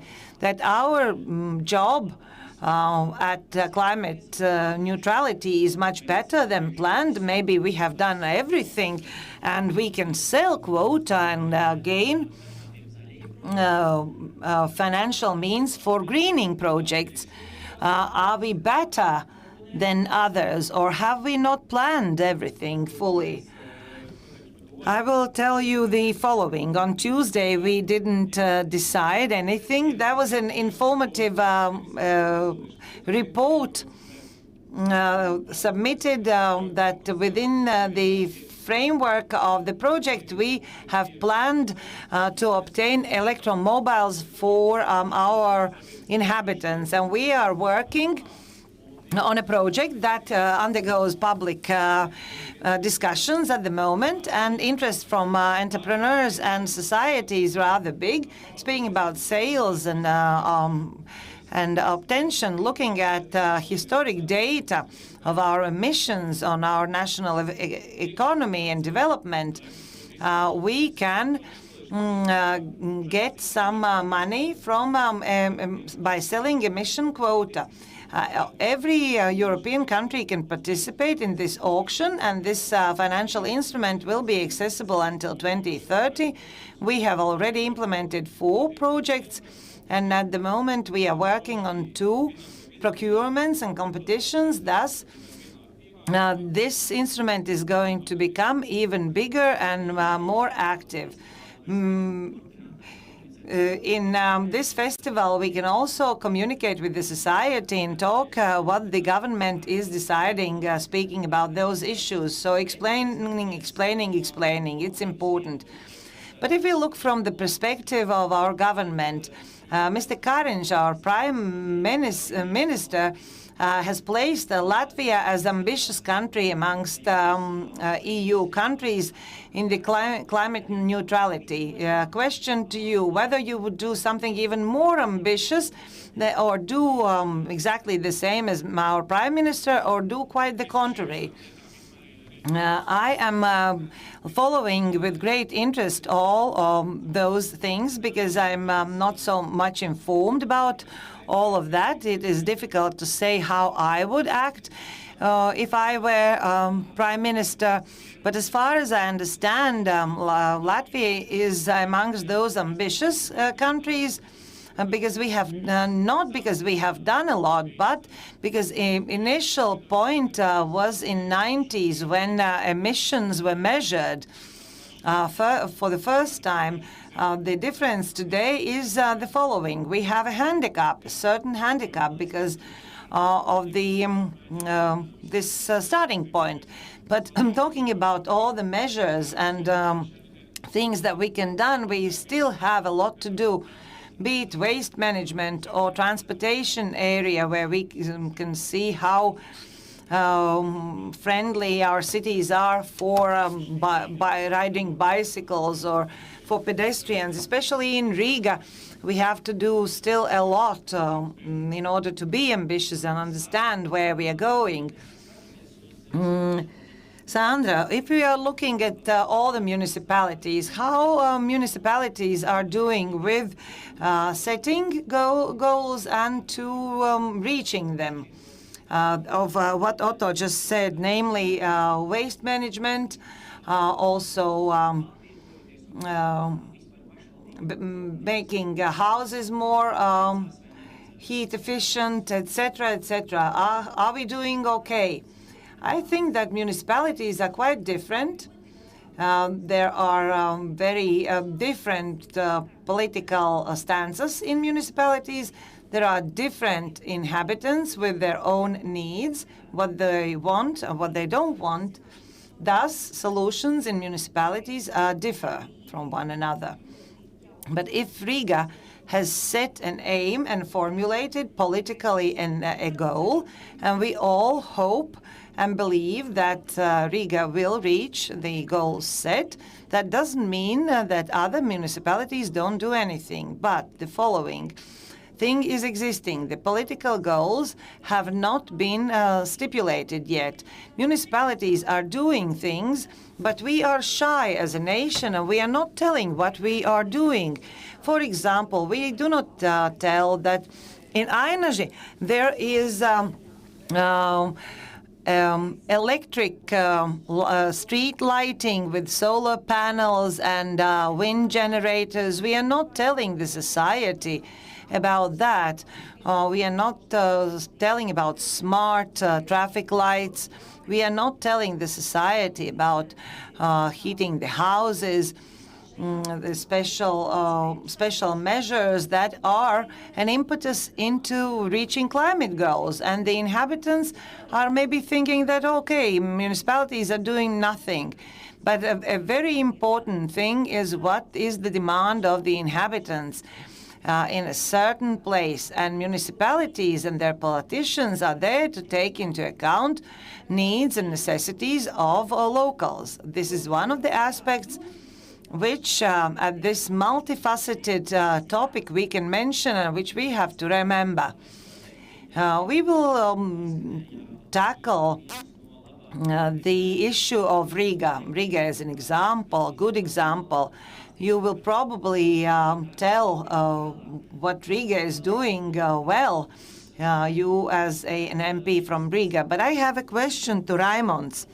Raimonds, if we look at the area policy, what is the role of municipalities and what are the possibilities for municipalities to reach those climate-resistant goals? Every target audience, be it municipalities, state institutions, politicians or inhabitants, they have their own role for setting goals and reaching them. Municipalities have a special role because they can do a lot of things. They can elaborate planning documents in their respective territory, plan their activities, as well as implement them. For example, by attracting financial instruments or allocating their own finances and taking into account specific situation, they place the money where it is most effective. For example, coast erosion would never be interesting in Latgale region where there is no sea, or which is not coastal region, similar to other things. So we have to look at the sector and the municipality. What is the most problematic issue in a certain municipality? And solutions are very different, starting with water supply, transport infrastructure, heating, etc. As Sandra mentioned, it depends on the political goals as well as willingness of the municipality and communication. This will probably, for the later discussion, how we inform the society of what we are doing, because that is a big challenge. We are doing a lot, but we are not informing the society about that. Very good. Now the question to Selina as well as Gunters. Speaking about Riga, you're representing Riga City Council. Initially, what were those arguments for and against for Riga to come up with those ambitious goals to become a climate neutral, climate resistant, sustainable city? What were the main challenges? and argumentation for and against. Sandra said that Latvians are shy, but this is the place to boast, to praise yourselves. So you gave me the floor, says Sandra. Says Selina, speaking about climate neutrality. I liked how Raimonds explained what it is. Climate neutrality is not something taken away from reality. It is something that we encounter every day. It's about our life, what air we breathe in, what food we are eating, how we move about, our lifestyle and habits. It will impact how our children are going to live, which is the biggest motivation to eliminate climate change, namely to be responsible and to leave better world for our children, hoping that someone is going to stay behind us. And if those are our children, we don't want to leave a polluted world to them. Climate changes are occurring. That is a fact. They are faster. They cannot be forecasted. The results are more severe, so we have to react. And Riga is not an isolated island. We are in the middle of the situation, and we are co-responsible for that. Cities do leave impact on the environment because cities account for 80% of emissions, 50% of waste, and cities do have to regulate that. That is our advantage. We, when getting involved in it, we ensure better life quality, better life, as well as healthier Rigan, inhabitant of Riga, to live a happier life. It gives also a social and economic impetus and gain, and which is necessary for us here in Latvia as well as for the rest of the world.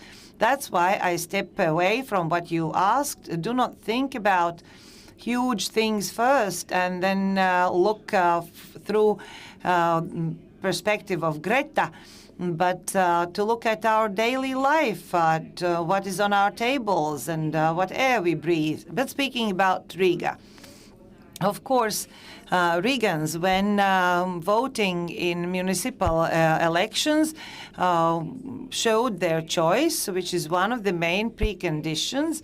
And what we offered, we go towards climate neutrality, and we are trying to implement that. We go and diligently follow what they ask from us. We signed Paris Declaration, meaning that we support world's inclination on keeping the average temperature in the levels of 1.5, so the temperature is not exceeding the limit.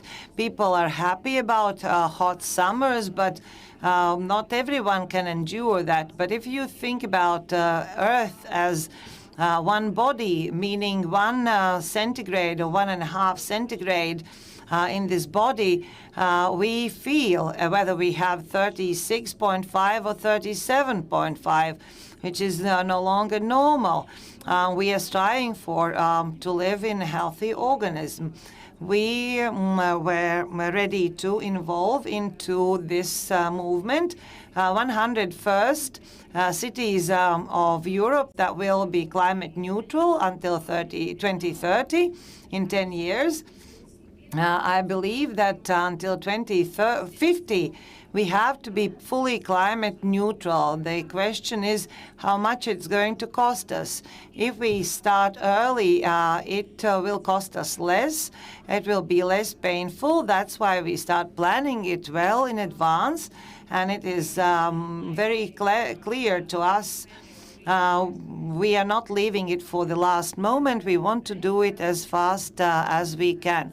Speaking about arguments against, from political point of view, it's something very not popular. For example, let's have a look at cycling paths in Riga center, or dividing fences in Riga, meaning that society is not always inclined positively towards changes.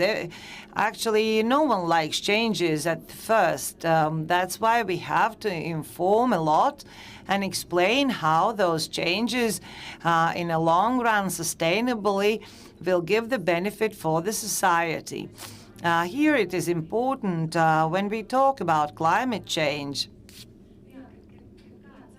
What will be the price for it now and then, now in the future? But from the political perspective, it means that someone has to set those goals and has to measure what will be the impact. We cannot just think of what will look like in titles of newspaper articles and how we can be even more popular.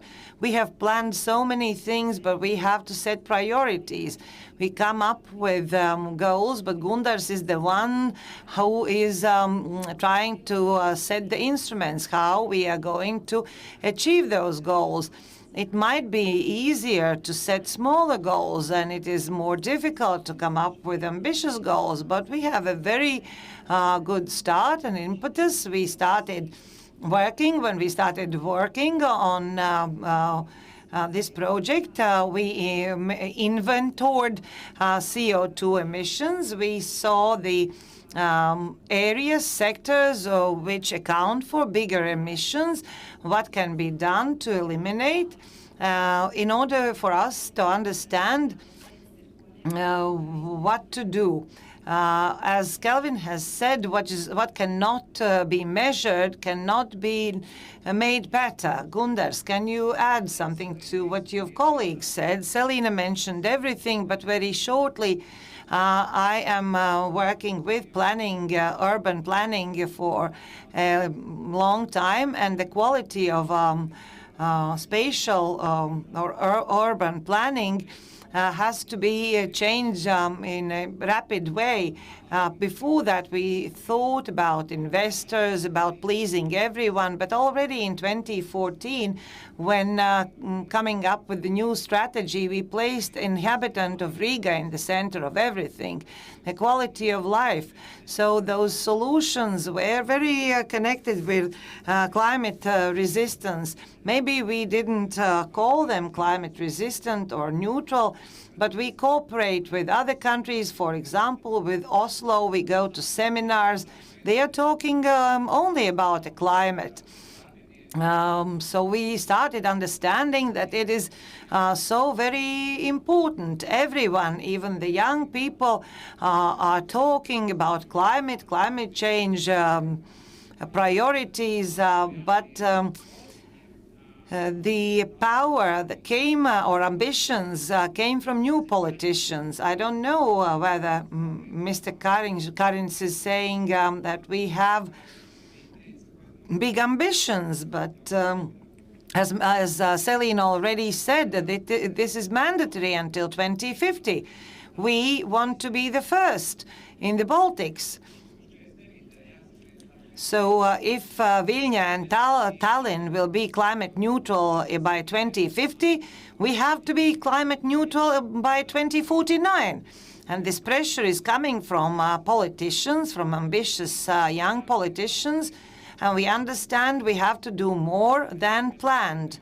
What are the negative aspects? I believe I can't say anything against it. All those floods or forest fires are not related only to places where they occur. It is all around us. My authority is Juris Rubenis, and he said, if you want to change the world, change yourself. And many people who asked for change, they vote for new politicians. And now they are kind of against solutions for new mobility because they are not ready to change. They are not ready to do something different. They are saying, do change around me. I'm not going to change. But now let us not step back from our goals. Executive power as well as the power, decisive power. From the point of view of Riggans, it is important to match those goals with the possibilities of inhabitants to change, to adapt, to change their habits. In which areas it is easier for us, where we are opened for change, and in which areas or one area it is very difficult for us mentally to change, to accept the change, the perception, let alone action. Let us start with the following. We are not striving for or thinking of returning back to Stone Age. We want to live in a modern world, a good life. It is sometimes lost in translation by using and our resources better. We don't have to step back. We don't have to do away with things. We can learn from our own experience, from our movements like Green Freedom, or, for example, warming buildings. There are rational arguments, for example, that your bill is going to be smaller, you will have warmer, but when the house is being rebuilt and when you really have less on your bill and your neighbors are envious, then people do want or are happy about it. We are not sometimes rational. We have only the emotional factor. If sometimes appeal on children or future generations, someone might say, I don't have children. So motivation is very important. Also studies show what Riggans are ready to do.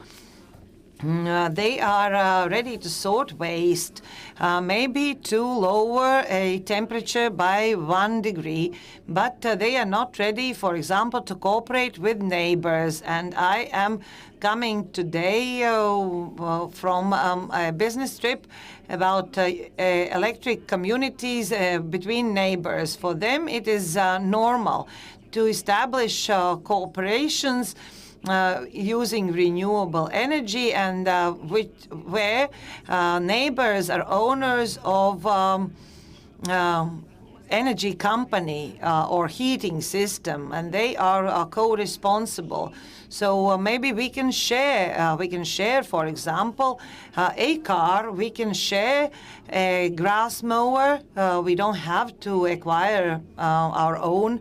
This community economy is one of the key issues, but I believe that the society of Latvia is not ready to step away from indicators of certain wealth. But that is changing. That is changing with generations. But there is a trend already to see it for the better.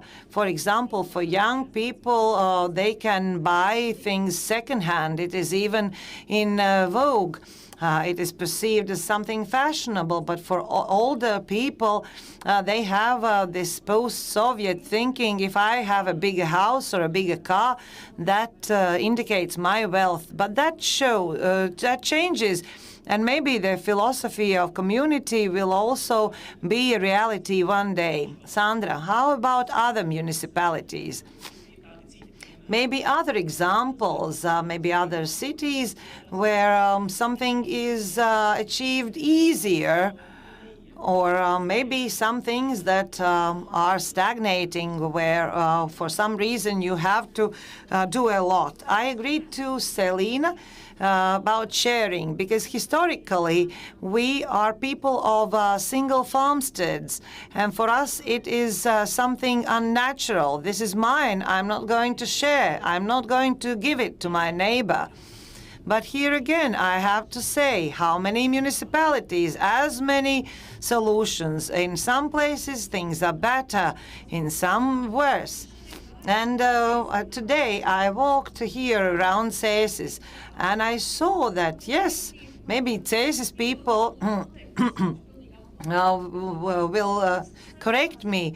There are boxes with vegetables. People are sharing something similar to what we have in Riga, in the old sports stadium. So community gardening, those things are going forward.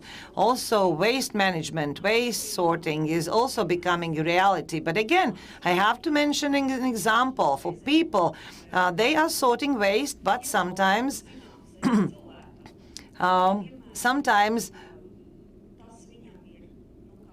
not always that is a motivating factor, because we are creatures of habit, and it is important to establish new habits for people. And I talk to my colleagues and I ask them, what motivates you? The same old children.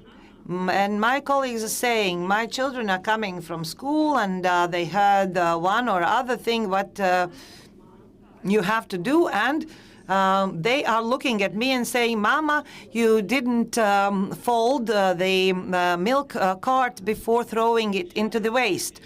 And they reproach me 3 times until I really start folding it by myself. Yes, a young generation is ready to act, and Selina said that we have to motivate the young generation. Looking at Otto experience and activity, I think that he is the most motivated Rigan.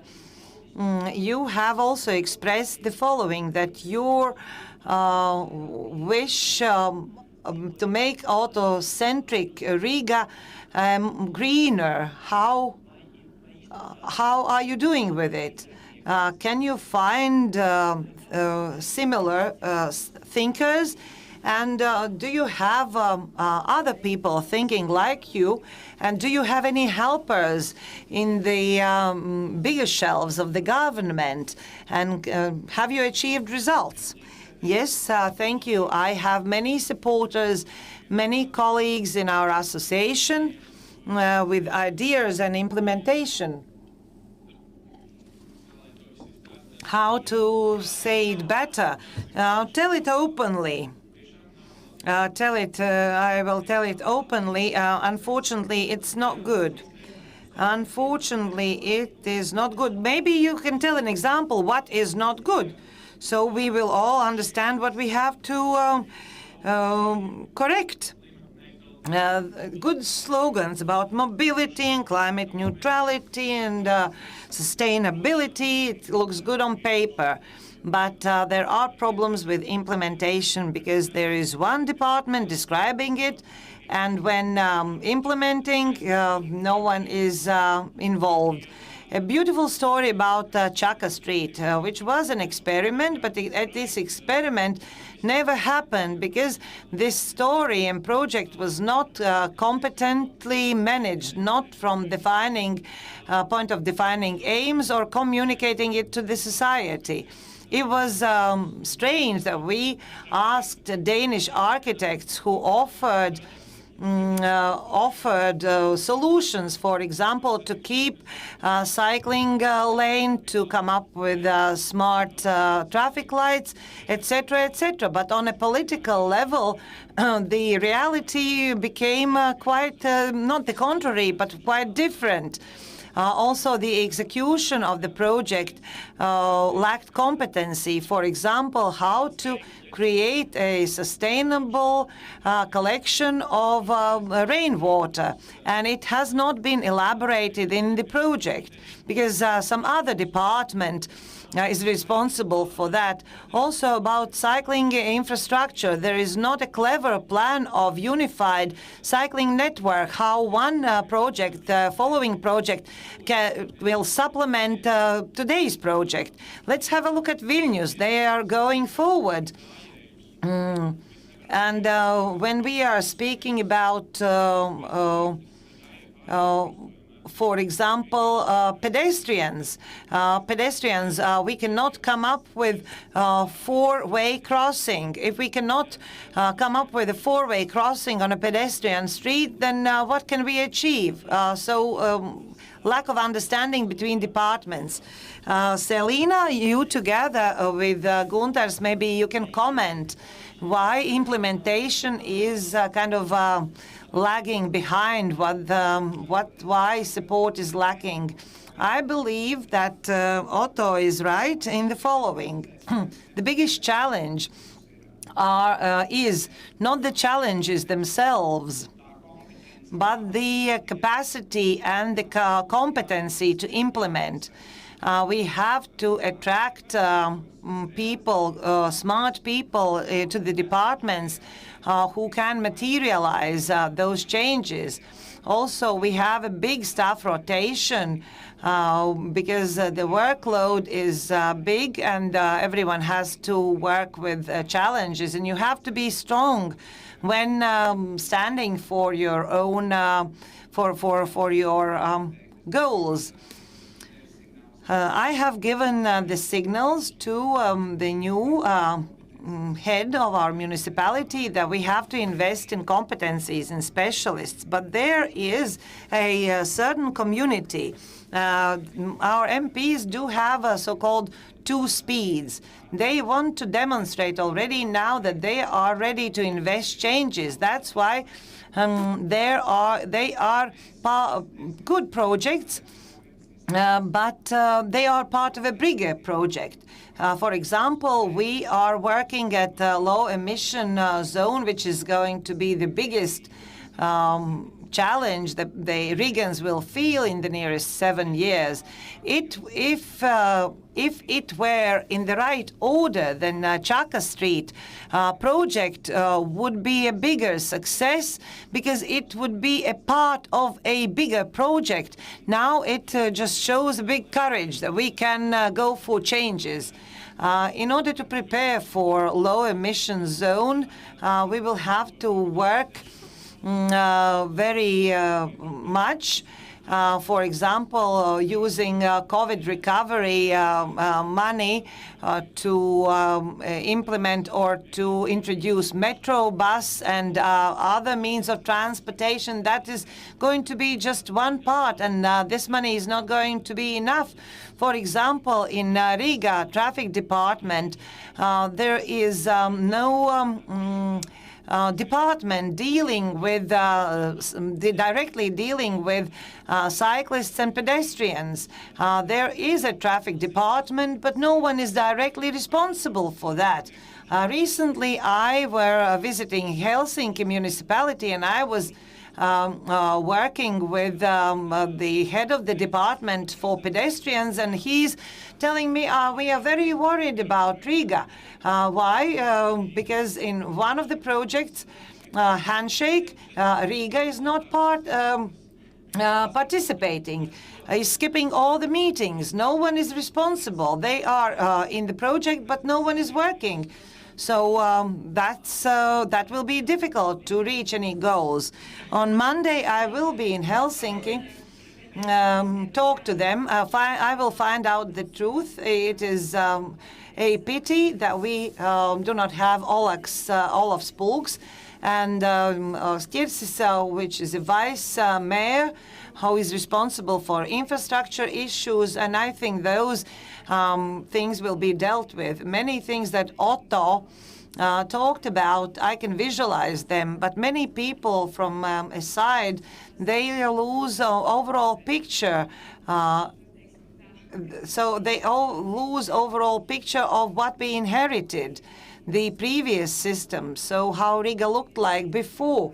So we have to tidy things in priority order. We are trying each and every one of us to do maximum in our responsibility respective zones, but we have our own priorities. Also, lack of educated staff overall is because of low salaries, relatively low salaries that are dictated by Cabinet of Minister rules. So that has to be evaluated. Politicians are asked for being responsible for taking care of the city, but at the same time, they are not given the opportunity to receive adequate salaries. So we have to evaluate many things or re-evaluate.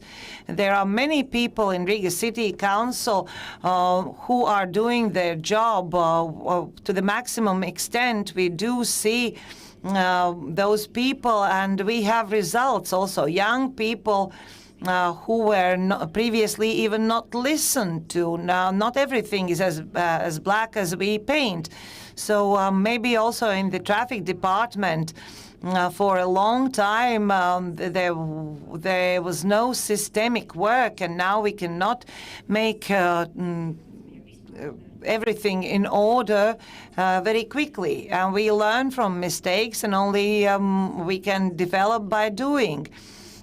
Otto, criticism taken, we know that. We are trying to do as much as we can. Looking at public government, at you from public governance perspective, you have to understand that competency pay is for a certain price. And if you want to do better and change, not as before, then we have to attract new specialists, maybe those who studied abroad or who got experience somewhere else, somewhere where this experience is much better. And we can take over this experience, and it can be implemented in our territories. This is the co-working, and we, the municipalities, have to understand that competency comes at a price. And I am glad that, summarizing this part, that these issues which are becoming more and more topical about climate resistance and climate neutrality are being stimulated and fostered from and by our children. Young people are coming home and from school and educating their parents, because those parents, some of them, they even didn't know how to do things differently. This is also true about modern technologies. Our children are the ones educating us how to use modern technologies. But if we go even further and look at Riga from another perspective, Selina and Gundars, how do you see the role of green infrastructure for Riga going for climate neutrality and climate resistance? Climate resistance will flourish in green infrastructure, on green infrastructure. We have several projects. Already in 2012, we have created a plan, Riga Against Flood. Actually, Rigans have to be worried. Many of us think that floods are happening somewhere else. We are 10 meters below sea level, so we are threatened, and our future generations are threatened by that. We know, it's clear to us where to build anti-flood infrastructure. In this planning period, we have a project in Bolderaja where we are going to build a dam, also a cycling path, also entrepreneurship project in Skanste region where we are creating aquatoriums for collecting rainwater. Not that everything goes into common system, but we will have ponds or aquatoriums, which will also benefit the image and the infrastructure, the outlook. everything that is connected with greening, also that we are doing within the framework of the experiment, also planting of trees, etc., etc. We do see that this green infrastructure in the future is going to be horizontal, not special projects that are going to be implemented. If we are renovating, let's say, Gertrude Street, then collection of rainwater system has to be foreseen without saying.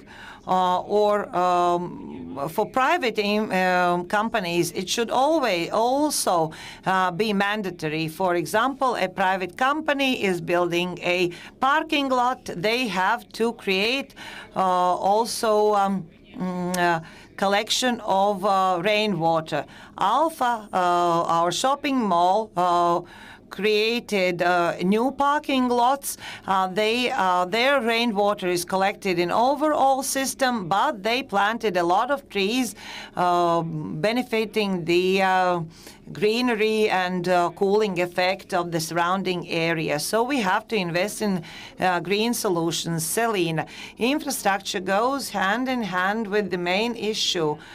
Main thing in our climate change of habit, similar to ecology. If we have corresponding soil, then you can plant the crops. If there is an infrastructure, if there is a bench and there's a tree, the people will sit on the bench because there's a shade. So that is a good example. If we create safe cycling infrastructure, then the cyclists will appear, not the other way around. Not when the cyclists will appear, then we will build a cycling path. But looking at green infrastructure, green zones and trees, how much one tree gives to the city, diminishing heat, diminishing dust, also noise pollution, even small green patch in the city is like a sponge, sucking in all the moist during the rain time, and the streets are not flooded even for a short period of time. Also, it is pleasant for the eye. Everyone likes the green cities, but all kinds of infrastructure are there. Every day I deal with energy infrastructure and all the investments, huge investments that will allow us to eliminate fossil fuel and maybe other energies that are actually not so green as they appear. And I do like the political power in my group are going towards real climate neutrality, even if it asks for huge investments and are unpopular. But speaking about energy efficiency of buildings, of houses, that is necessary, very, very much necessary, but it is now on the shoulders of Riegans. We have elaborated program for support of energy efficient buildings. We have consultations how to apply, how to create an association for the inhabitants. Maybe you can tell how people can do that. Riga Energy Agency, riga.lv, there is information on consultation, and on the 9th of September we will meet on Nīcgales Street 4. There, one of the huge apartment building, biggest apartment building, which needs warming.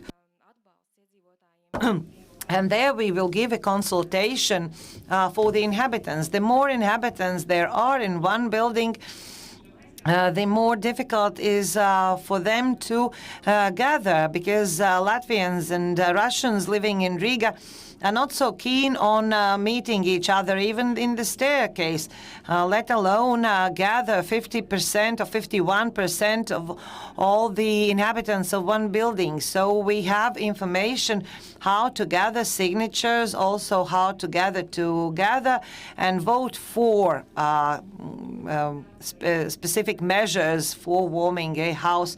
Another support program is being elaborated. We prepare for it, not only with information campaign, but also financially.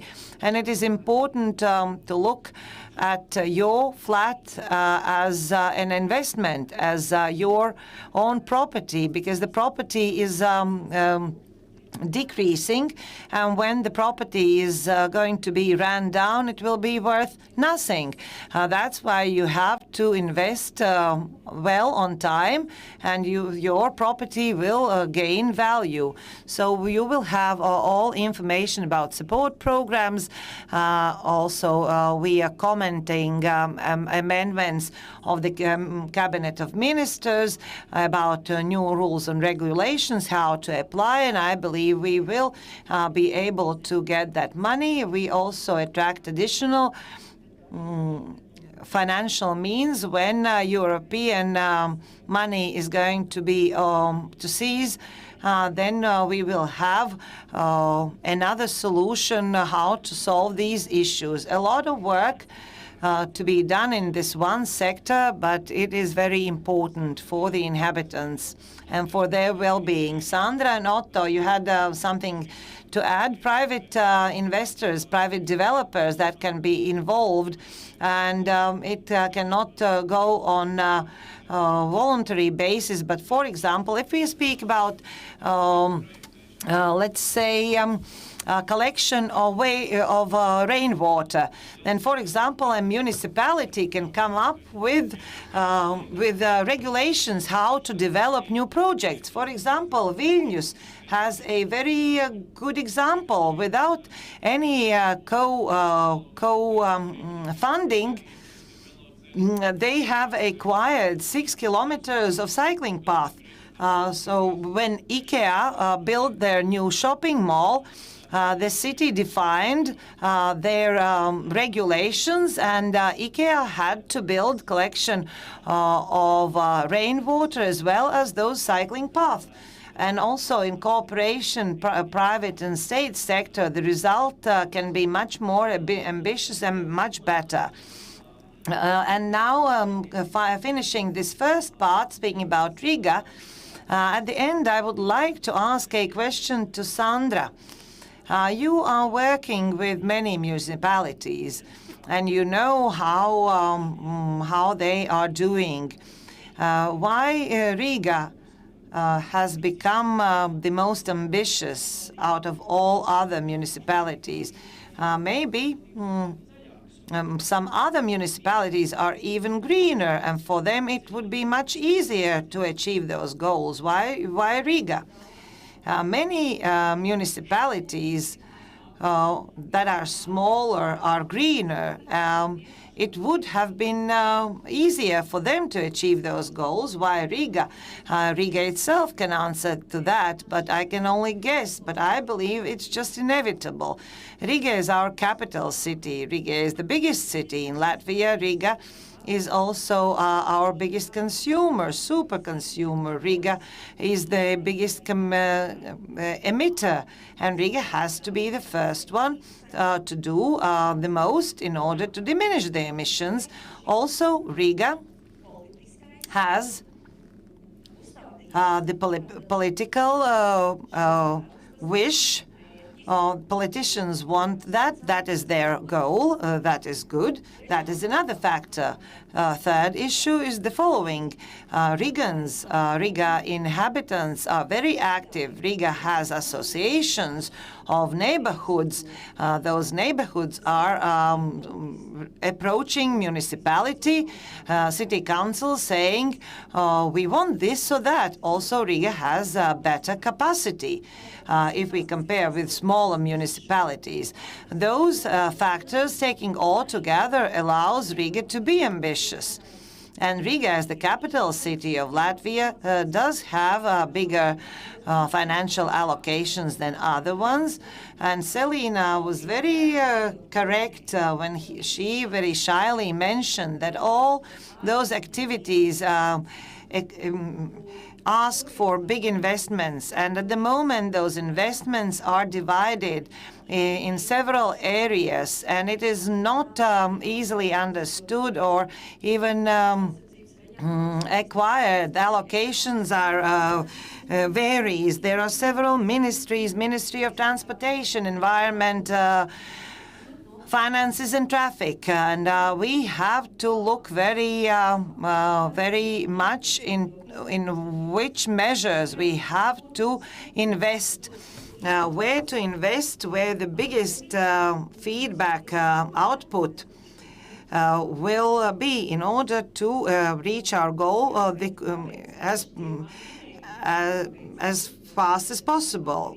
So those were my guesses why Riga, but Riga can answer to that. Selina, I think I already answered. It is the wish of Rigans. This is what they voted for when electing new municipality leaders, and we do feel support from Rigans in these necessities. If we look at the necessities, again, energy efficiency, we have at least 6,000 block buildings that have to be warmed. This is a huge need. If we look at the previous 7 years, we cannot even compare. The indicators are, or financial allocations are so small. Until 2023, 112 buildings are planned to heat additionally. And if we look at what we need thousands of buildings, and we need to renovate them quickly and as quickly as possible to reach those energy and climate neutrality goals. And without ambitions, it cannot be achieved. If we look at our development program and goals, the goals are ambitious, but what today is ambitious, maybe in 5 years, it will no longer be ambitious because everything is fastly going forward. National energy plans, energy efficiency plans are so ambitious that Riga's plans are no longer looking ambitious. So if we look at the needs, we have to do a lot and even more and quicker. If we look from another perspective, we can always compare ourselves with less favored, and we can look for excuses. We can look for priorities if talking about budget. Every budget allocation goes through a magnifying glass, this or that, new renovation of a house or a kindergarten. So we cannot do it all, and we have to think of good projects where we can attract investors, how to maximize what we have, how to do it even more efficiently. So we have to remember about eco farming, Riga, and compare them.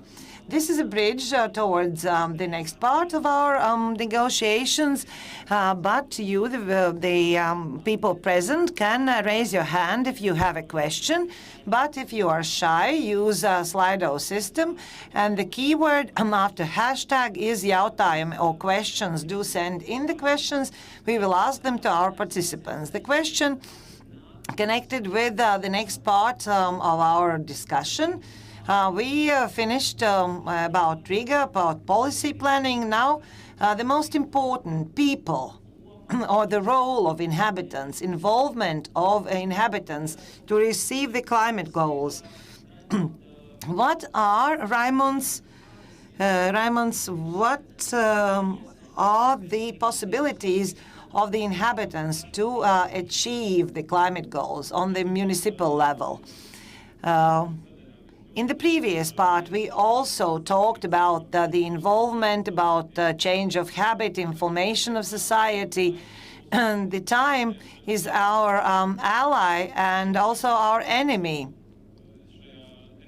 I am trying to remember, I am involved into these energy questions, climate neutral questions 20 years ago. And my activity started with attending seminars in Latvia and outside, where we heard that something has to be changed when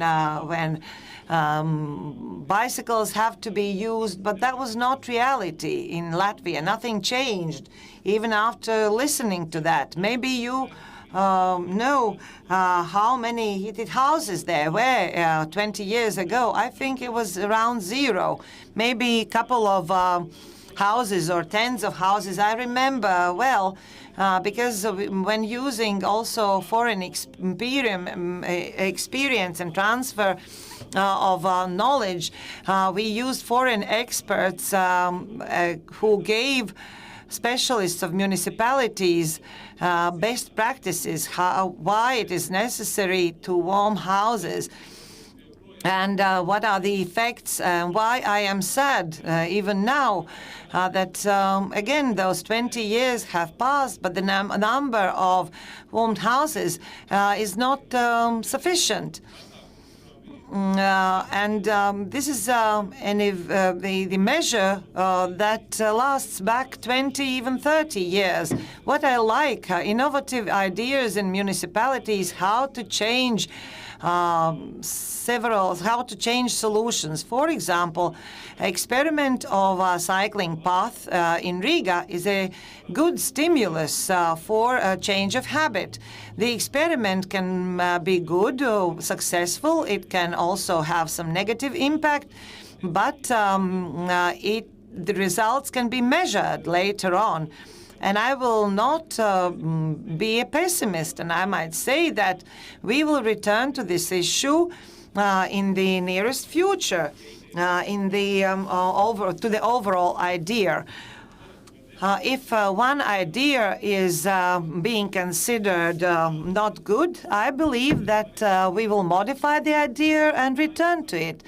Change of habit through making the infrastructure better, or seeing practical examples being implemented and being beneficial for people will result in a change of habit of the society. Because just information of the society does not give full effect. There has to be practical application. And if people, for example, will be able to use electromobiles, and there will be good feedback, that will work, and that will make people's habits to change. We have to give the impetus with the municipalities. Speaking about Chaka Street, where you mentioned that the result had to be measured, the data had to be analyzed. But the problem is the following. We even didn't gather the data. The cyclists and the pedestrians were not gathered. We have not counted people using cycling lanes, how noise pollution has changed. We had to have data, but we never counted them. So this experiment or project, which didn't take place as an experiment because we didn't have the data before and after, the resonance or the feedback was negative, but we cannot base our discussion on data.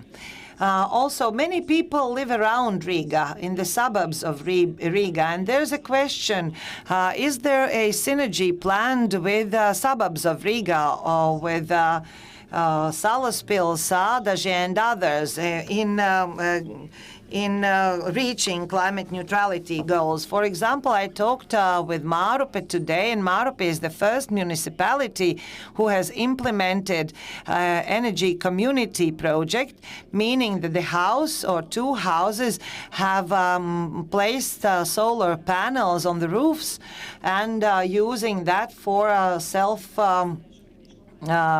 self-use. And today we learned a new experience together. We think more and more how to make this cooperation better.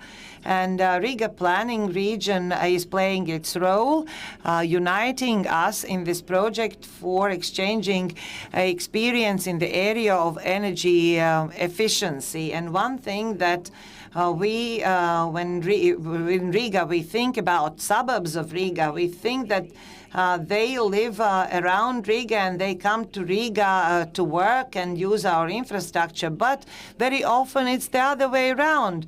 And I understood from NORVÄU people that many people live in Riga and go to work to NORVÄU.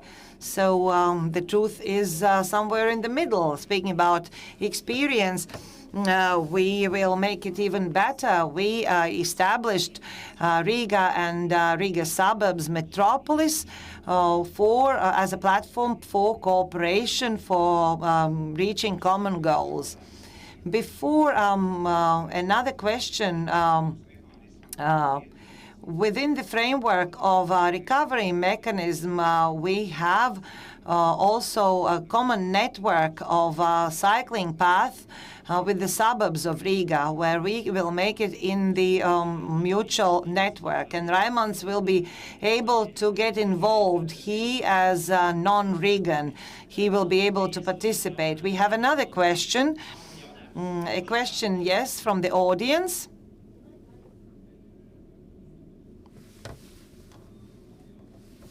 A question?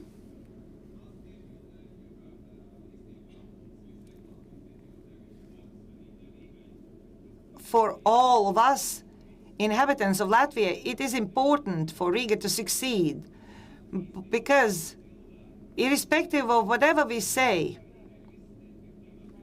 Riga is the most efficient formation. We have Paris-size inhabitants, we have Paris-size streets, we are sometimes called small Paris. Also, we have little time, but how to achieve our goals, we have to do it interactively. And we have to cooperate, but the changes have to be very concise. We have to implement pilot projects. Best projects are pilot projects because we can show the effect immediately. If they are working well, we can implement a larger scale projects. It doesn't mean that we have to look at one street or one house.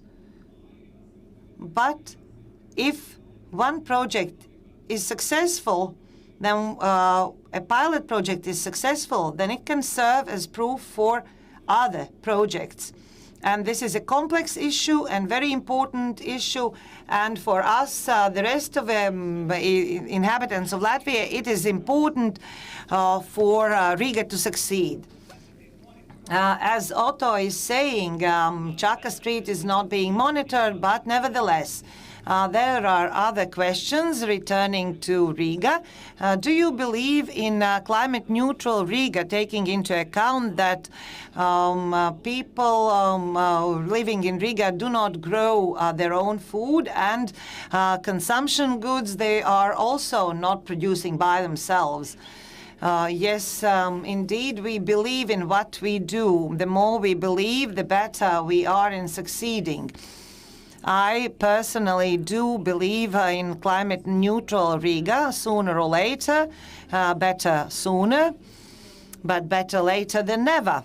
But speaking about growing our own food, people are already using direct purchase possibilities. People are very active. Also, people are growing their own community gardens.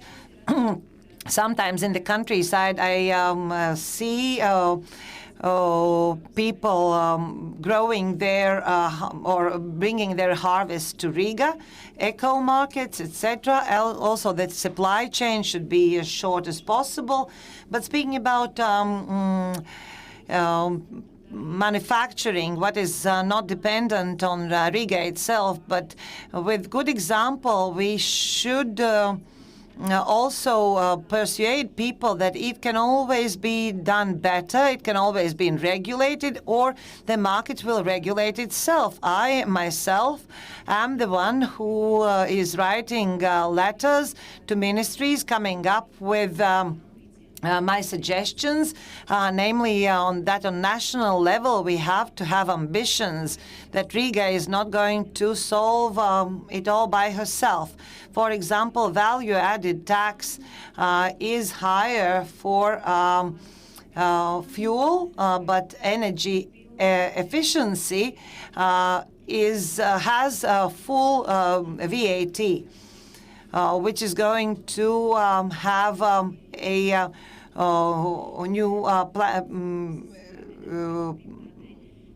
new full coverage of VAT. From the philosophy of environment, it is kind of wrong. It is kind of wrong because those expenses, those expenditures cannot be allocated to VAT. Riga can show the best example. Riga can impact a lot. It is a living organism. The flows are being coordinated. We have to coordinate also not to create bottlenecks. It can be regulated. Also, if we are speaking about supply and circle economy. Raimonds, one more homework to do. Speaking about VAT, it is a question to the Ministry of Economy, also to representative of the ministry. Raimonds, the tax issue is always very painful issue. Of course, we are talking about greening of tax, which covers a lot of other taxes as well. There are issues connected with CO2 tax. That is the competency of our ministry. For example,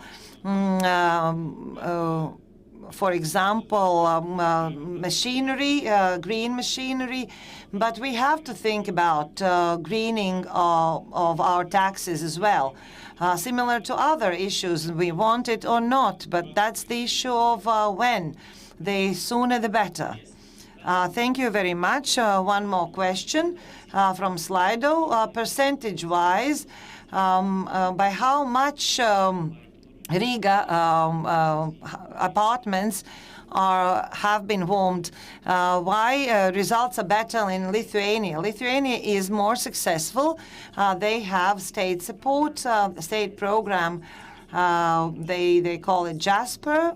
They had a deal with Reconstruction Fund, European Reconstruction Fund. They started quicker. Also, technical support was much faster for them. We are in the stage where they were 3 years ago. It's not that much for lagging behind, but we can learn from their mistakes and we can go forward quicker. Percentage-wise, or ratio is rather small. And the level that we are trying to achieve and we are planning in the new climate neutrality plan, where we have an adaptation strategy enclosed for 2030, and there we are very ambitious, and we already implement this ambitious plan already now. In energy efficiency area, we have a new support program which is being created, and very soon we will inform inform society about that, about new possibilities. Riga Namu pārvaldnieks, on the other side of their leaflets, you will be able to learn about possibilities to make your apartments and apartment blocks warmer. We have very good tools, but you can also join Nīcgale street meeting on the 9th of September. We will have all involved people as well as experts who will give consultations. Now we provide them remotely. You can find information in the webpage of Riga City. This is our aim. But primary, our goal is in everyone's interests. It is to manage our own property. Even if we are the owners of just the apartment, not the whole building, it is not a problem of our neighbors.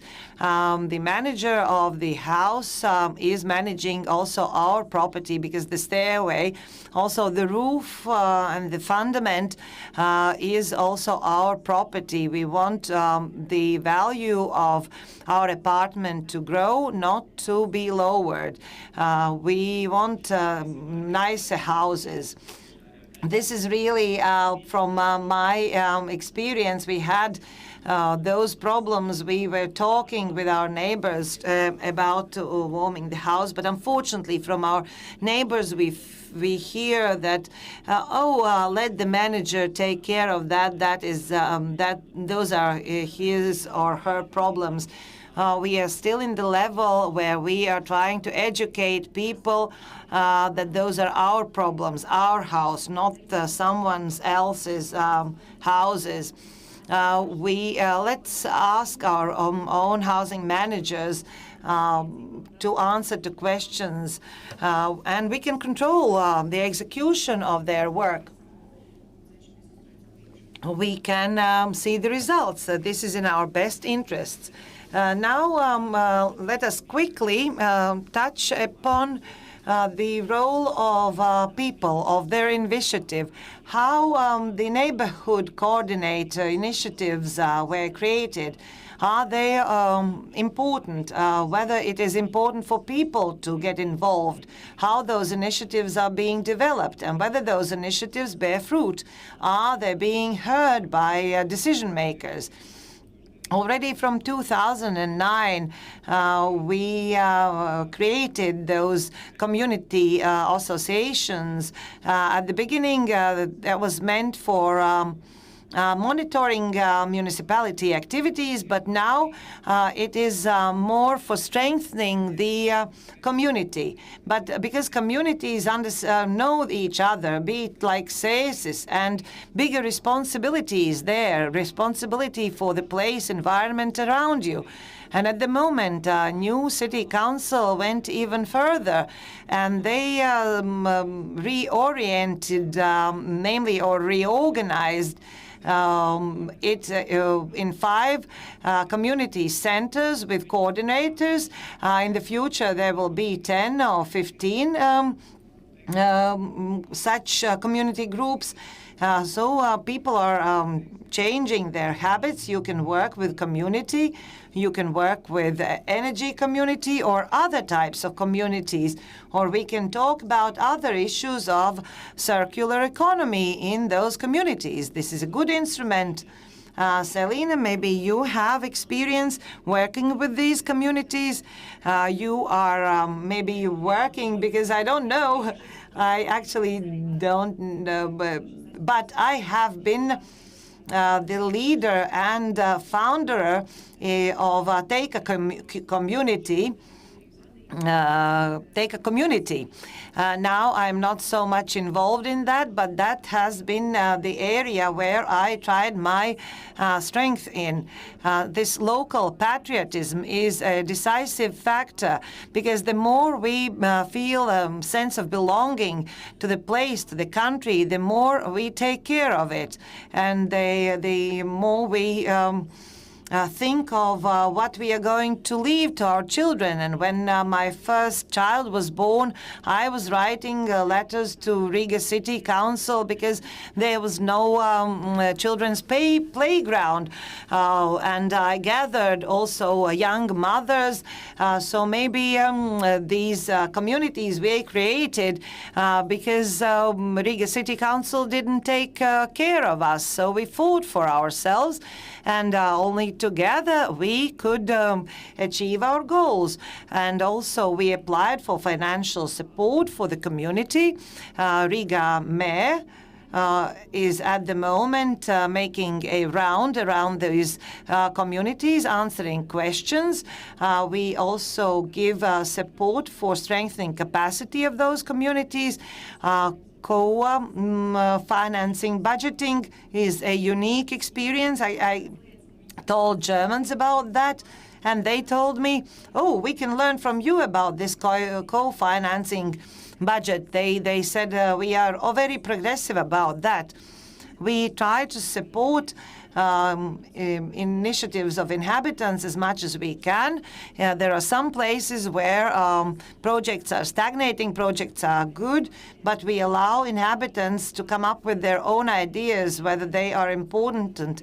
And not always we can implement them straight away in the way that they have been planned, maybe due to some technical obstacles or financial obstacles or some other misunderstandings that people are not aware of initially. But a lot of things are happening within the projects and within the communities. Every community counts and every person counts, but only in united we stand. Sandra, in other cities, are people also uniting in communities? Are they talking about those issues? Yes, they are. Most definitely. For example, Valmiera. Let's take an example. For example, about using salt on the street during cold period, during ice. But Valmiera people are very active about that, and this is connected with climate change. There are initiatives in Liepāja, in Ventspils, in Smiltene, in Valmiera. There is even a special cooperation council how to communicate and how to cooperate with inhabitants. So there are municipalities doing very well, but it can always made better, and we have to set even higher goals. This is a very good and enlightening summary for the summary of it all. And summarizing our today's talk is the following. If there is a wish of the inhabitants of the city and they are heard from their municipalities and the cooperation is established, then when one side wants, the others listen and enable the first ones, then together we can achieve a lot, even the climate neutrality goals. But today's discussion we can finish. Thank you very much, all the viewers, and I would like you to applaud to our participants. Thank you for taking part in our discussion. Raimons Kašs, Otto Ozols, Sandra Bērziņa, Selīna Vancāne, as well as Guntars Ruskuls. Thank you very much. Thank you very much. And tomorrow, in the same place, the discussions will be ongoing here in Cēsis.